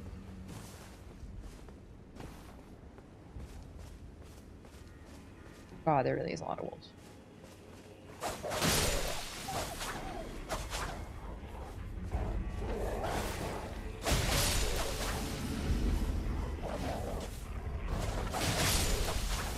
Interesting, this area is like little mini, like Karia town. And there's a bunch of wolves. We know they had a covenant with them.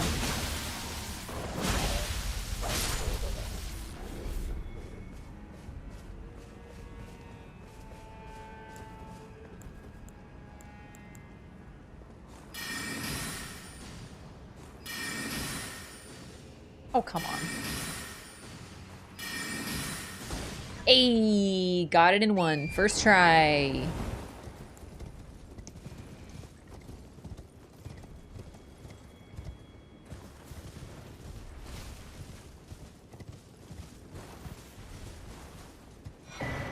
Greasemonger's bell bearing. Root resin and knot resin. The bell bearing of a horn-scent greasemonger who did not survive the war. Aww. Okay, wrong button.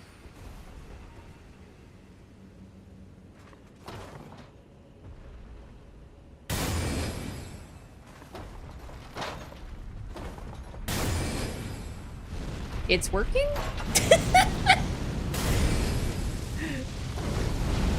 I don't think this is gonna work.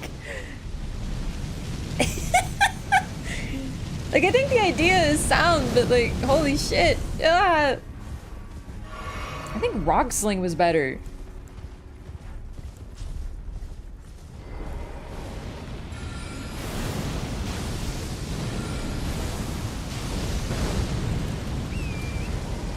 Okay, it's doing damage, it's doing damage. I think this is the way. I want to try to kill this guy because he feels puzzly. He's puzzling me. Maybe you hit the hands. But, like, the face would be the best, right?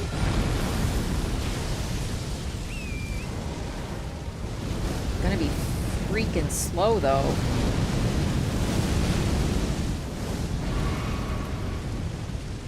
Man, you are annoying. Admittedly, the one I fought didn't do the annoying homing thing, and I think that's actually intentional.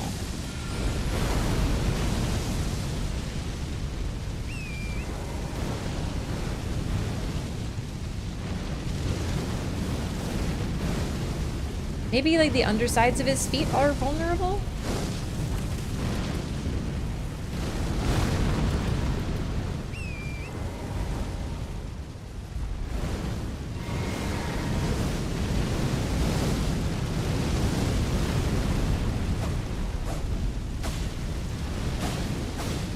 Okay, so that doesn't work.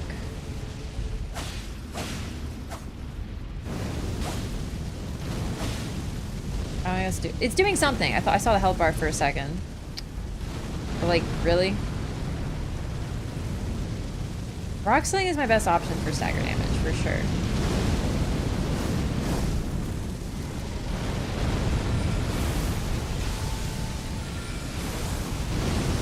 Oh no!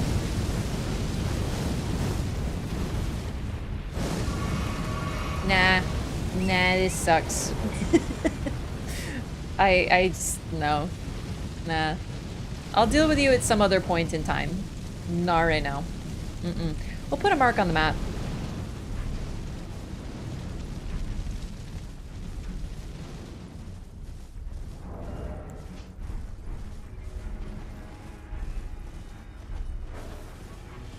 Okay, we got marionettes. Still have aggro. He's still mad. So far the creators of marionettes are the Rhea Lucarians.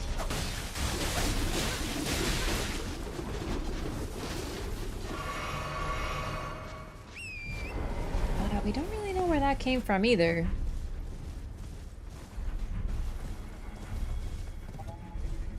This looks like Madness Celis. Oh, this is pretty.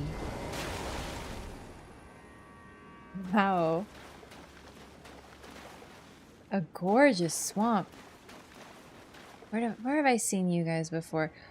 I want to say these are the decorations of Divine Towers. Guy with hood holding sword. This is a stunning cathedral. I love the green on it.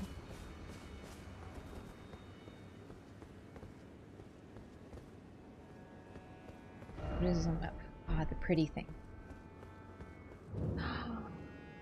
Cathedral of Manus Matir.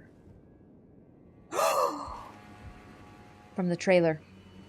We're gonna see the person here. I remember this in the trailer. Okay. Manus Matir. Hand. I don't know what Matir means. Manus just means hand. So there is a link perhaps to Manus Celis. I'm gonna look it up. I'm gonna look up Edom online. 1 second.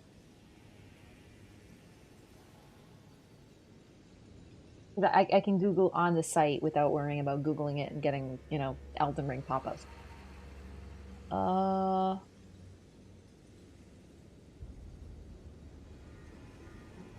That doesn't help.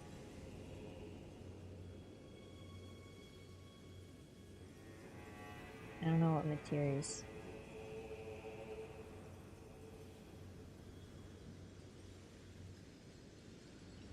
Meteor! No. Is it? I think? No. Search. Okay, no. Nope. I don't know. That didn't help at all.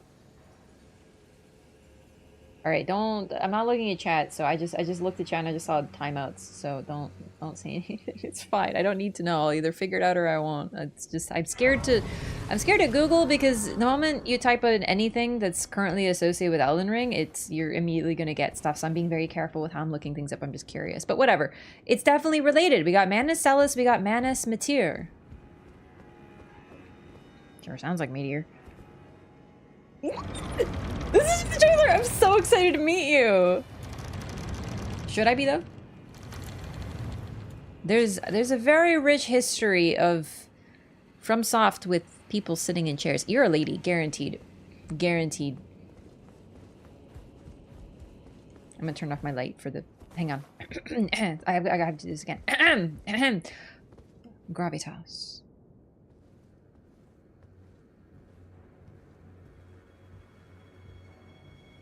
God, do they know how to set a mood or what?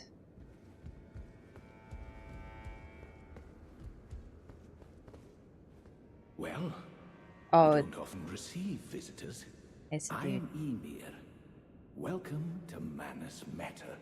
It is a pleasure to have you.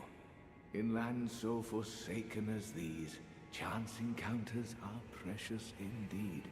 Seeing that we have convened here on this day, allow me to mark the occasion with a modest offering. Whole laden necklace. Thanks.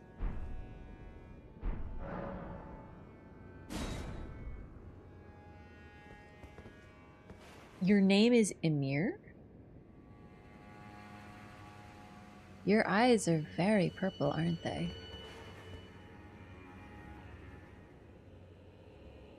A little...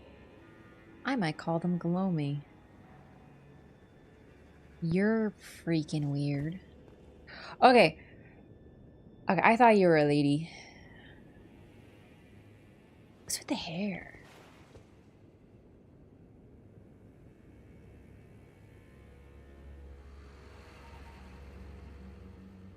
Ymir. Okay, so Ymir is a Norse... I was going to say god, but actually not a god. A Norse giant. A myth. Ymir is a really interesting name. Ymir is the earth. Apparently in Norse myth, the story is that a giant... Like a gigantic giant. I don't remember if he died or what. But his flesh became the earth. So all earth is Ymir. The concept of the name is very much like a founder. The founding of... Like a foundation. So it's a really interesting name to just have on this strange dude. I had to try. So, you know how there's like a whole rich history of ladies sitting in chairs? I don't know what to do with a dude in a chair. This is weird. This is untrusting. I don't trust you. The map I gave you charts the site of a hallowed ruin. It is said that after sounding the hanging bell there, one's fate will be guided by the stars. I only wish to be of service, to help those who fight for their purpose. I'm not mistaken, am I? I can see it in your eyes. You are a fighter, are you not? You scare the living bejesus out of me, but I'm gonna listen to your instructions anyway. Is something the matter? I've given you a map to the hallowed ruin. Oh, I suppose you expect a lesson of me, do you? I know the feeling. Those with purpose are nothing if not ravenous. For power. For truth. Count Ymir. High Priest. Of what? Count? I have all of the... Miriam's Miriam? Miriam! Preceptor Miriam! Holy fuck. Sorcery of a preceptor who served the Karn royal family. The annoying lady who teleports in the upside down Karian tower. Specifically the upside down one.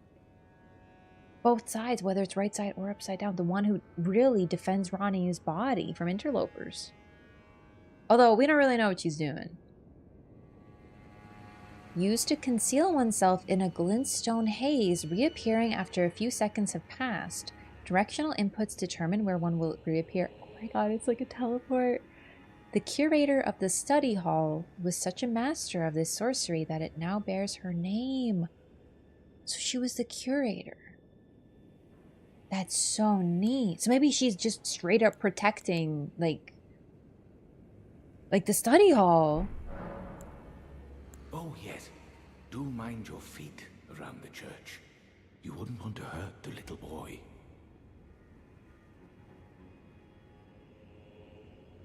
What?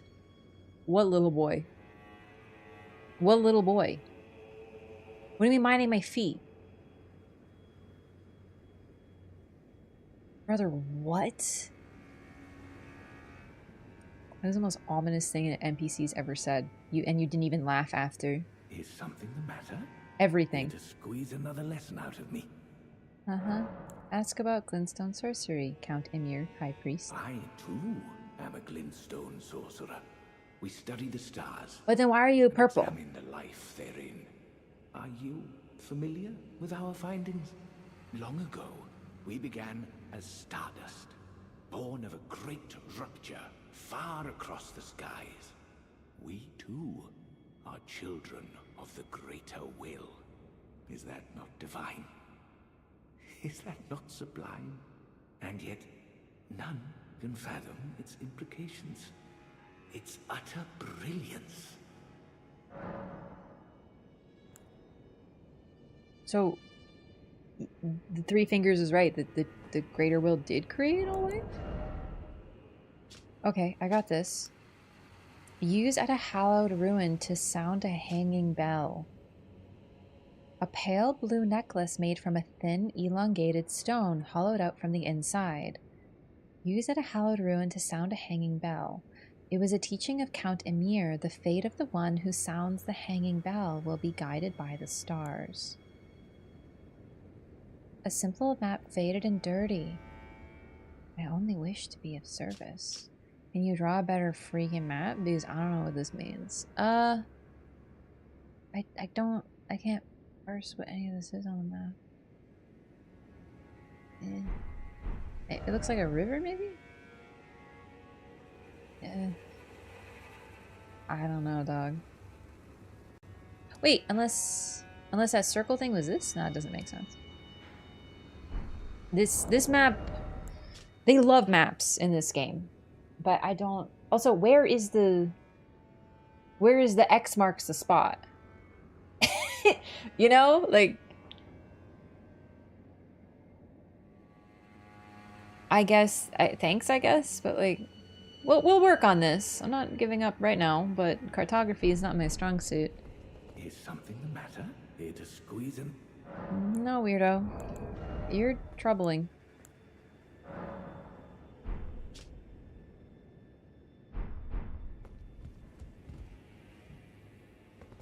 Where is the boy? What does that mean? Is this the, oh, maybe he just, oh, maybe he just has a cat, silly me. It's probably just a cat. You know, you gotta watch out sometimes. They like to run around feet. I have to be careful with mine. He's always running at my feet diagonally. It's like he's trying to murder me or something.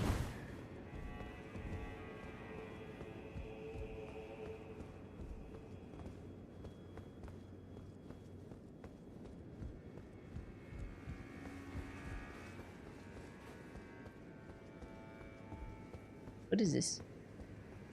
Oh, just greenery.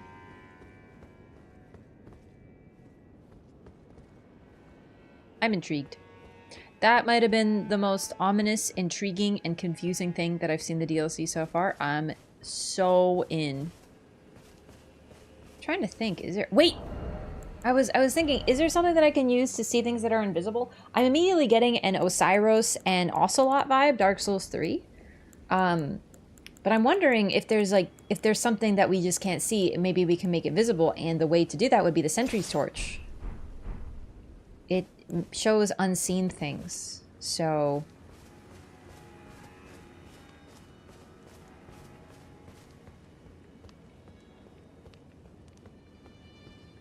Not two-handed. Oh! I'm in no attack town. I can't attack. Interesting.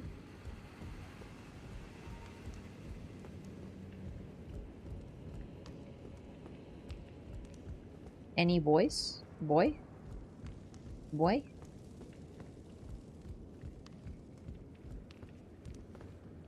Wait.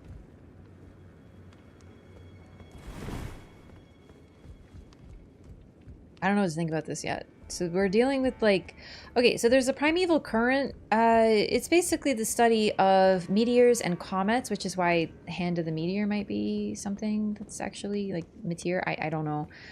But the Manus Celis, Celis means sky. Basically, the primeval current was, which this guy might be associated with, I'm not really sure, but this place is just weird and creepy. It might be something completely different.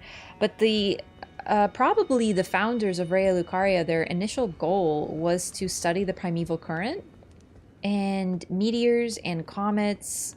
And the two of the individuals that we know who did that are Lusat and Azur. You know what happened to them? They basically saw things that they couldn't quite comprehend and became freaking stone. Their brains turned to stone, effectively. This was apparently considered a good thing for them, but like, who knows? And of course there's Selin, who also had the same or a similar goal.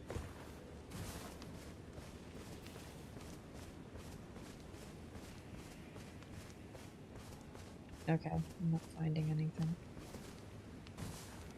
What is that?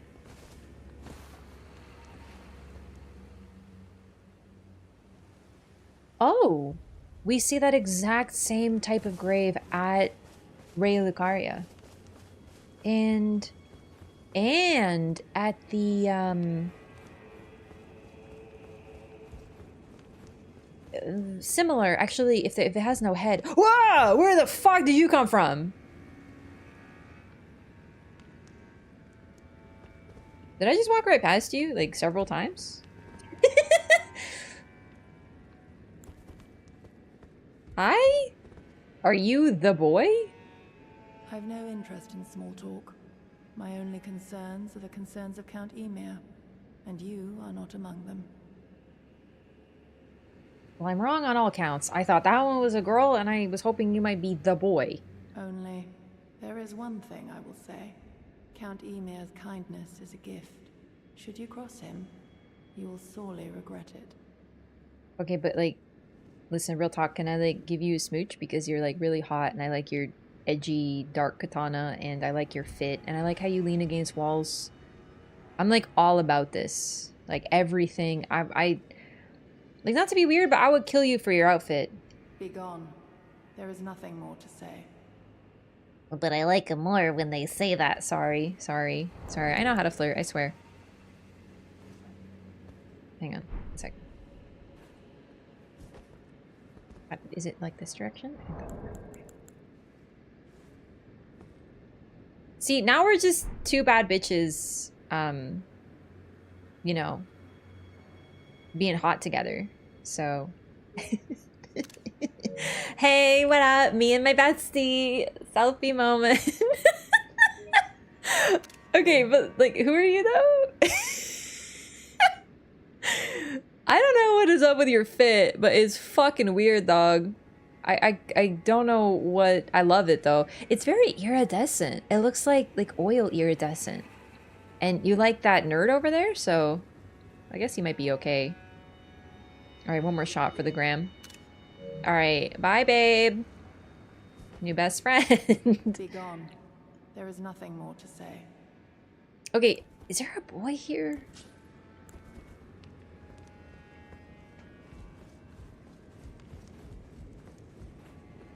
Is something the matter? Here to squeeze him? Ask about the knight in black armor. Ah, you met Yulan. Well, I hope that she behaved at least. The poor girl has overcome grave misfortune. Her tongue can be sharp at the best of times, but don't think that makes her a bad person. It sure doesn't. It's no surprise her little sister, too, has a heart of gold. Who? Who? It's her little sister. I need to write notes. Jolan? Was that Jolan? Okay. I am very excited. We're gonna need to leave some room for Count Emir.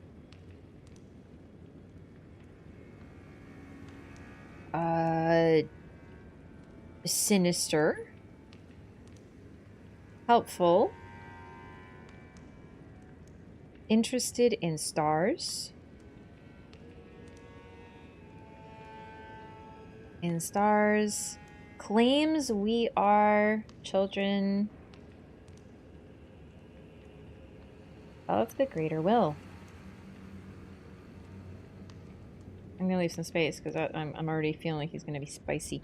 It's Jolan. I don't know what kind of accent it was. I lost it already. Loyal to Emir.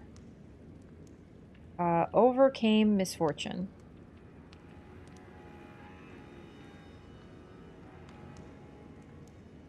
As sister.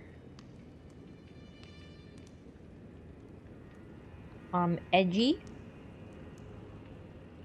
Cool. Hot. Okay, that's all.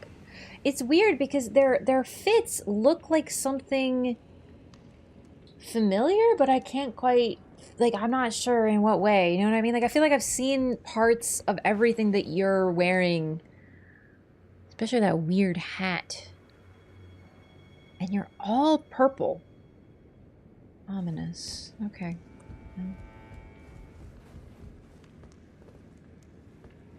Can we talk a little bit more, though? Be gone. There is nothing more. Fair enough. You remind me of the one who leans and is also loyal to a complete dickhole. Ensha. Is that your sister? No, that'd be weird. Ensha's a dude. Well...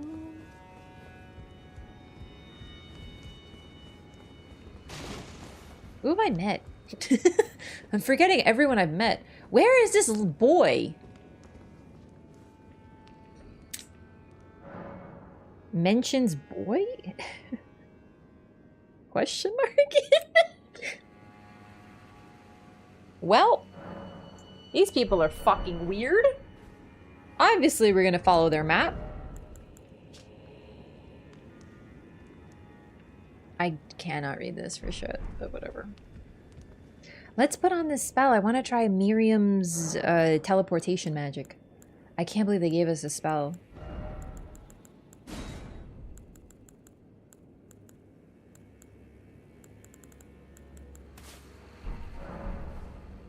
I hope it's like quick.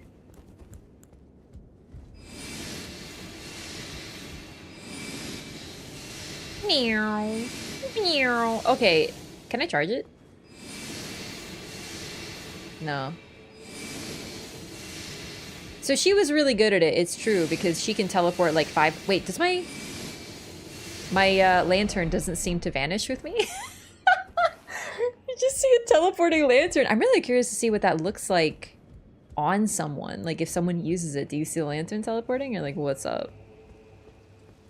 You know, if there's anything I learned is always trust people who live in weird cathedrals and sit in chairs and wear nothing, but live in swamps, like Shrek. Honestly, everything out there seems quite above board.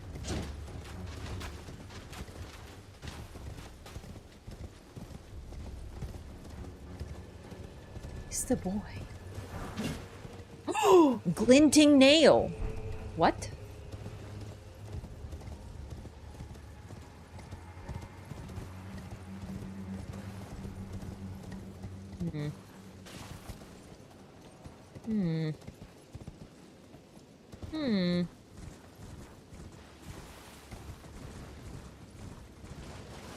Creepy. Wait, examine remains. Wait, you can duplicate. I was gonna say this is the exact grave that's inside the things. What? What's the catch though? I'm not using that until I know exactly how it works. But that's what's inside the Wandering Mausoleums. The bottom is different, but the corpse is the same. You can also find corpses... Okay, I'm just going to show this off, actually, because we can teleport right back here. There's a similar grave, but with a head. At least I think it has a head. In Ray Lucaria, actually. Yeah. Well, no, the markings all over it are different. Like all these like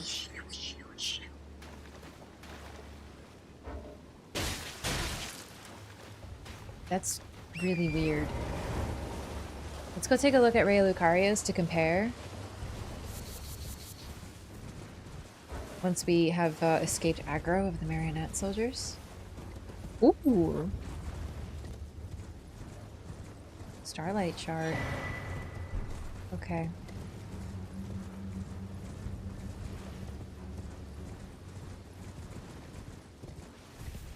I don't even I am at a loss.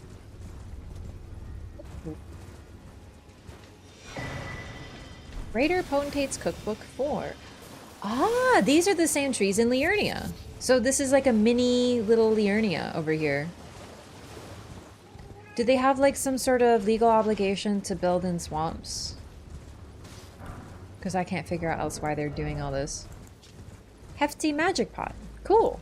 Glinting nail. Nail stone with shining fingerprints floating above. Uses FP to fling a magic nail that crumbles during flight. Finger ruins. Finger ruins. Like the fingers. Like the 3 fingers? Are there other fingers being involved here? Because I was gonna say, these almost look like 3 fingers. That the markings look adjacent to the 3 fingers. But I wasn't sure if I would... We're going back to that thing.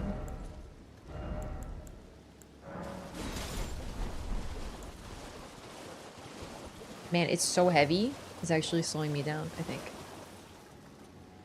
Yeah, that's pretty similar. Okay, it's not necessarily the 3 fingers. We know about the 2 fingers. We know about the 3 fingers. There might be other fingers now. Now we're gonna find out there's star fingers. Just you fucking wait. Everyone's got their fingies involved in this, but...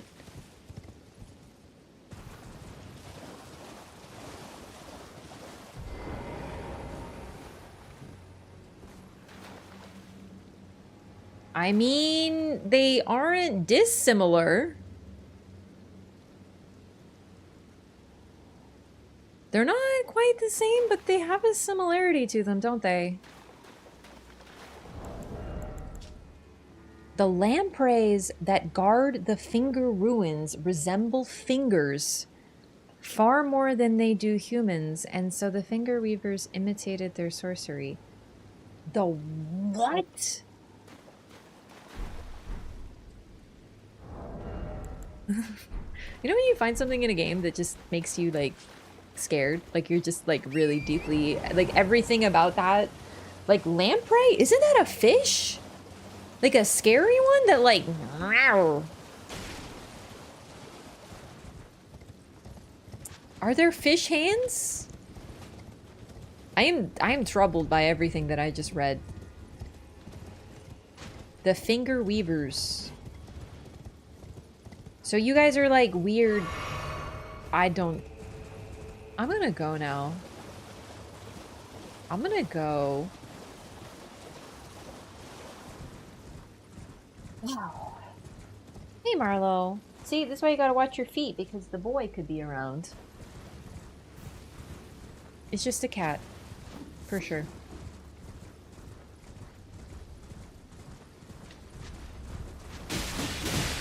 Look!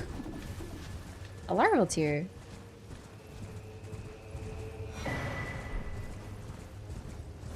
Where am I? I always have aggro, so I can never open my map. It's really hard for me to get my bearings. There we go. Okay. So, Church District High Road. Wait, the Church District? Ooh, remember. Wow, look. Look at, there's colors over here. Flowers? This might be my favorite zone already, whatever this is. It also said the Church District. You know, I have a key now to the prayer room in the Church District, and this is the Church District High Road. Hey! Dead guys! Are you those who live in death? Their bones are golden! Just like in... Yup. Oh no, they're here. Oh. Oh! I wonder if the Shadow Keep is gonna have that centipede... I keep calling him a centipede guy. I don't know that he's a centipede yet. But from the trailer, the one who, you know... With the golden bones. The royal remains! Maybe we're gonna find out more about the royal remains! Can I enter the town through here? Is there like a secret me only entrance? Ooh! Hey. Let me in. Okay, fair enough, fair enough, fair enough. This building is very aesthetic, like this whole keep. It's like pure pitch black. I love that. Reminds me a lot actually of Vendrick's castle from Dark Souls 2. Pure black and pure white. It's very much like a chessboard castle. It's very cool.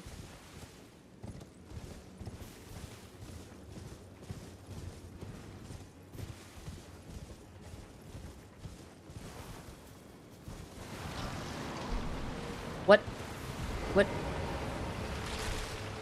Ooh! The Sun Realm Shield! You guys, you're an Altus in base game too. Only there. And there's the move! Ah! Ugh! There's a lot of you.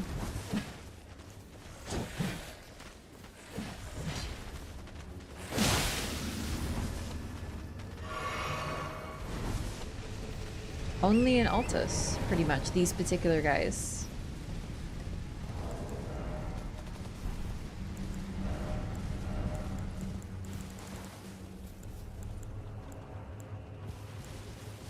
Where is their shield, though? I think it's just a standard kite.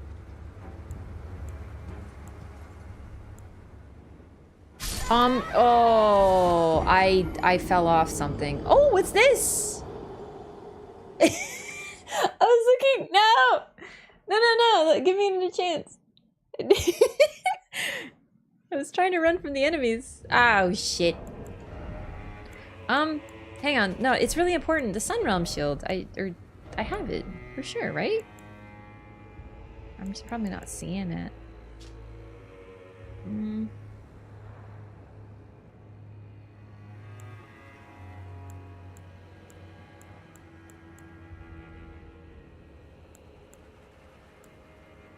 Maybe I don't? Ooh. Is this a bird holding a sword? How did I never notice that the kite shield goes this hard? Okay, there it is, the Sun Realm Shield. Goodness. Okay, so they dropped this. Probably. They're holding the same shield, but it's the same guys in Altus, the guys with the red. Shield of honor depicting a city crowned by the sun. It has seen better days. Much like the wear upon the shield, the seat of the sun is long faded away. Let's take a look. Does this look like the Shaded Keep?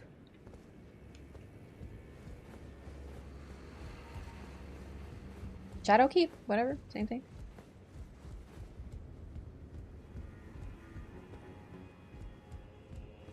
Wow, it's... Oh, I was about to say it's beautiful, and then fog rolled in.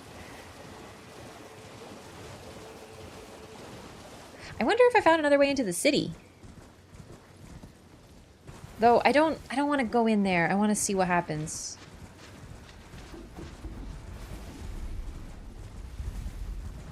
It's like the main door is... What is that? Oh, wolves. Okay. The main door is open, so I don't want to like... Oh yeah, there's some stuff over here for sure.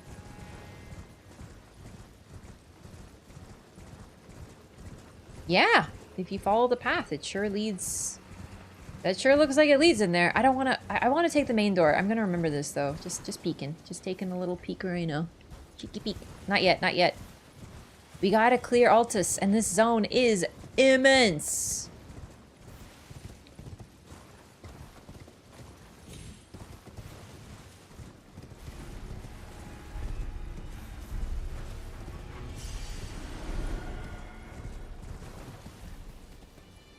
Okay, I mean...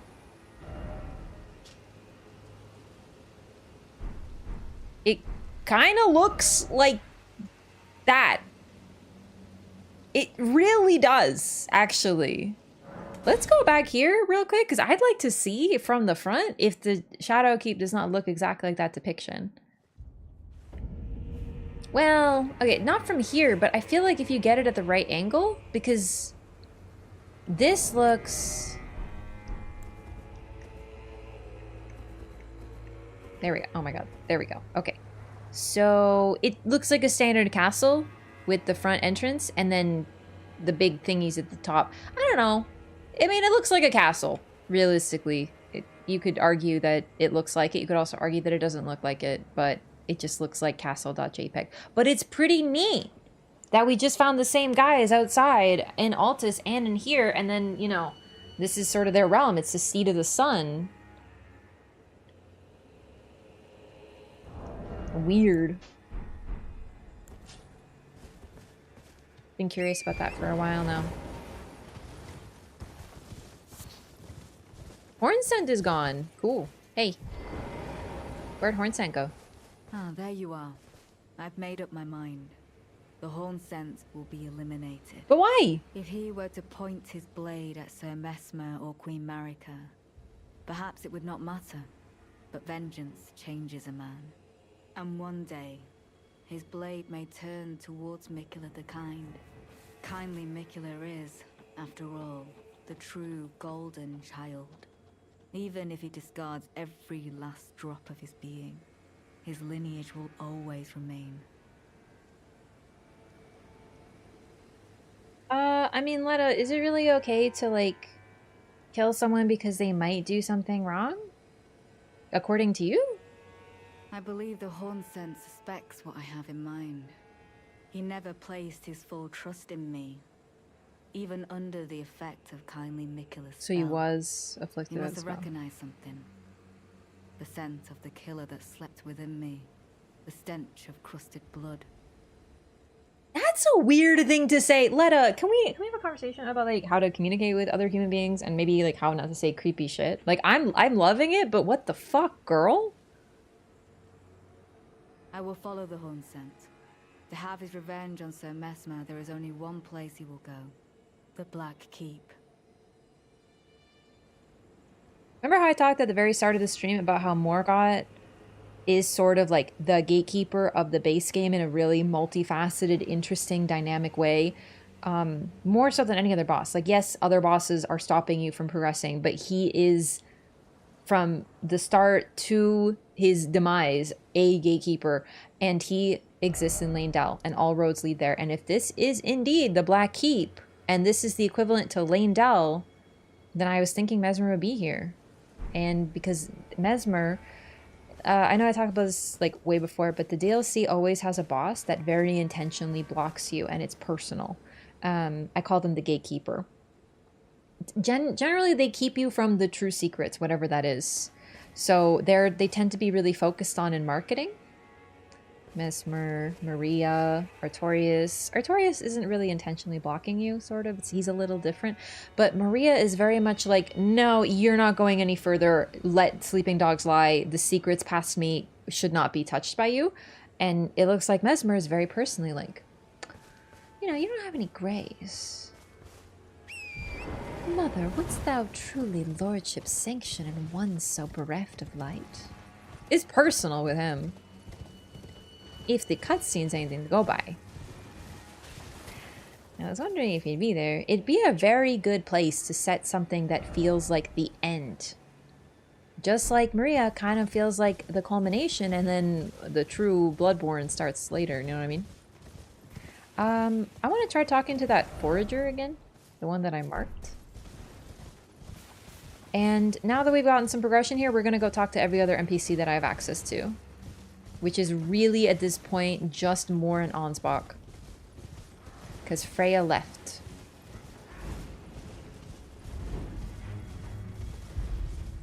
God, I love how terrifying Letta is. Miquella the Kind, by the way.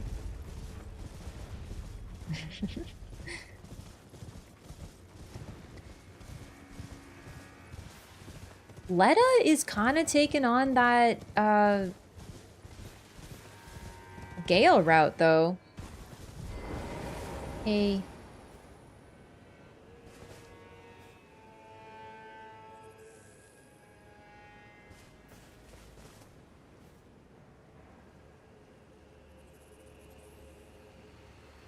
Maybe I can heal him?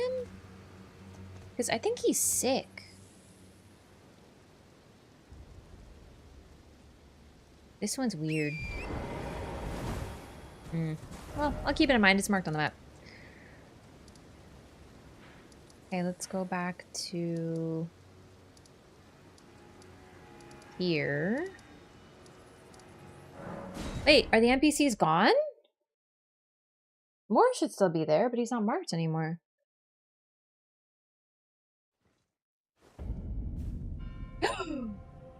They gone! Cool, okay. Nice. That's good, mostly. I'm guessing they're progressing then. That's good. So far, we've got everyone moving. And I don't know where they are, and they've become more interesting. Whipping hut. I didn't go over here, so I'd like to go over there. But give me just 1 second. I'm gonna use the restroom, and then BRB, okay? I'll open up chat, and then we can discuss for a bit. Yeah. There. All right. Be right back, everyone.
Hello.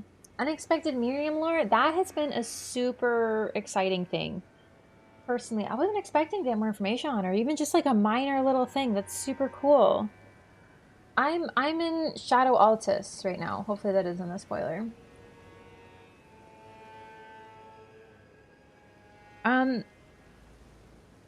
What is your specialization? Studying Elden Ring? It's true. Omega nerd.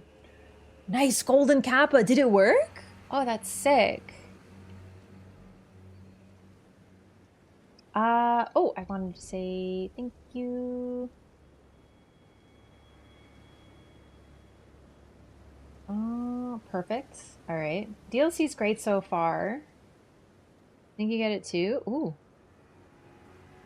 Ooh. Oh, I do! Oh, that's so cool. Take a peek at the map, because I don't think the map is a spoiler for the most part. Yeah, I'll open the map in a sec, for sure. You can hopefully get an idea. I'm still really early. I feel like I'm like the slowest, most behind person. Also, Green, thank you so much for 21 months. I just saw that. Thank you very much. Appreciate the support. Getting up to 2 years. Thank you.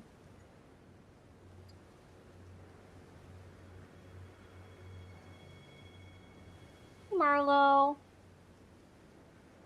Can I pick you up? Oh, I'm gonna need water soon. Can I pick you up, honey? No? No, you're running? What if I want to? Oh. He wants me to play with him. I did a little bit, but like only so much I can play with him when I gotta get back. So, poor bud. Works out great. I was sad I would be able to watch stream. Yeah, that's another reason I'm really taking my time. Like, it's just, it's, you know.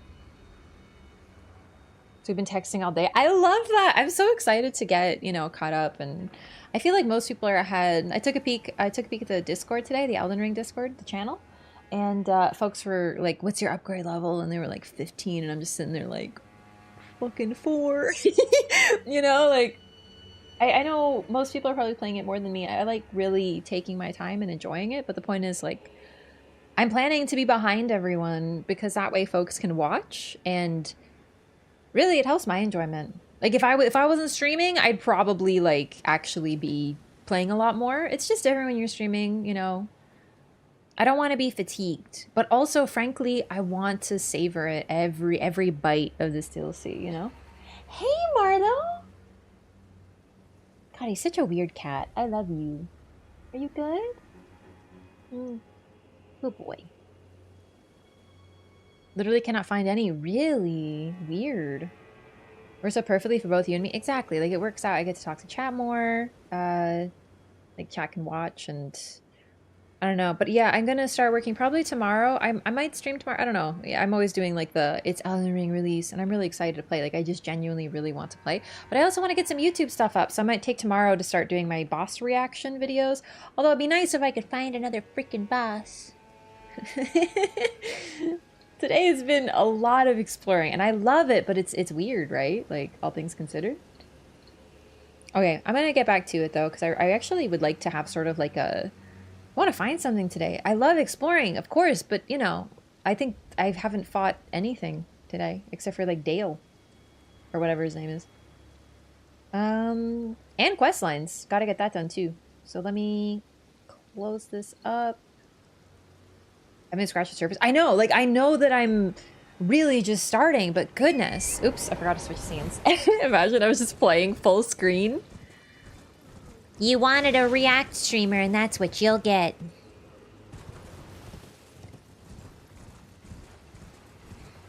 I'm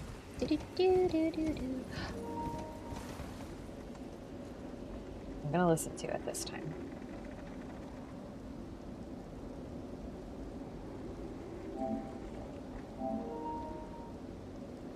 Is this battery low too?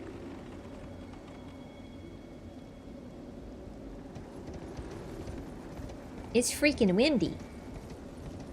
You know, ow.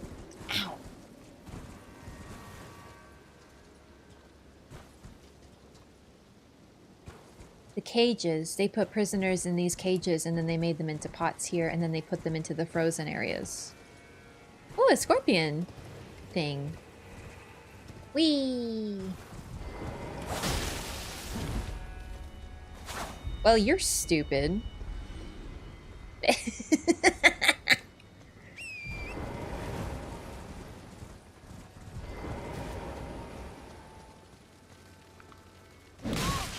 Okay. And that was an excellent example of hyper armor. Did you see how I was charging my attack and I got hit and then it canceled it and then I got freaking spammed? That is a lack of hyper armor. Also poise, but charge attacks would count for hyper armor, I think.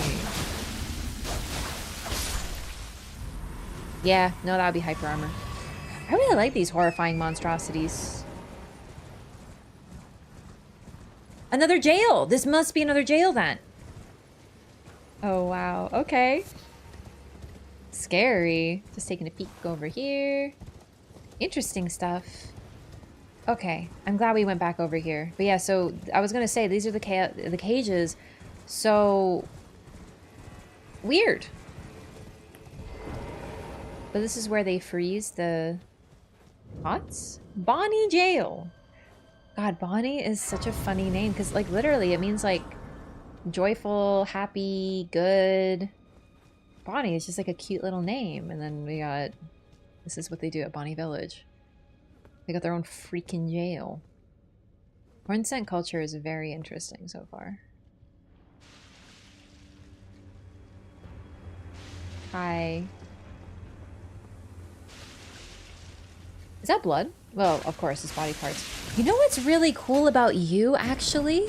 Is, besides, you know, your Trina-like hair, and now that I, like, am putting that together and stuff, these guys look really similar to Dark Souls 1, the...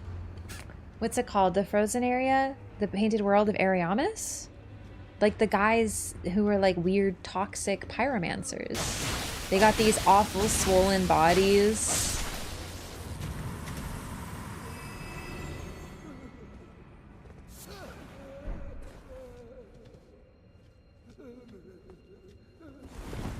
Oh, it looked so hidden. Good shot. Okay.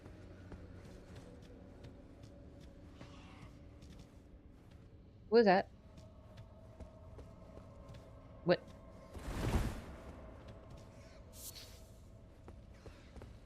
I hear... like weird noise, like weirder than usual noises. Oh,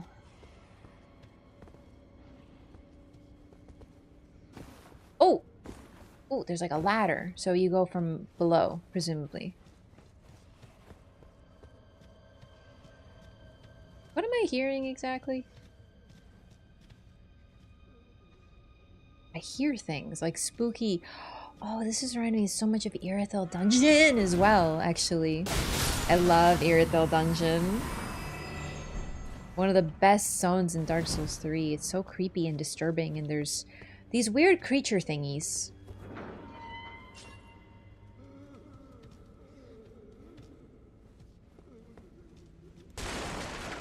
My first time playing Dark Souls 3, I was really scared of Irithyll Dungeon, and there are these strange, like, lizard-like, warped human creatures that hang out on the wall.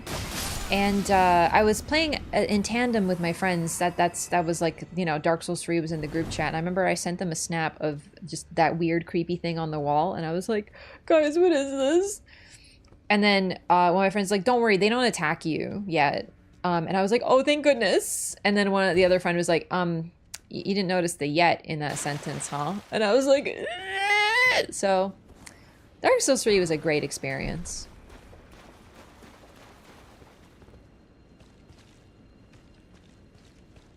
Like, you just walk into a room and then there's suddenly a bulbous headed, like, imagine like an albinaric head just following you through the room and you're like, ah! Like a salamander albinaric. Are you a rat? Oh, you're what I was hearing. Oh, do you think they were like escaping the prison?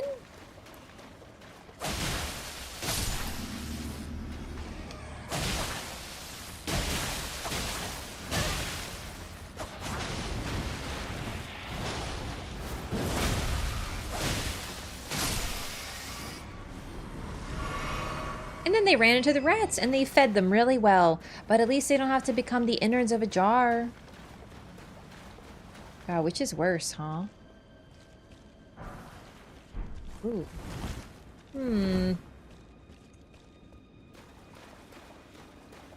God, it's so gooey. All the bones.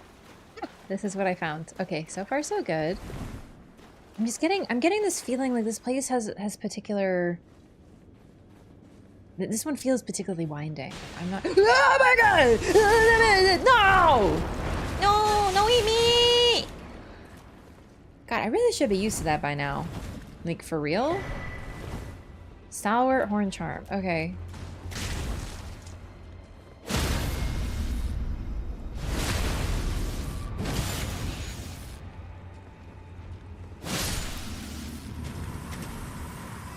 Okay, you weird-ass jar innards. Can I open this? That'd be, like, really cash money. Wait, this just leads here. Uh-oh. Robustness governs resistance to blood loss and frost. Ceremonial accoutrement worn by Hornscent vastly raises robustness. Horns are sublime artifacts to Hornscent, and their presence confirms the belief that they are a chosen people. Only the repeated sprouting of fresh horns can create a tangled horn, which is viewed as an irrefutable symbol of primacy. You know what? I wonder if the omen, the treatment of the omen, is not a response to... Okay, so if the Hornscent think that they're better than everyone because they have horns, and if your horns grow bigger and, you know, curl more, you're better and more important than others, then if you don't have horns, you're nothing. And then we have the omen, which are treated poorly in the society that we know of, and it's considered a curse to be an omen.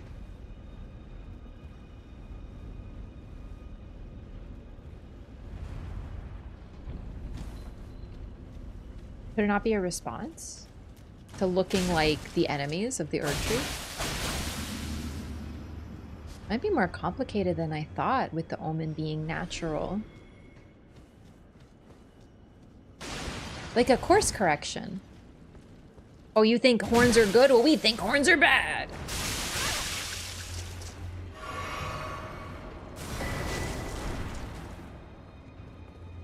Another hefty.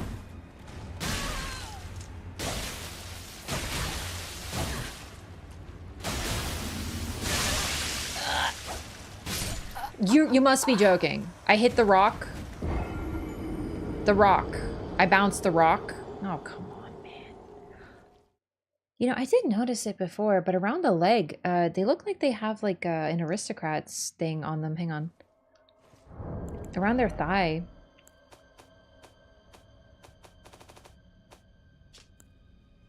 Aristocrat headband. They look like they have an aristocrat headband around their thigh. Valuable headband featuring fine goldwork. Travel attire worn by nobles in the capital. Might not be the same thing, but it looks pretty similar. Alright, let's do that again. We weren't really that far and we just had to hop down these pots. I hate bouncing. Like when your weapon bounces, it's just like the biggest disrespect. Oh shit. Oh fuck. I lived, bitch.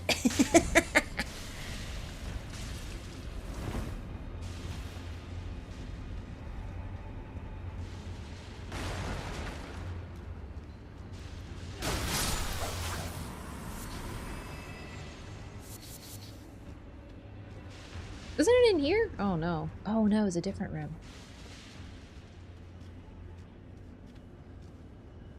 Cool.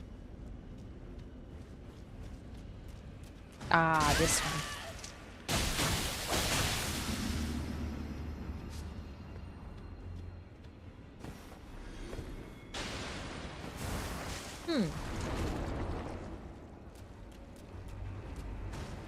Oh god, they jumping. Oh my god.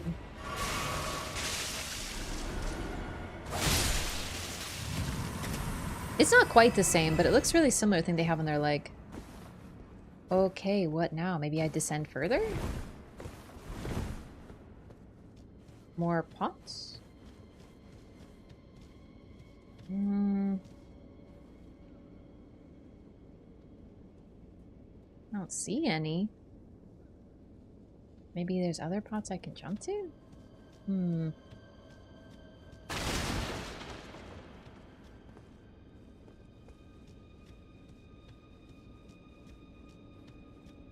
Did I check this?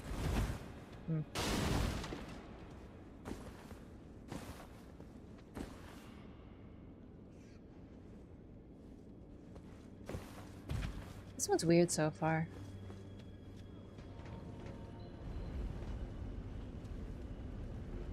Wait, maybe this will take me... Maybe I can jump to another place from this?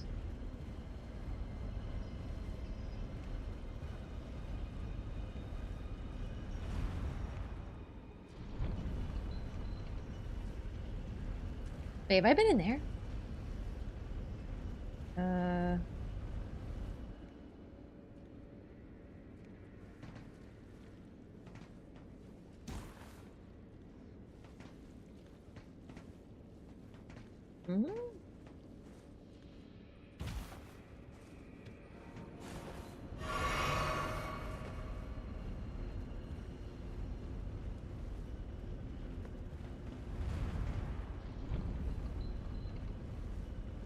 I don't really see how to descend. Maybe I missed the door though.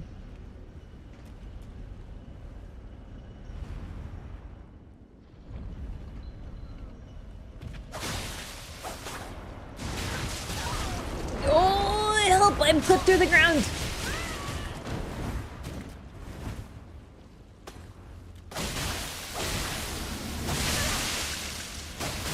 No. 25 HP and a dream. Wasn't even close. And this one's confusing.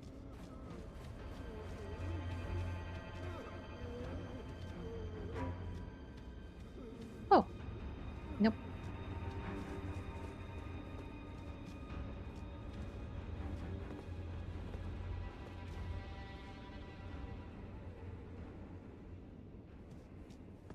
Is this where I started? Can I descend here? Is that one? No, there's nothing.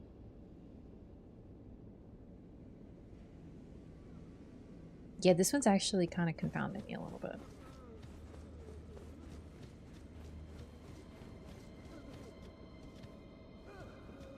Maybe I go back down to the tunnels?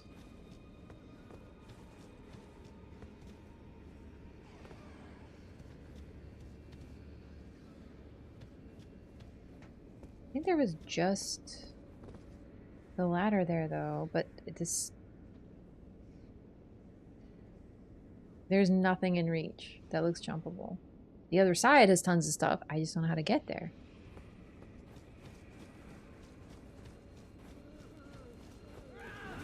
Yeah, I went through here and then I jumped down there.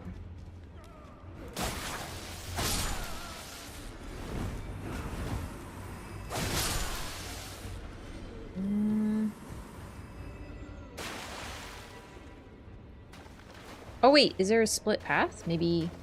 Oh. Which way did I go? Oh, you know what? Maybe I just didn't think to go the other tunnel.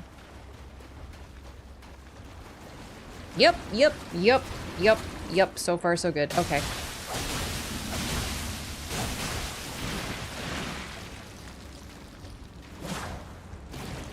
Ah, these guys are straight out of Bloodborne, down to the tankiness.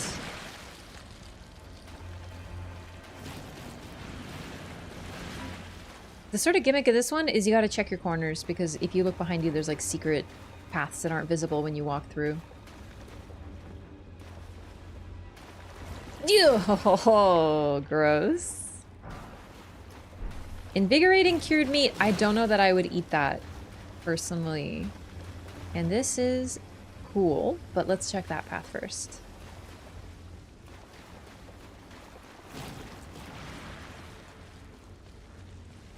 I think I'm just plain tired. I think it's, you know, I forgot the other path in the tunnel. I thought it was like a straight line.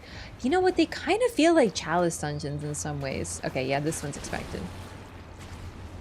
The dungeons, because they're a lot more in depth.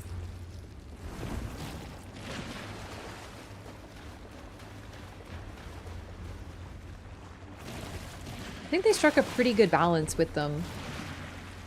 It does take longer to go through them though, just like Chalice dungeons, and because... I mean, they're not, like, tricky. I don't know. It's sort of in between with these. Oof. Creepy. Oh, that is deep water. Ugh.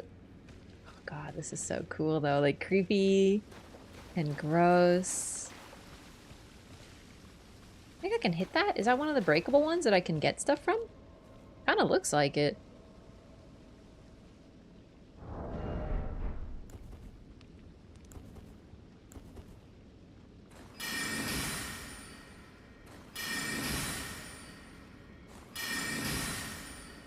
You know what? I should just, hang on. Put on a bow. Okay, I see you coming. Can you just give me a second? I'm trying to see if I can't hit that thing.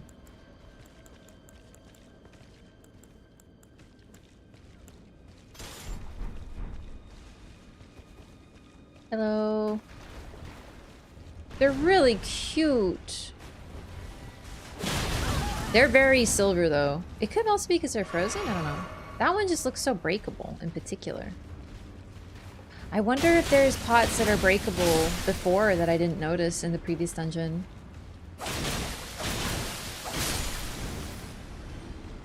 The previous jail.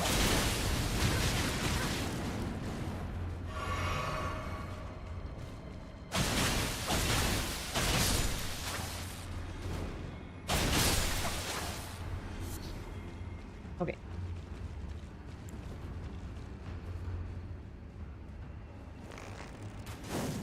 Okay, it is not.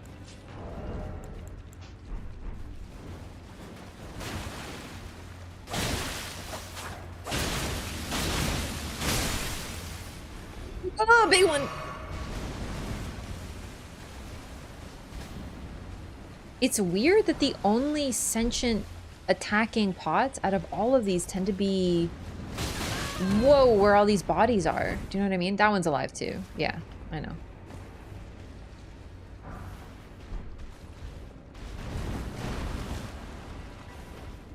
Can I open that? No. Ooh. Oh my god. I gotta find a way to get up there.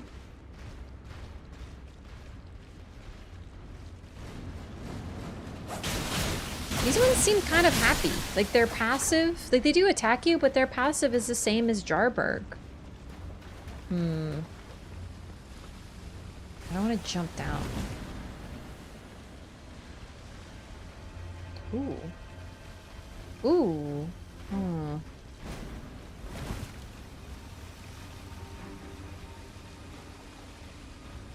This is a very weird one. Can't quite make it all the way up. I think it'll be a comeback later. Descend to go back up sort of situation.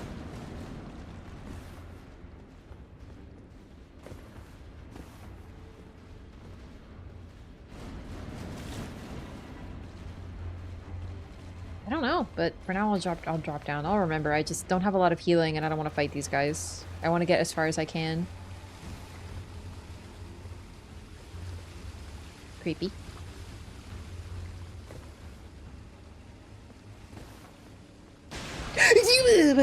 I don't know. Every time I know there's something coming. Oh! Oh my god. Scary. Scary. Go away. Away. Away. Ah. Oh, Jesus. Tactical mistakes. Yep.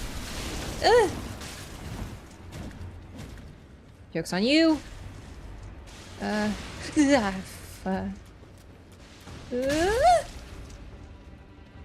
have to explore better, I know. But right now, we got problems.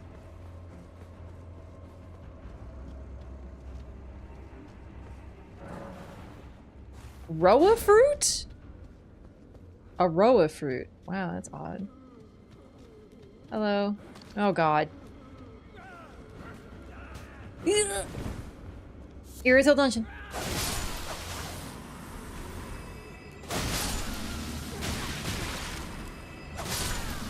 They're still coming!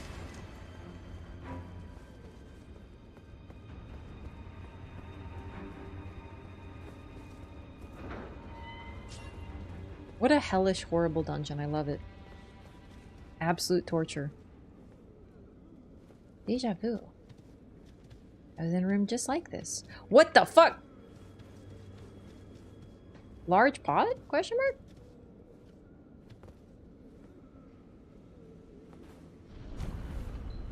Take me. No, take me up. I think. I don't know, man. I'm kind of lost here too. Take me all the way back up. I want to see where you take me.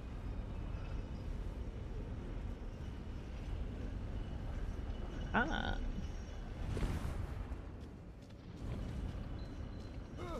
Okay.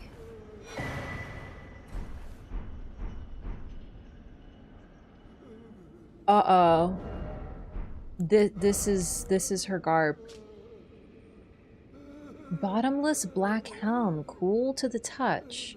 Flowing lines in the seeming shape of a fingerprint adorn the surface. Imprisons the wearer in utterly lightless dark, bestowed upon those born deep underground, ordaining them as sword hands of night? Shape of a fingerprint. Night fingers?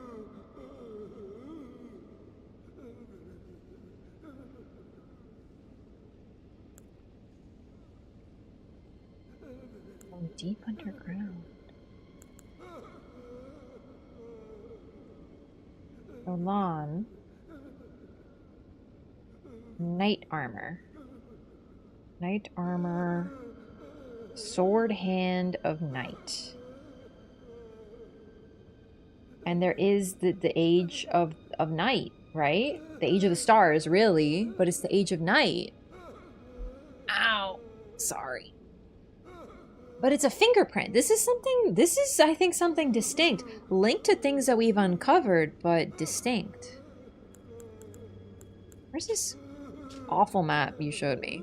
I don't know how to read this.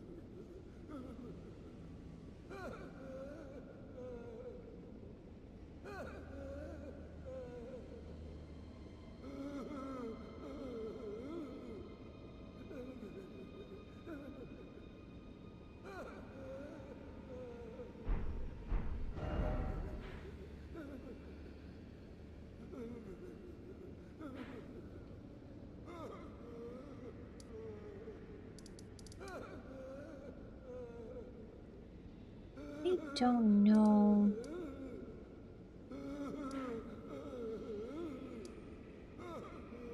I guess it could be these belts. No. Could it be this? What's the circle thing though? Because the only circle thing is this. This is the closest. I don't know. I'll just have to try to keep the map in mind. But either way, there's this body. We found this, and we know she had a sister. Could be related? I don't know though. Ah, good timing. I'm glad we did this. I didn't intentionally mean to, and getting the armor first would have been fine, but it's kind of cool that we went out, explored, and then came back and then found this, you know? Oh god.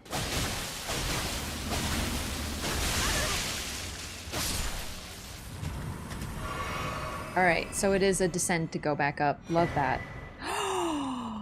Oh my god, that looks like the Looking Glass Knight shield from Dark Souls 2, but it's of night. But like, wow, it's gorgeous. It looks like a looking glass. A shield awarded to sword hands of night, cast in a bottomless black from which no light can escape. The outer surface is only semi-corporeal, providing reliable defense against attacks that are not physical in nature. Unique skill, Revenge of the Night. Unleashes the dark of night imbued with magic power. If used immediately after blocking an incoming attack, its power is absorbed, bolstering the strength of the skill. And int shields. I mean, I'm not gonna use it, but I do want to try that out. That seems really cool. I will test that a little bit, because that seems... Okay, they may have found a really cool, actual cool shield. Look at it glow, dude. It's got, like, smoke coming off of it. Oh, I saw it. It was smoking. See, look! It's like, ooh, it's oozing. So you know how there's the night sky and stuff? I put it in the wrong hand. Well, there's also, like, this concept of the void. And this is where... Oh, I guess I should also mention this, because it could be related. Nox literally just means night in Latin, right? So, Nocron, the Nox, Noxtella. Considering... Okay, so... I always theorize that the worship of the stars started with the stargazers on the mountaintop of the giants, and then they descended to different groups and that had different focuses. Renala, who became the Carian queen, was initially a stargazer. We get this from the stargazer heirloom. Talisman. The young astrologer I say astrologer, I conflate the two, admittedly. The astrologers predated the Carians and the Raylucarians. They're like the OGs. It's actually one of the starting classes in the game too, which is neat. It's like you're really old. So astrologers, aka stargazers, they watch the stars. It was a huge part of their culture. It's probably why they lived on the mountaintops, to be closer to them. And then some of them discovered the primeval current, started experimenting with that, and became fixated on meteors and comets, and some of those founded Raylucaria, presumably to continue that study. One of them became fixated on the moon instead and became the Carian queen, spreading the teachings of the moon into Raylucaria. And then some, I think, became the Nox. And I don't know exactly what caused them to be punished by being forced underground, but the fact that they're fixated on the stars to the point they created an artificial sky, and their nemesis was an evil star, Estelle, kind of made me think that they might be related, and this might be evidence of that, although I'm not sure. This is like a fixation on the dark between stars and the night very directly, but a starless night sky, so I'm not sure that it's directly related, but it might be. Okay, can you like hit me with something?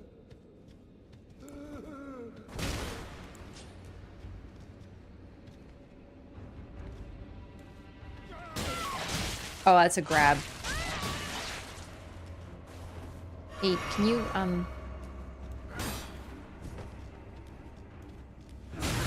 I think I need to parry you. Okay, you can't parry a grab. Wait, is it like a... Whoa! It's like it does a glint, a star comes out of the dark. Interesting. Okay. Thanks. I want to try to do like a sort of parry. That's really cool.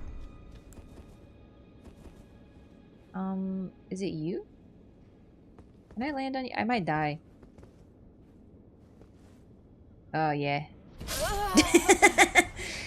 Sure will. There might have been another way around that.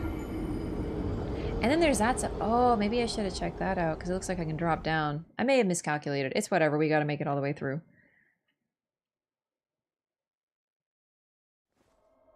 But we'll do it faster. That's the one problem with these, is if you die, like, you gotta do some running, but it's not that big a deal.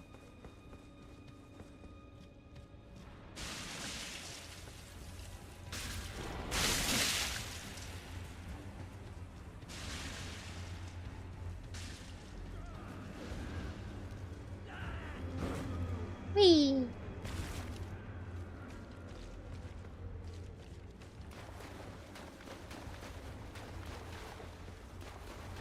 The fingerprint thing is weird and new though, because we have nothing to do with fingerprints with the Nox,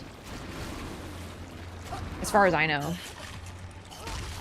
Then again, we do know that they pissed off the... Can you fucking release me? They pissed off the Golden Order, the Greater Will. I think they pissed off the Greater Will is what it says. I don't remember which item description says this though. And if the Greater Will is directly linked to 2 fingers, maybe they were fucking with some other fingers, you know what I'm saying?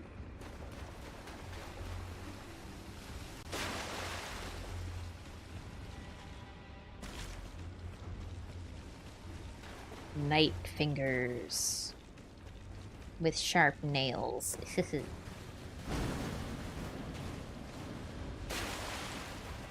I think I found everything in these, but like... yeah, it looks like just a room where scary things come out and eat you.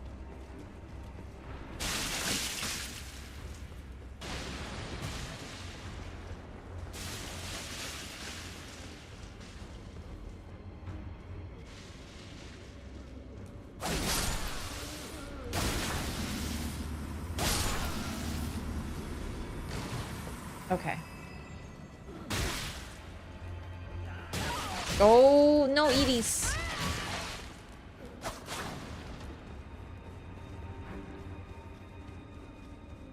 Alright, we made it back. Not too bad.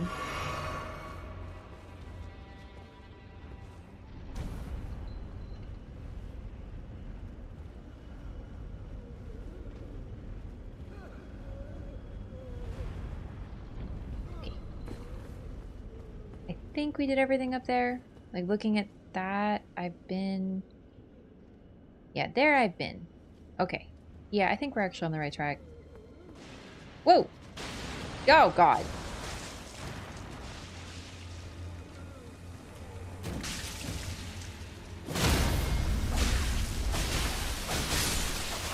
Whew, okay. These ones do a new attack too, the homing.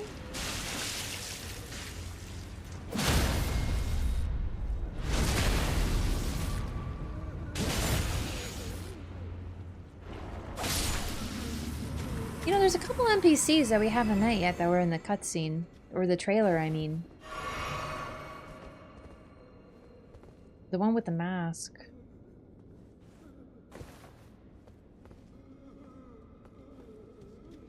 Ooh, boss fog. Alright. So, I think... we've made it... yeah, okay.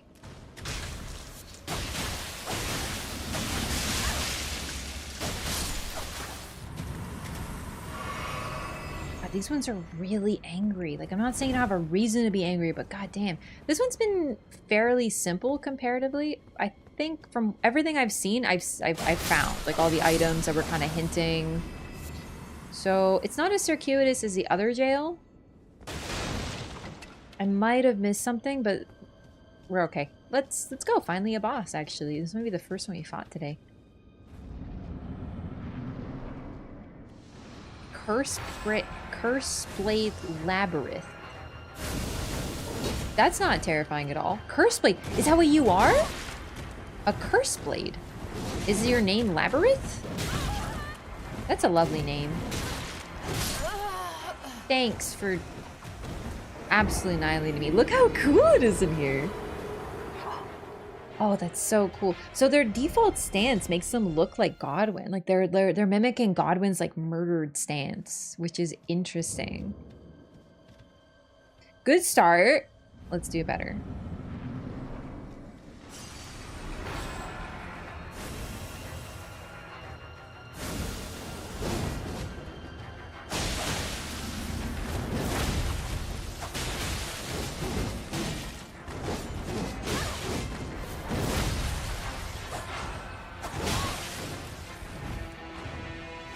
I'm so excited to get to fight you because I haven't known your names yet, you creatures.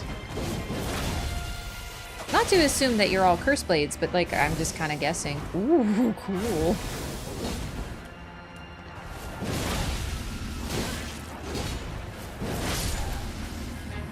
Oh, so cool. Curseblade Mira. So this is the second time that we've gone into a jail and killed someone and then gotten an ash off of them. That's like the same, like a demi-human that's, you know. Oh my god, I totally forgot to summon the demi-human. I've been having so much fun. I haven't been thinking about the phantoms. Like the ashes. I'd like to see them just to see what they do, because like they seem to have some cool lore. Use to summon the spirit of Curseblade Mira. Attacks immediately after being summoned. Curseblades appear to dance when they spin their shimmering circular blades. These ascetics, who failed to become tutelary deities, were a scourge for those who intended to invade the Hornsent homeland. Long ago, before the land was overshadowed by invasion, this scourge was shunned, and the Curseblades were imprisoned. It was during this confinement that Mira met Labirith, and upon her death, Labirith was plunged into a devastating darkness.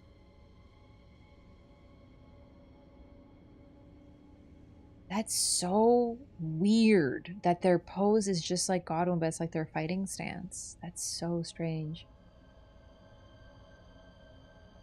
So they imprisoned them because they were annoying? But they were like helping against invaders? Why would they do that? That's really weird. Oh, maybe because they were failures, right? Because they were supposed to become the deities, these things. Revered Spirit Ash. Acquired from the corpses of Hornsent and other objects that ritually decorate townships and villages across the realm of Shadow. So they couldn't even die right. The withered corpses were called tutelary deities. So, okay, this is a practice. Okay, it's like, I don't really know about like the real life stuff super well. You know, in Breath of the Wild, where you do a dungeon and then you speak to this like spooky like wizened mummy looking thing. You can actually see some of this in Sekiro too. There was this idea that you would become, I don't know how to put it, like not quite ascend. I think we're done here though. You would monks, certain groups would basically attempt to mummify themselves while still alive. And that actually might be those things, the Hornsent, when you enter the Hornsent village, those things I call monumentals, those are sort of that. You also see them in like Breath of the Wild. That's why they look like weird, like dead guys who talk to you when you complete a shrine. They're the core of the shrine. It's a similar concept here. They were trying to sort of become that and they failed. I see some cool dragon stuff over there. You know, I wonder if I missed that, because do you see how you can kind of see it here? I wonder if I'm supposed to be able to get there from the start. I don't know. I did see like that cool giant dragon over there. Alright. Done here. Another dungeon acquired.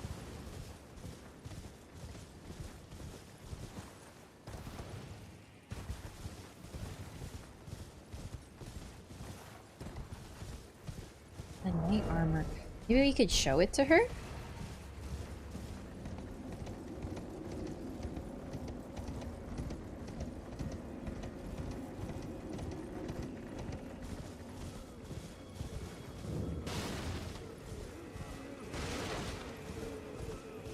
I think I'm done here. Just double checking.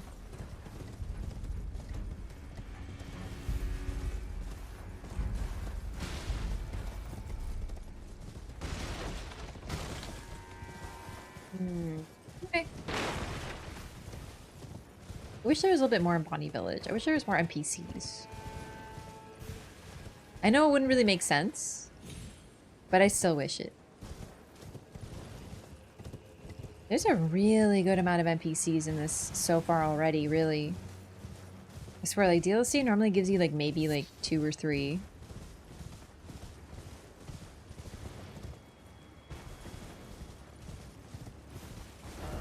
Alright, done that.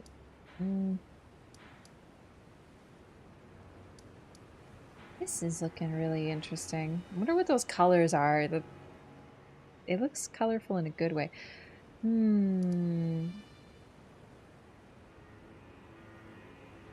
haven't explored up here. I really just went to Morth and then I just, you know, went there, so we can probably explore there.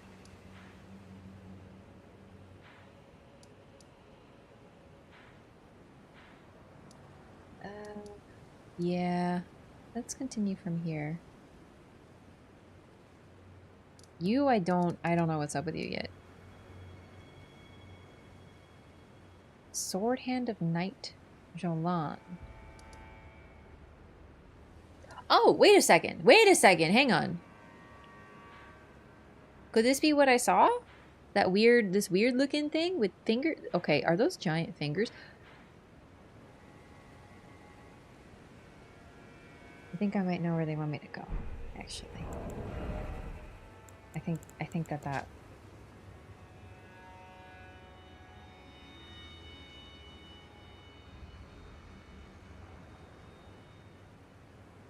those look like giant grasping hands. I'm not going to address that at this time.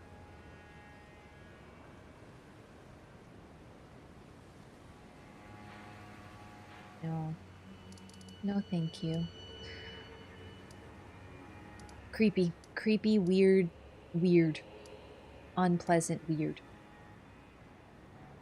Let's go back to Morth. Let's just not worry about Fingertown right now. I'm not worried about Fingertown. Fingertown is Future Raph's problem. How big do they have to be visible from the map though? Like, that's so big. Have I been down here? I don't remember.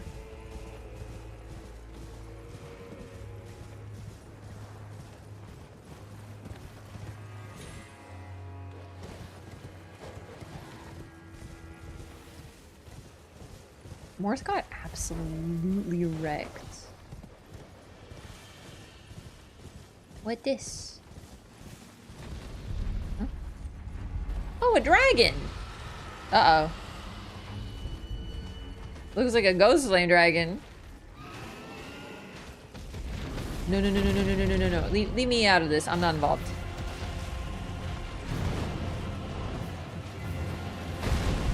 Honestly, I'm rooting for the dragon.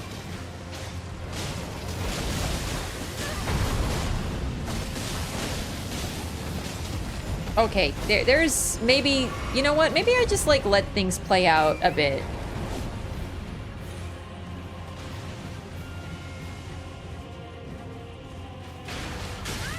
Ow, chill. Really? There's a gigantic dragon and you're chasing after my ass? Come on now, get your priorities in order.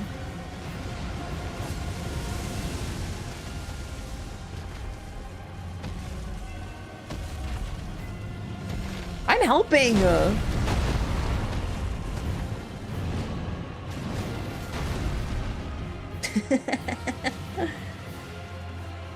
Nice to get the assist.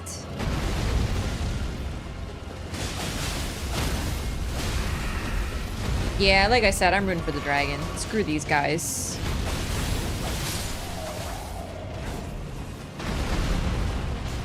We'll probably summon Taiki again, because these guys are like really tanky, and oh Jesus. Okay. You know what? No, I think I'm rooting for the dragon. Yeah, I think we're gonna wow. Everything hits hard. There was a lot of them. They were buffed by perfumers. I may have made a careless mistake. Where did I go? Down there. Okay. Interesting. Oh, look at all this.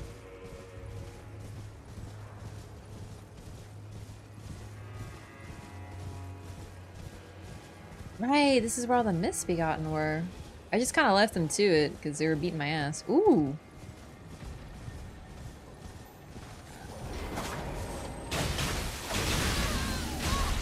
Have mercy. Uh-oh. Joke's on you, I lived. Ash of War Piercing Throw. Throw armament with a powerful spin, causing it to bore through foes. When using the skill, the armament can be thrown further than normal and also pierce through enemies, usable on throwing blades. Cool. Hi. I haven't found very many Scadutree blessings so far in Altus. Like, I've basically...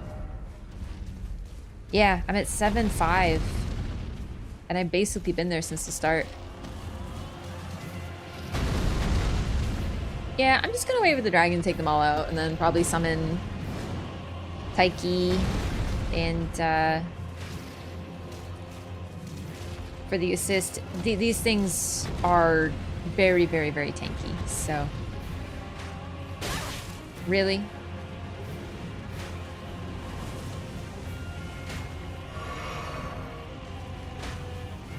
I bet Mesmer is very proud of you.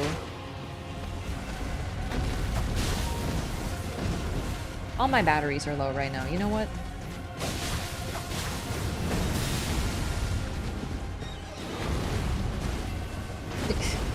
Stop!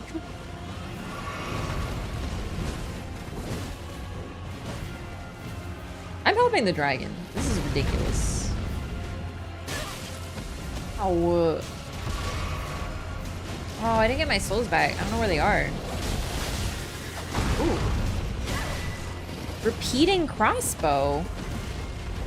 Oh, cool. Could that be the Avalon? So you have to get close to the dragon? Or, like, they won't... The health bar won't appear, but then you have to deal with, like, 15 Black Knights.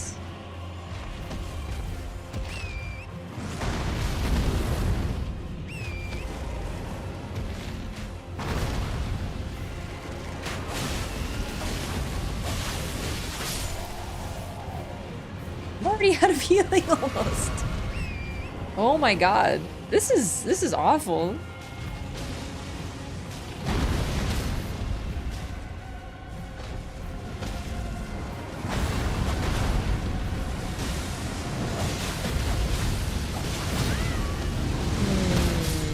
You know what? What's behind you guys? I'm just wondering.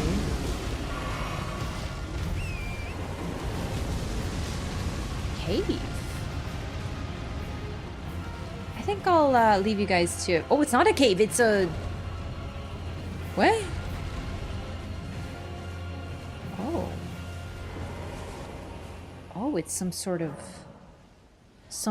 thing. Where am I? Oh, the thingy I saw. I thought this was gonna be like a Manus Celis way above.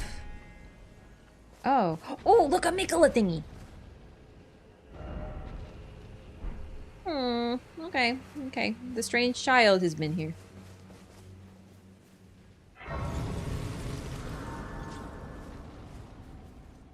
I kind of worry that I broke the thing on the NPCs too quickly.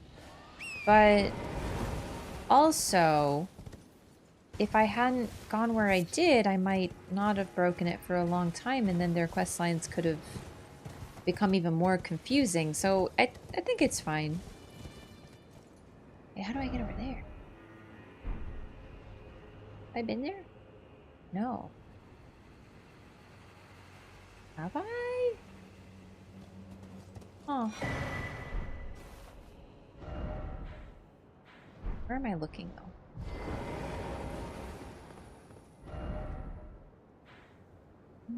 Like right, like here. Which, haven't I totally been here?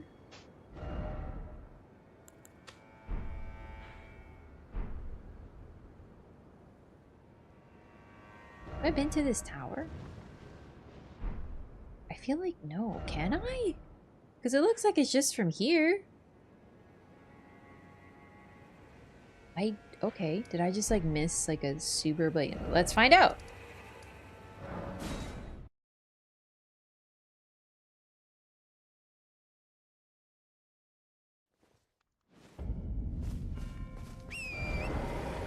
Because it looks like it's right there. Oh my god, I went down there? But I don't think I went the up path.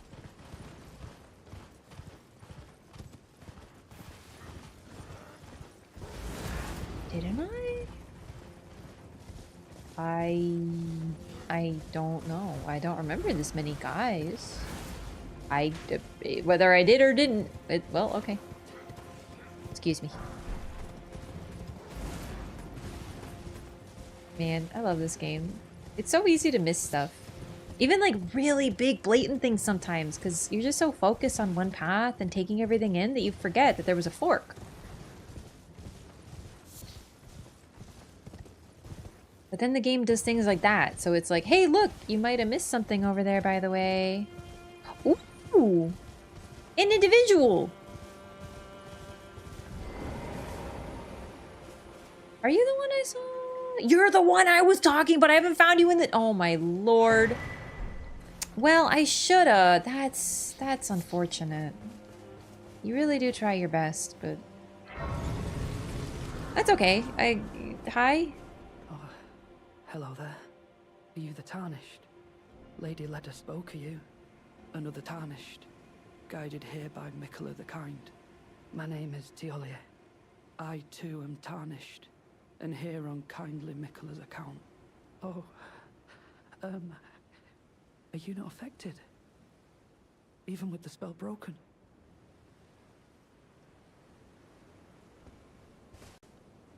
Maybe they cut the dialogue because that looks really similar. You are not what I expected at all. Teolia? Sounds French.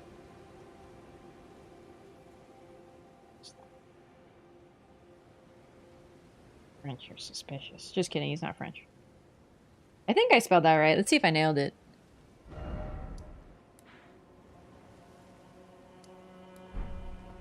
I'm feeling rather lost. Haunted by memories of St. Trina. Her visage. Her scent. The lure of velvety sleep. Would kindly Mikola chasten me for falling for St. Trina, while knowing that she was the discarded half? The problem is, I simply cannot help it.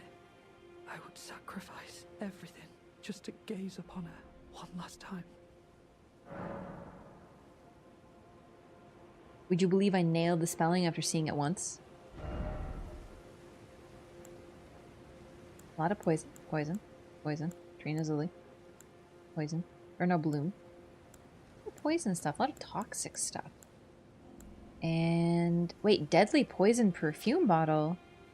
Perfume bottle customized by Theolier. Attacks release perfume powder producing deadly poison. This is a weapon! Arc. Poison. Arc. Okay, I'm thinking of Volcano Manor, the weird poison people. The poison-eyed individuals that we just kind of dismiss. There's something to this. And the arc is also really interesting. Attacks... wait, there's a perfumer weapon? Oh, that's cool, actually. And I do see this too, but one thing at a time. There are some techniques of the perfuming arts that employ poison. Upon learning of this, Theolier threw himself into mastering those techniques, and he made them his own.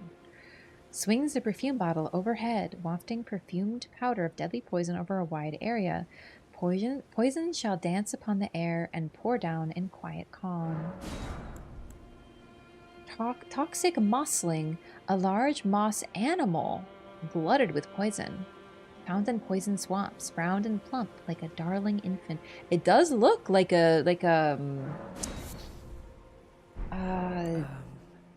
Just give me the word if you need any more poison. You're deeply suspicious, but I kind of love that for you. Strange individual. Larval tears. They look like larval tears. Oh, I got this. The repeating crossbow. Ooh, it's beautiful. A mechanized crossbow that has been fitted with a fan-shaped contraption.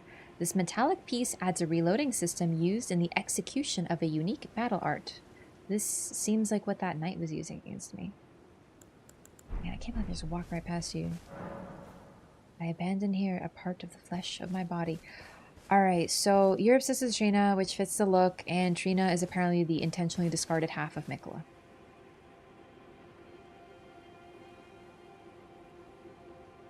And you met her, and you're like obsessed. Cool. Alright, thanks for the lore. I'm feeling rather lost. Haunted by memories of St. Trina. I wish I could have gotten your dialogue before I broke the curse, but like, we'll just have to do that in subsequent playthroughs. Like, I'm gonna miss stuff. I'm not perfect, but like, God, I really wish I didn't miss this. Oh well. Pillar Path Cross.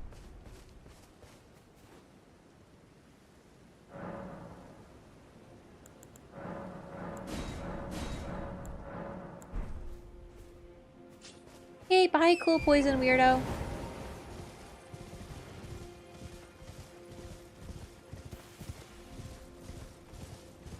I really do hate missing things. Like, it's so simple. Dialogue. The lost dialogue. It's okay. We're gonna be playing this game for... We're gonna playing this DLC alone for a long time. It's totally cool.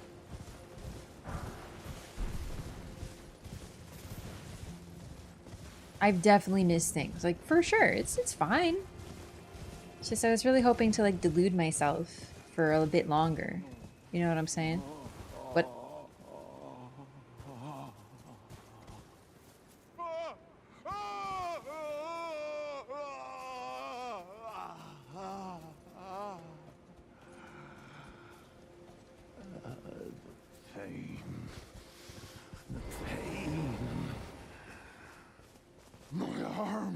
My legs!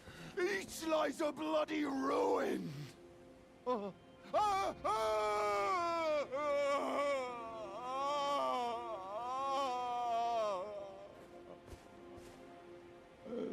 pain. I feel like I just walked in on something. The exquisite pain.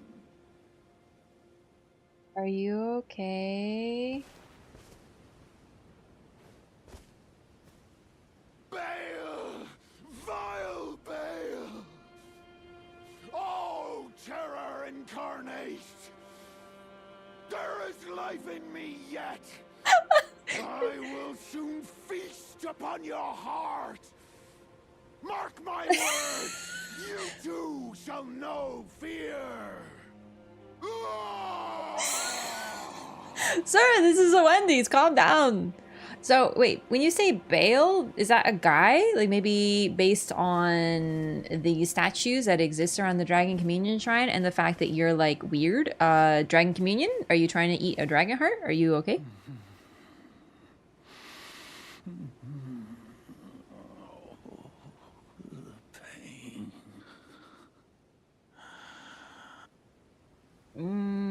Okay, so... Okay, so you're looking for, you know, Christian Bale. If I find him, I will send him your way. Or, you know, I don't know what's going on. It's not what I expected today. It's not... Whoa! No.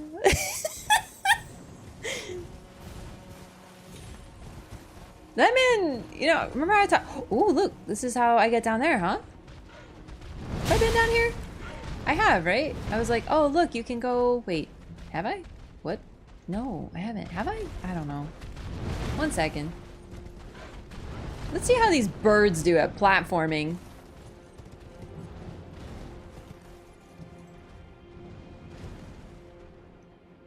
Can't believe I missed 2 NPCs who are like right next to each other.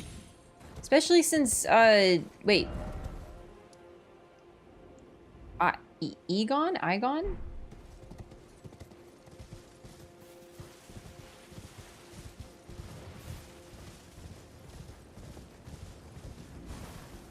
Igon.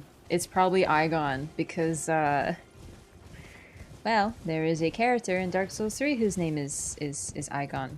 So, it's spelled differently, but it's the same name, and that just sounds like something that FromSoft would do. They love doing that. Yeah, I've been here. I can't... What if... Dude, what if he was, like, normal before? What if he was, like, just chilling?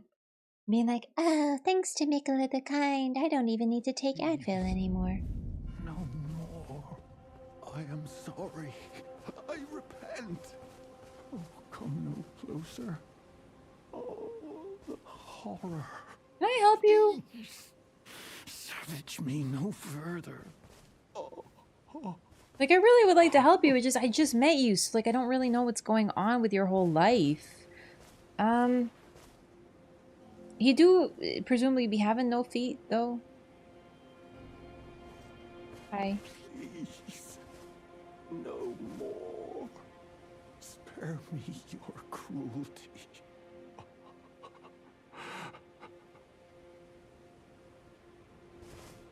Please spare Okay, I'll be right back. I'm gonna get you like some assistance of some kind. I don't know what you need. Maybe a my doll, therapy. I don't know what to do with that one. Oh, invasion? Mod check? That could fit with the guy. Ancient Dragon Man! There's no shot, really? Bale? Ancient Dragon Man? Your favorite everyone's favorite superhero, Ancient Dragon Man. You're straight out of Dark Souls 2. No, look at him. The fucking Dark Souls 2 dragon armor is back.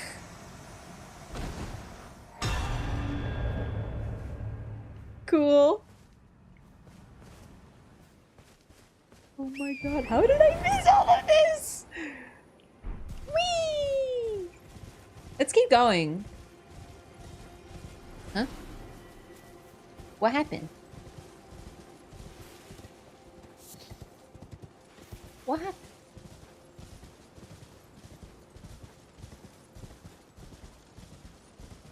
I find a dragon named Bale, I swear to God.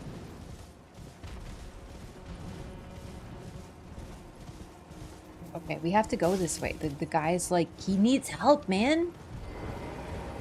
I don't know what he needs. We need to give him something. Dragon's Pit. Everything is making sense at this time.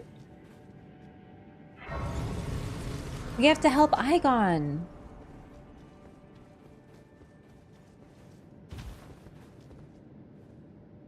What the fuck?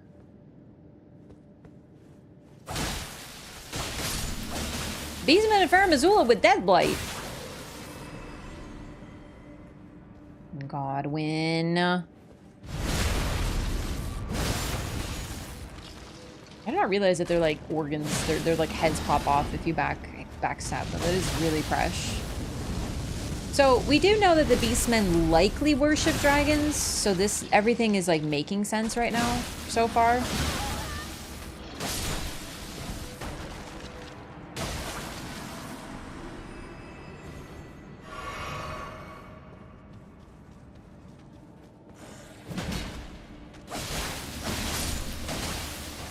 So since I kind of went ahead, ooh, yeah. Lion symbols. Interesting. Very interesting. Ceremonial stuff. This is a dragon. Holy shit. Dragon communion. Drinking the blood of a dragon. Eating a dragon heart. Weird. This is what I was expecting to find in the DLC. At least some stuff related to this, because Mesmer, his whole appearance looks like he engages in dragon communion. He's become draconic.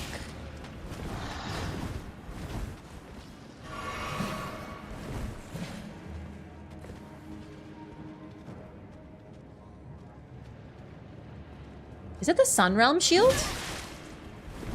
That is the Sunrealm shield. This is a very interesting shield for you to be using as well. Okay. I forget if the Beastmen of Faramazula use that shield too. I think there might be some who do, but honestly I don't remember. And I've been trying to pay more attention to that with the Lorathon, so like, it's either they don't, and this is new information, or I've forgotten.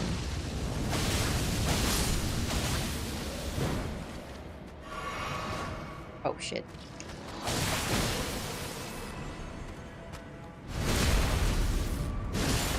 Oh great, another one.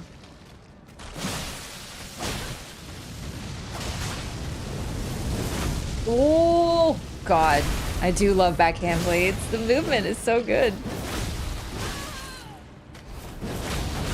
Duh! Until it isn't. That's okay, we're not that far in. I don't really love fighting these guys, even in base game. They're just really tanky. So I obviously have to clear some of them out, but I'm gonna probably just try to you know, meander my way through this without having to deal with every single large beastman. I want to help the guy, so I'm doing this like now, you know? I feel like he needs something. He needs some help.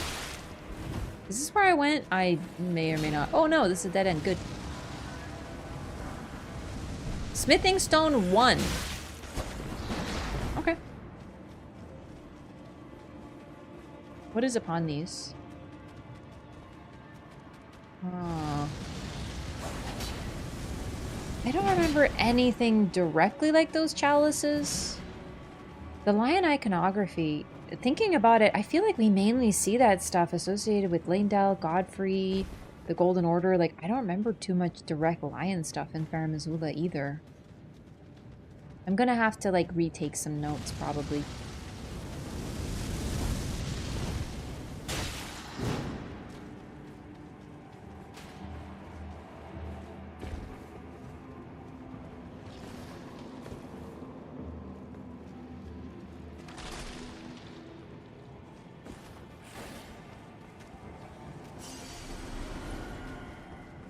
Ancient Dragon Man seriously looks like a mix between the various Dark Souls dragons. Honestly. Fail? Maybe?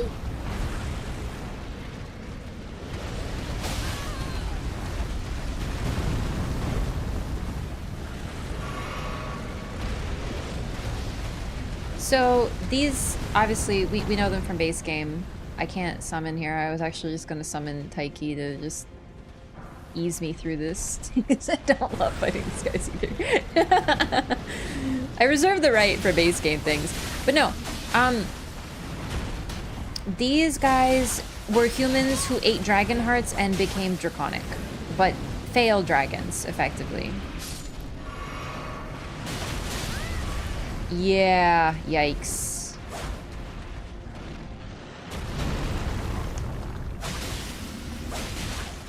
They do bleed. I might switch to the scavs. I really just want to minimize how annoying this is.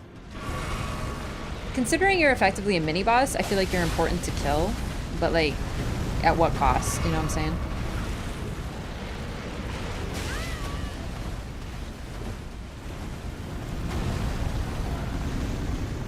You should be weak to lightning, though.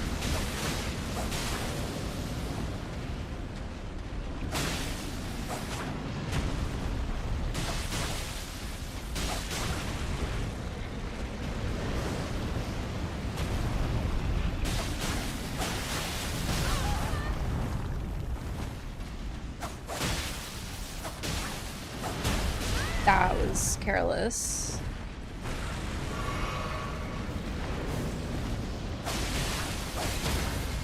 Oh, thank God.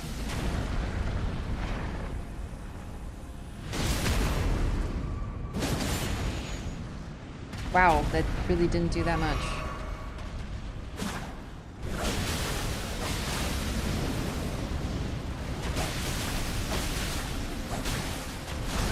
A little too greedy.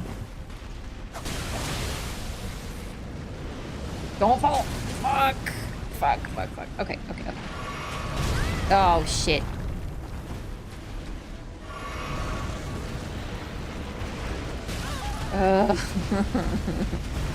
Just chill, chill, chill, chill, chill, chill, chill, chill.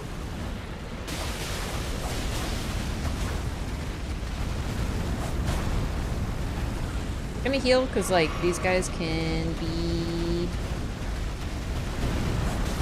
Oh, come on. Okay, okay. Dragonheart. Oh.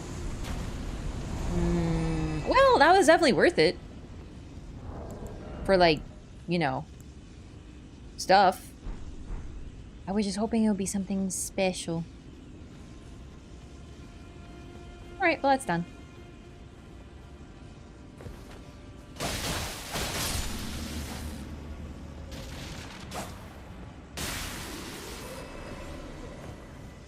Now we go.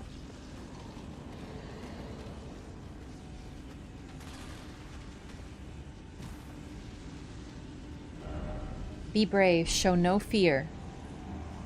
Okay.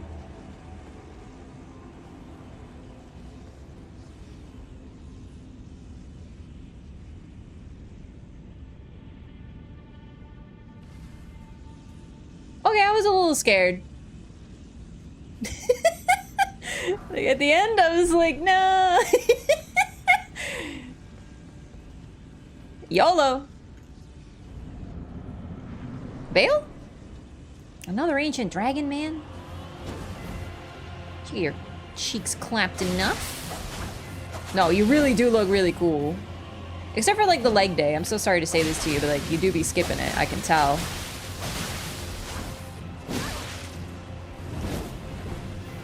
Ugh, I got stuck.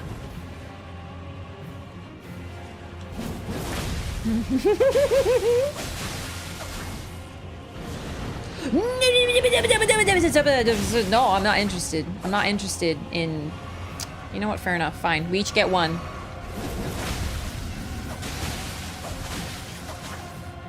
So... Interesting. Also, is that like a dragon version of the great katana that I found? It's pink! It's freaking pink! Give me that. Give it to me.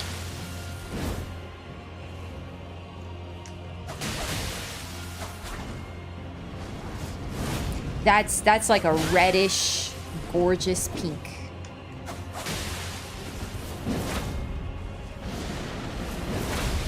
Is pink. Pink! Give me your pink dragon ways. I need them.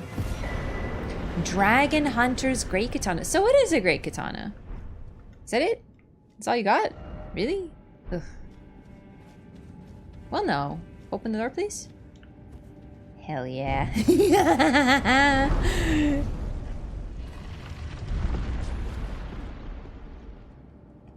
Cool. Okay. Be brave. Show no fear. I'm good at that. That was, not gonna lie, actually, that was a little scary, though. You fell into ash, so it didn't hurt you. Ooh. The plot thickens.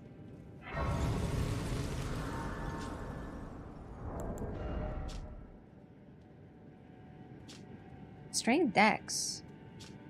Great katana with spines of gravelstone along its blade, wielded by the ancient dragon man of the dragon's pit, has an anti-dragon effect.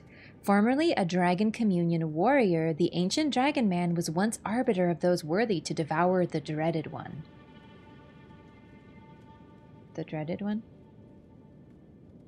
Dragon Wound Slash. Designed to hunt colossal dragons, this skill cloaks the armament with a jagged gravelstone aura before performing a high leaping slash. Charge the attack to also fire off the aura. Cool! There was a dragon outside. If this is like designed to fuck with dragons. Not outside here, but remember that the one I ran away from that's around all the guys? This might be a good opportunity to use it. So, is this like a whole other area that I just... Foot of the Jagged Peak. I knew this was Dragon Town. But I did not expect... I can't believe I missed an... I knew I could get to these areas. Like, I was looking at it and I was like, there's no way I'm not supposed to get here. Just because of some dingus behavior? Alright, real quick, I'm hyped. I just want to go talk to Aigon and be like, hey, are you like feeling better or something? Like, what's up with your journey, you know, little friend? Please, no more. I am sorry. I repent. Oh, come now, please, Pearl. You're okay. You're weird, but I want to help you. Everyone in this place is weird. I might be weird.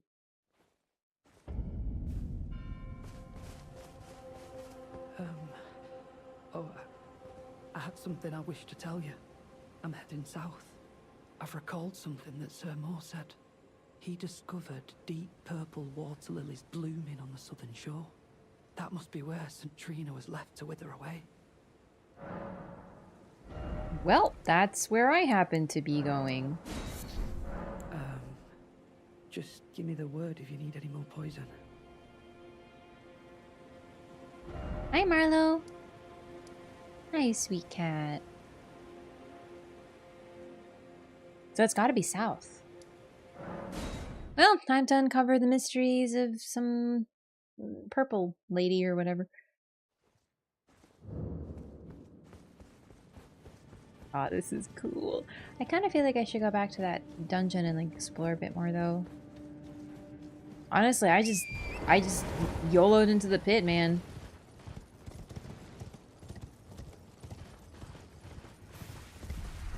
Wow, this is so pretty. This has to be way to the southern shore. Well, does it have to be the southern shore way? Oh, what about this thingy? There was that tower. Wow, I miss so much just because I... Oh. Yep, we are basically going to Dragon Town. I wonder if the dreaded one lives there.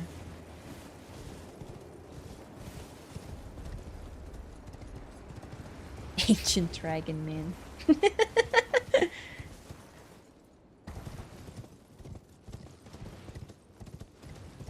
It sounds like a superhero from the 1960s.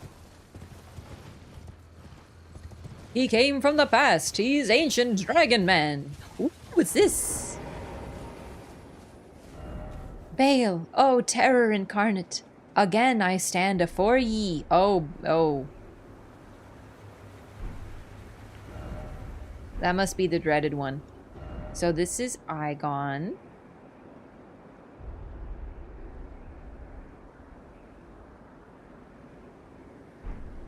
This is his journey. Are some of these dragons dead? Man, I love how sullen colored the DLC is, but it still manages to have quite a bit of color, all things considered. Dedge? Oh, look at this! Sharp gravelstone. A particularly sharp piece of gravelstone found at the jagged peak on the south coast. The scale of an ancient dragon that has supped on the blood of lesser dragons.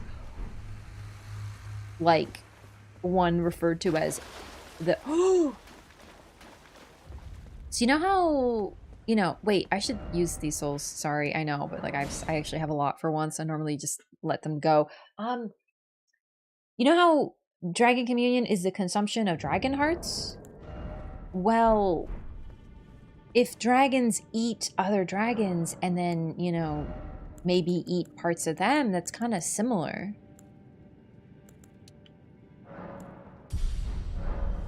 We're getting some more faith, not because it helps the build, but because I'll be able to use more spells.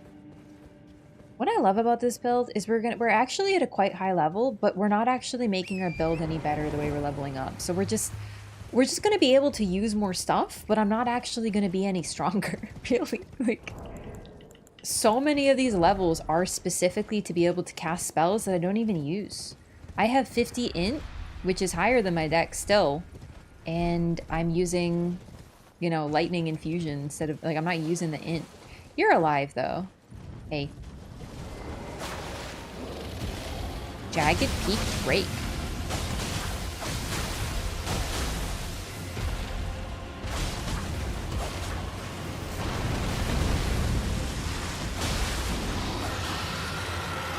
Lightning so far is a good choice because it seems really, like, I think it's still effective against dragons, unless I'm getting it confused with Dark Souls.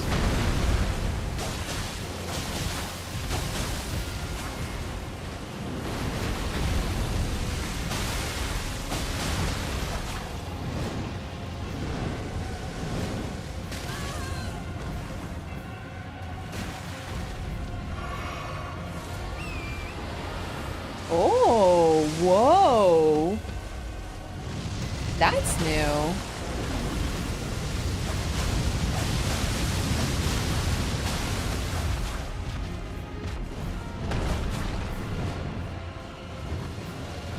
Interesting. He has like a weird lightning buff. Like an orange one. Oh, okay.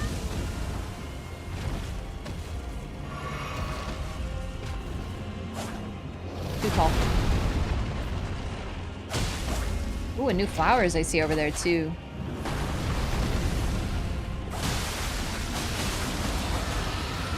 Oh god.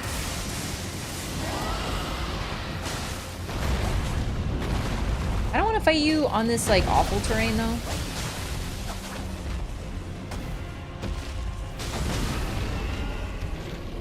Ooh, perfect.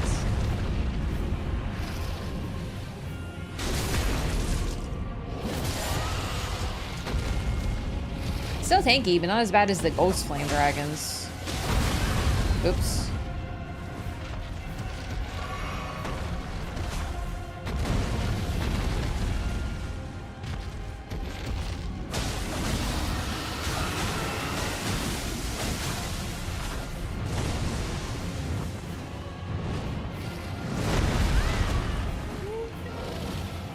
No, I think I timed that really well, actually.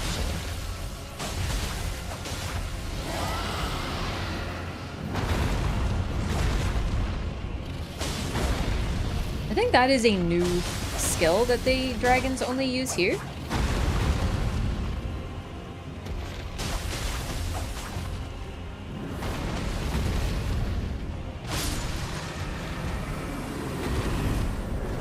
Great enemy felled. More dragons. Dragon heart. Dragon scale flesh.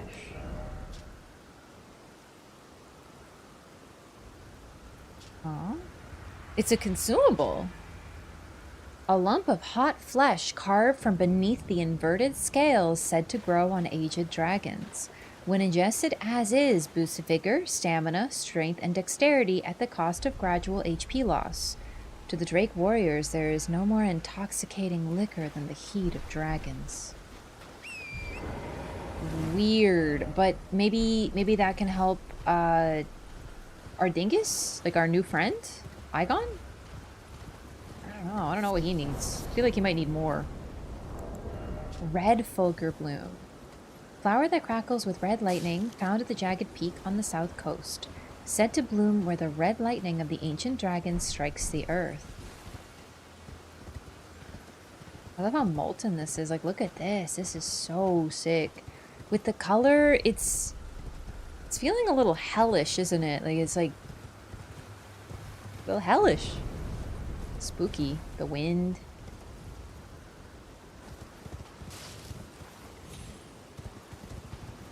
Okay.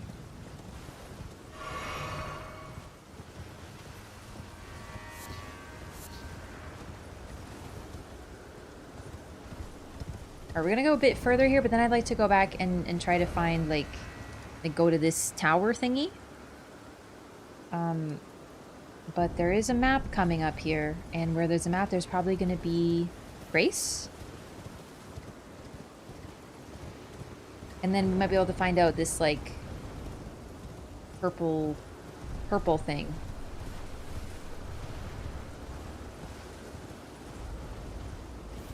Where Theolier said he was going.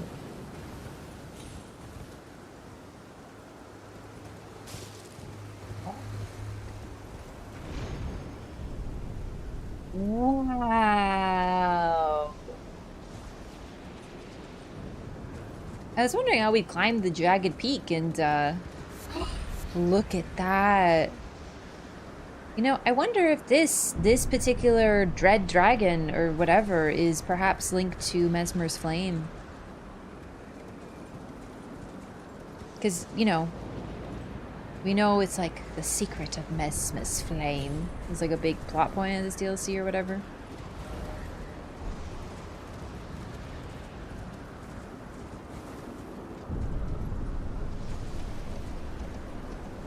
Oh, looks like jumping up was the right call.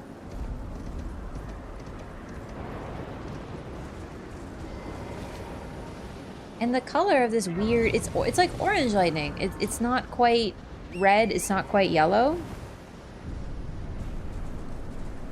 Because he does Dragon Communion. I don't know, it could be related.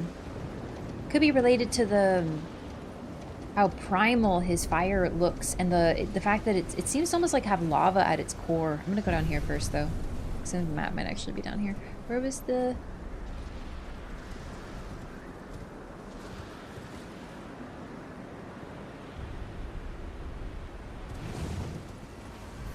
Unless this is actually just a dead end? Oh. Well, it's a good thing we have, you know, Torrent. Spirit Spring.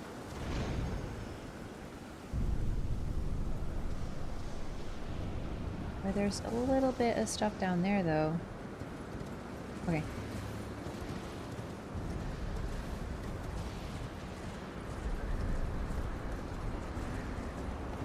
Cool. And there's a storm. Storms. I'm still thinking about storms plus pseudosax, but what is this? Foot of the Jagged Peak. And, you know what? I actually don't think this is where we're gonna... Oh, who's fighting? Dragons!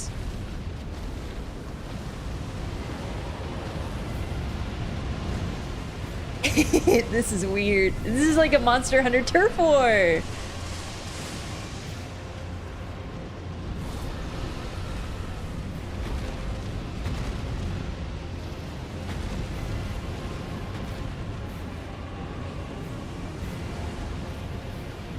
I don't think this is how we're gonna get to the south because it looks like a fairly linear path. I'll have to take a different path. Maybe it links to that weird tower that we saw? Because there's a reason the LA told us he was going south.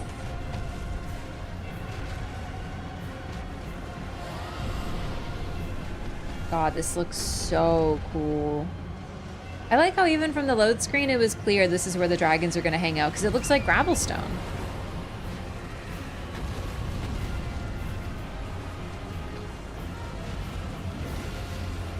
I don't really want to get involved in this fight though.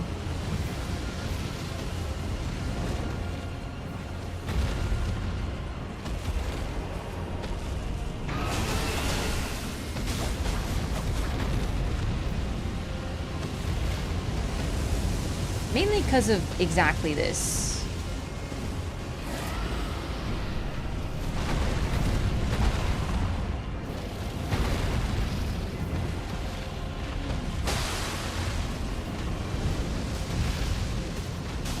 Oh, come on.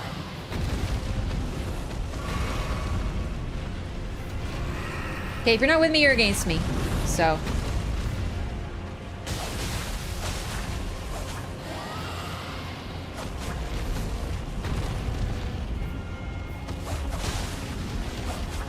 concept, just too tanky.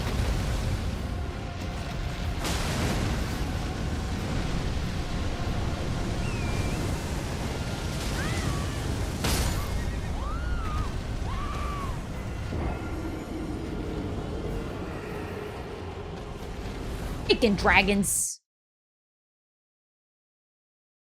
We gotta kill them. There's dragon hearts in there. I bet there's gonna be new dragon spells and such. Okay, well, no, I want my souls. I'll get my souls, and then instead of fighting two incredibly huge, annoying, tanky dragons that are exactly the same as base game, with maybe one new move, we're gonna go explore something else. It's cool. Like, I love Dragon Town. You know, it's just, how many dragons have we fought in base game? How many hours have I put into Elden Ring? How many dragons have I faced? How many times have I heard the scream in PvP and PvE? You know what I mean? Like, I'm good. I'm okay. We're gonna take the path up. I want to see what this tower is. And then, hopefully, I actually have found everything around here.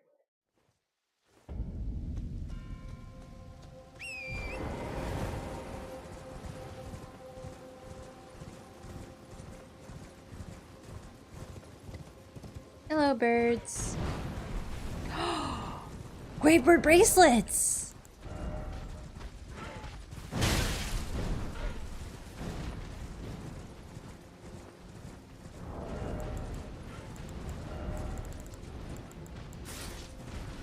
stone bracelets with a tinge of green, one of a set of armor pieces cast in the image of the Gravebird. Gravebirds are ancient golems created to guard the spirit graves built will all manner of death ultimately drift.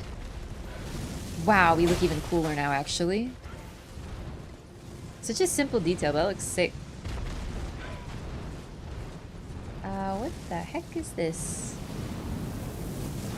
I mean, it looks like a miniature divine tower. Suppressing pillar. Up or down? Up.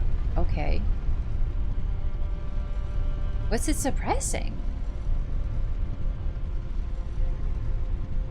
Wow, these bracelets look so sick, actually. I love collecting the fit piece by piece. That is so fun. Yeah, it really is like just a divine tower, huh? Ancient dragon smithing stone. Examine monument. The very center of the lands between. All manners of death wash up here, only to be suppressed.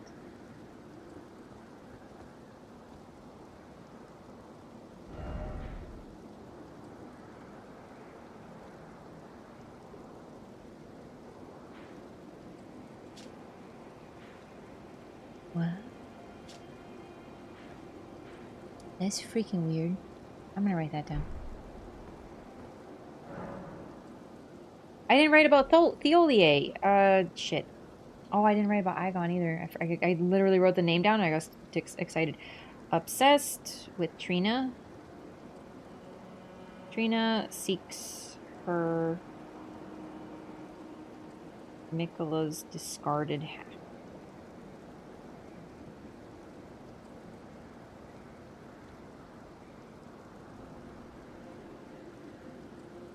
Poison. Lover. Perfume bottle weapon.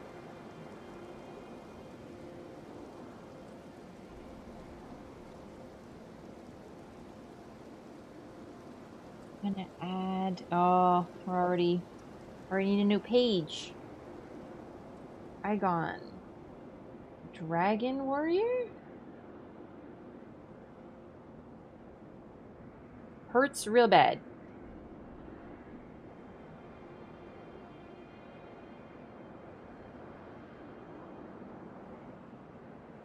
This pen kind of sucks, so it's making my writing even messier than usual. The difference between the notes I wrote at the start and the notes that I added later are really obvious. Okay. Ooh. Oh, that must be the Trina thing he's talking about. Look at this.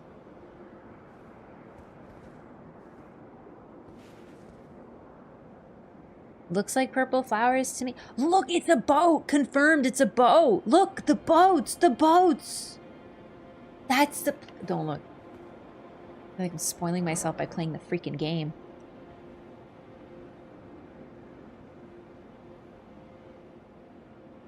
And then we got suppressing pillar.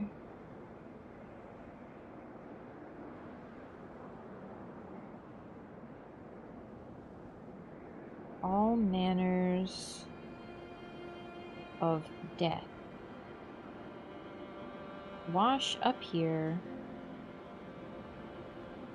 only to be suppressed. A weird line. Carlo? Oh my god, hang on. I have to pet this cat for a sec. He is so cute.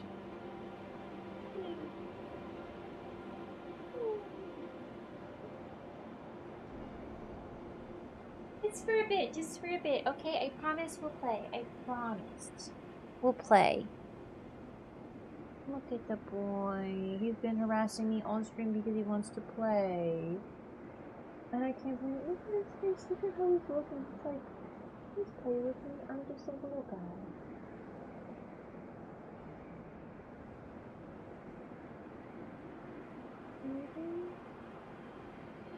What you looking at?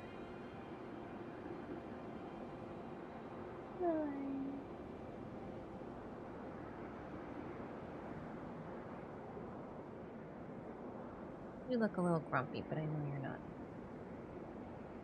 I know you're not. I know you're not. It's a good boy. It's a good cat.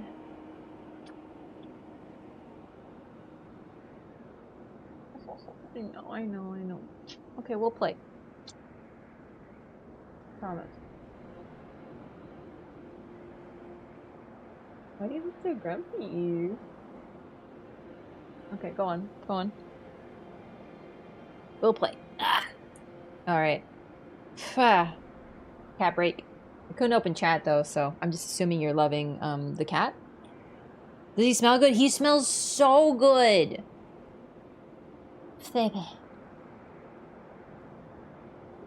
He smells like linens. Oh shit.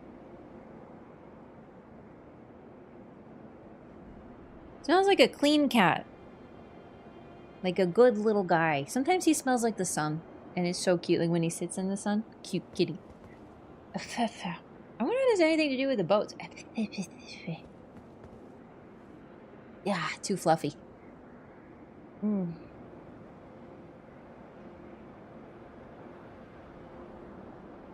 It is near impossible, if you ask me, to tell how to get where.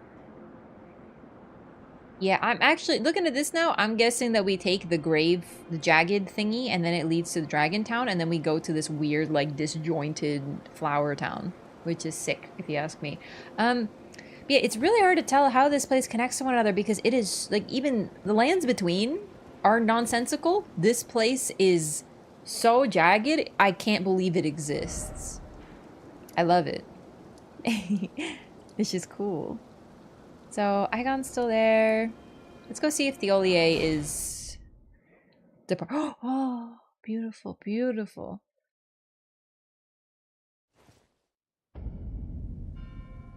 Oh, naughty, naughty Mikola follower. It's interesting that until the curse is broken, all of the... Sorry, all this fluff on my face now for my cat. They don't do anything. They don't move. Leda does, but none of the others do. It's as if the charm is a charm of stagnation or something. All right. Oh, wait. We were there, actually. I do want to explore this, because it does seem like there's some interesting stuff happening here. I don't know. And there's still tons of stuff in Altus. And then, of course, the keep and assorted surroundings. Oh, oh man. Oh, you know what, though? I think I'm going to leave it off here for tonight. I'm really tired.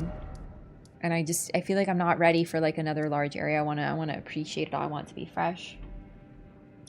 So because of Elden Ring release and me being really excited about it, obviously I'm doing, schedule is kind of, you know, up in the air. We're probably going to be streaming a little bit more than usual, which is great, of course, because I'm loving it. Just in short bursts, because, you know, as much as I love to stream for, like, 1,500 hours... you know, I want to be fresh and not tired, basically.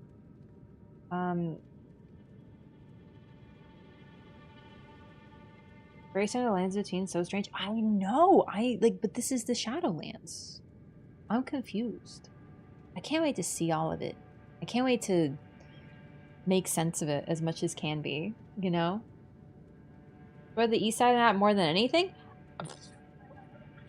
I somehow have found my way. I've done the opposite of what I usually do, which is go... What this?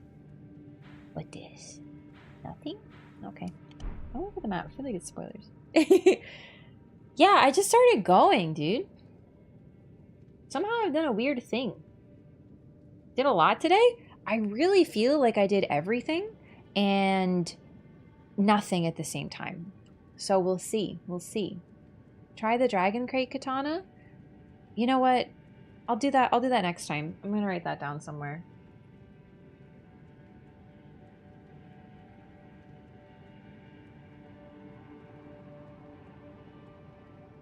It's a cool weapon, but I'd like to use it. Oh, right. I wanted to use it on the dragons. See, that's what I'm talking about. Like, I literally was like, I'm gonna use it on a dragon. And then I ran into like 5 dragons and I didn't. Like, I'm just... I need to eat something, I think. This is the greatest DLC of all time. I just started it. I'm very positive. It's very cool, but I don't want to, like, you know, jump to conclusions until I'm done, because I think when it's all put together, that general feeling that you get from it will be there. It also depends on what you're looking for. I love Blood and Wine. It's like one of the top DLC of all time. It's also just so beautiful and nice and very relaxing, and I just get a lot of joy of walking and riding my horse in like this beautiful land and just feeling like it's like calm and peaceful, even though there's like a vampire serial killer. You know, that brings me a lot of joy that I'm not going to get from Elden Ring, because Elden Ring is a hostile, scary, disturbing land. Do you know? So I think Beauclair is like my favorite city in the game. It's just so gorgeous to explore. It feels so alive. Witcher is really good at making cities. Not CD Pride Red. Old Hunters also exists. That game is so good. I'm like obsessed with everything Bloodborne. This DLC is really good. But we'll see once we get the full picture, basically. When it summon for repeat base game bosses, doesn't summon for the dragons? Yeah, but like, that's because I'm a gamer. Perhaps only like 5% of this DLC. Yeah, I'm very early. Gank the dragon fight is disrupting the natural order there. I want to kill the dragons. They're in my freaking way.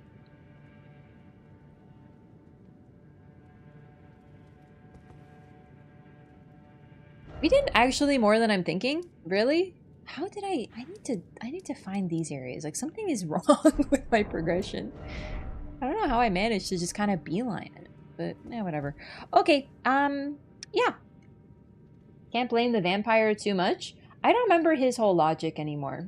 I don't. I just remember going around Beauclair with Potka being like, this is the greatest DLC of all. And my other favorite DLC is the Shivering Isles of Oblivion, because I'm just obsessed with Oblivion, and the DLC is so wacky and strange. So...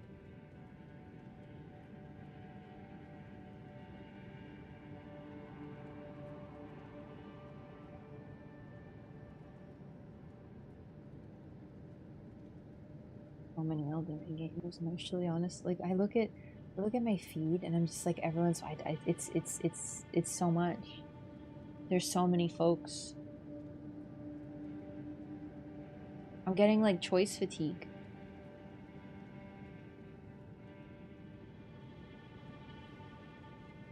Hearts of Stone was amazing. Hearts of Stone is so good. They both do something different. Hearts of Stone is like story and it's like incredible, but I loved going to a brand new zone and just getting to explore it.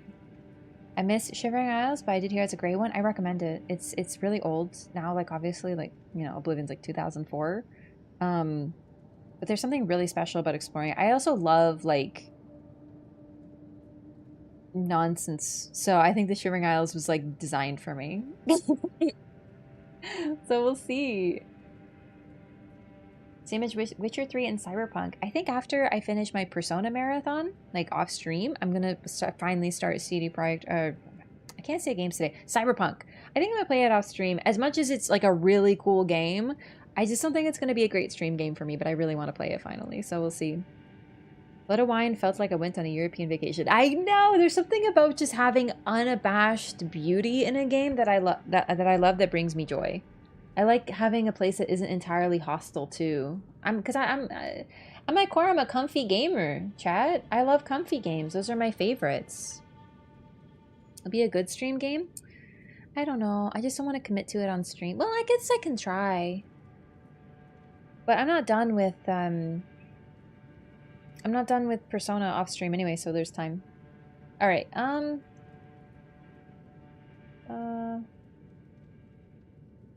don't know where people are.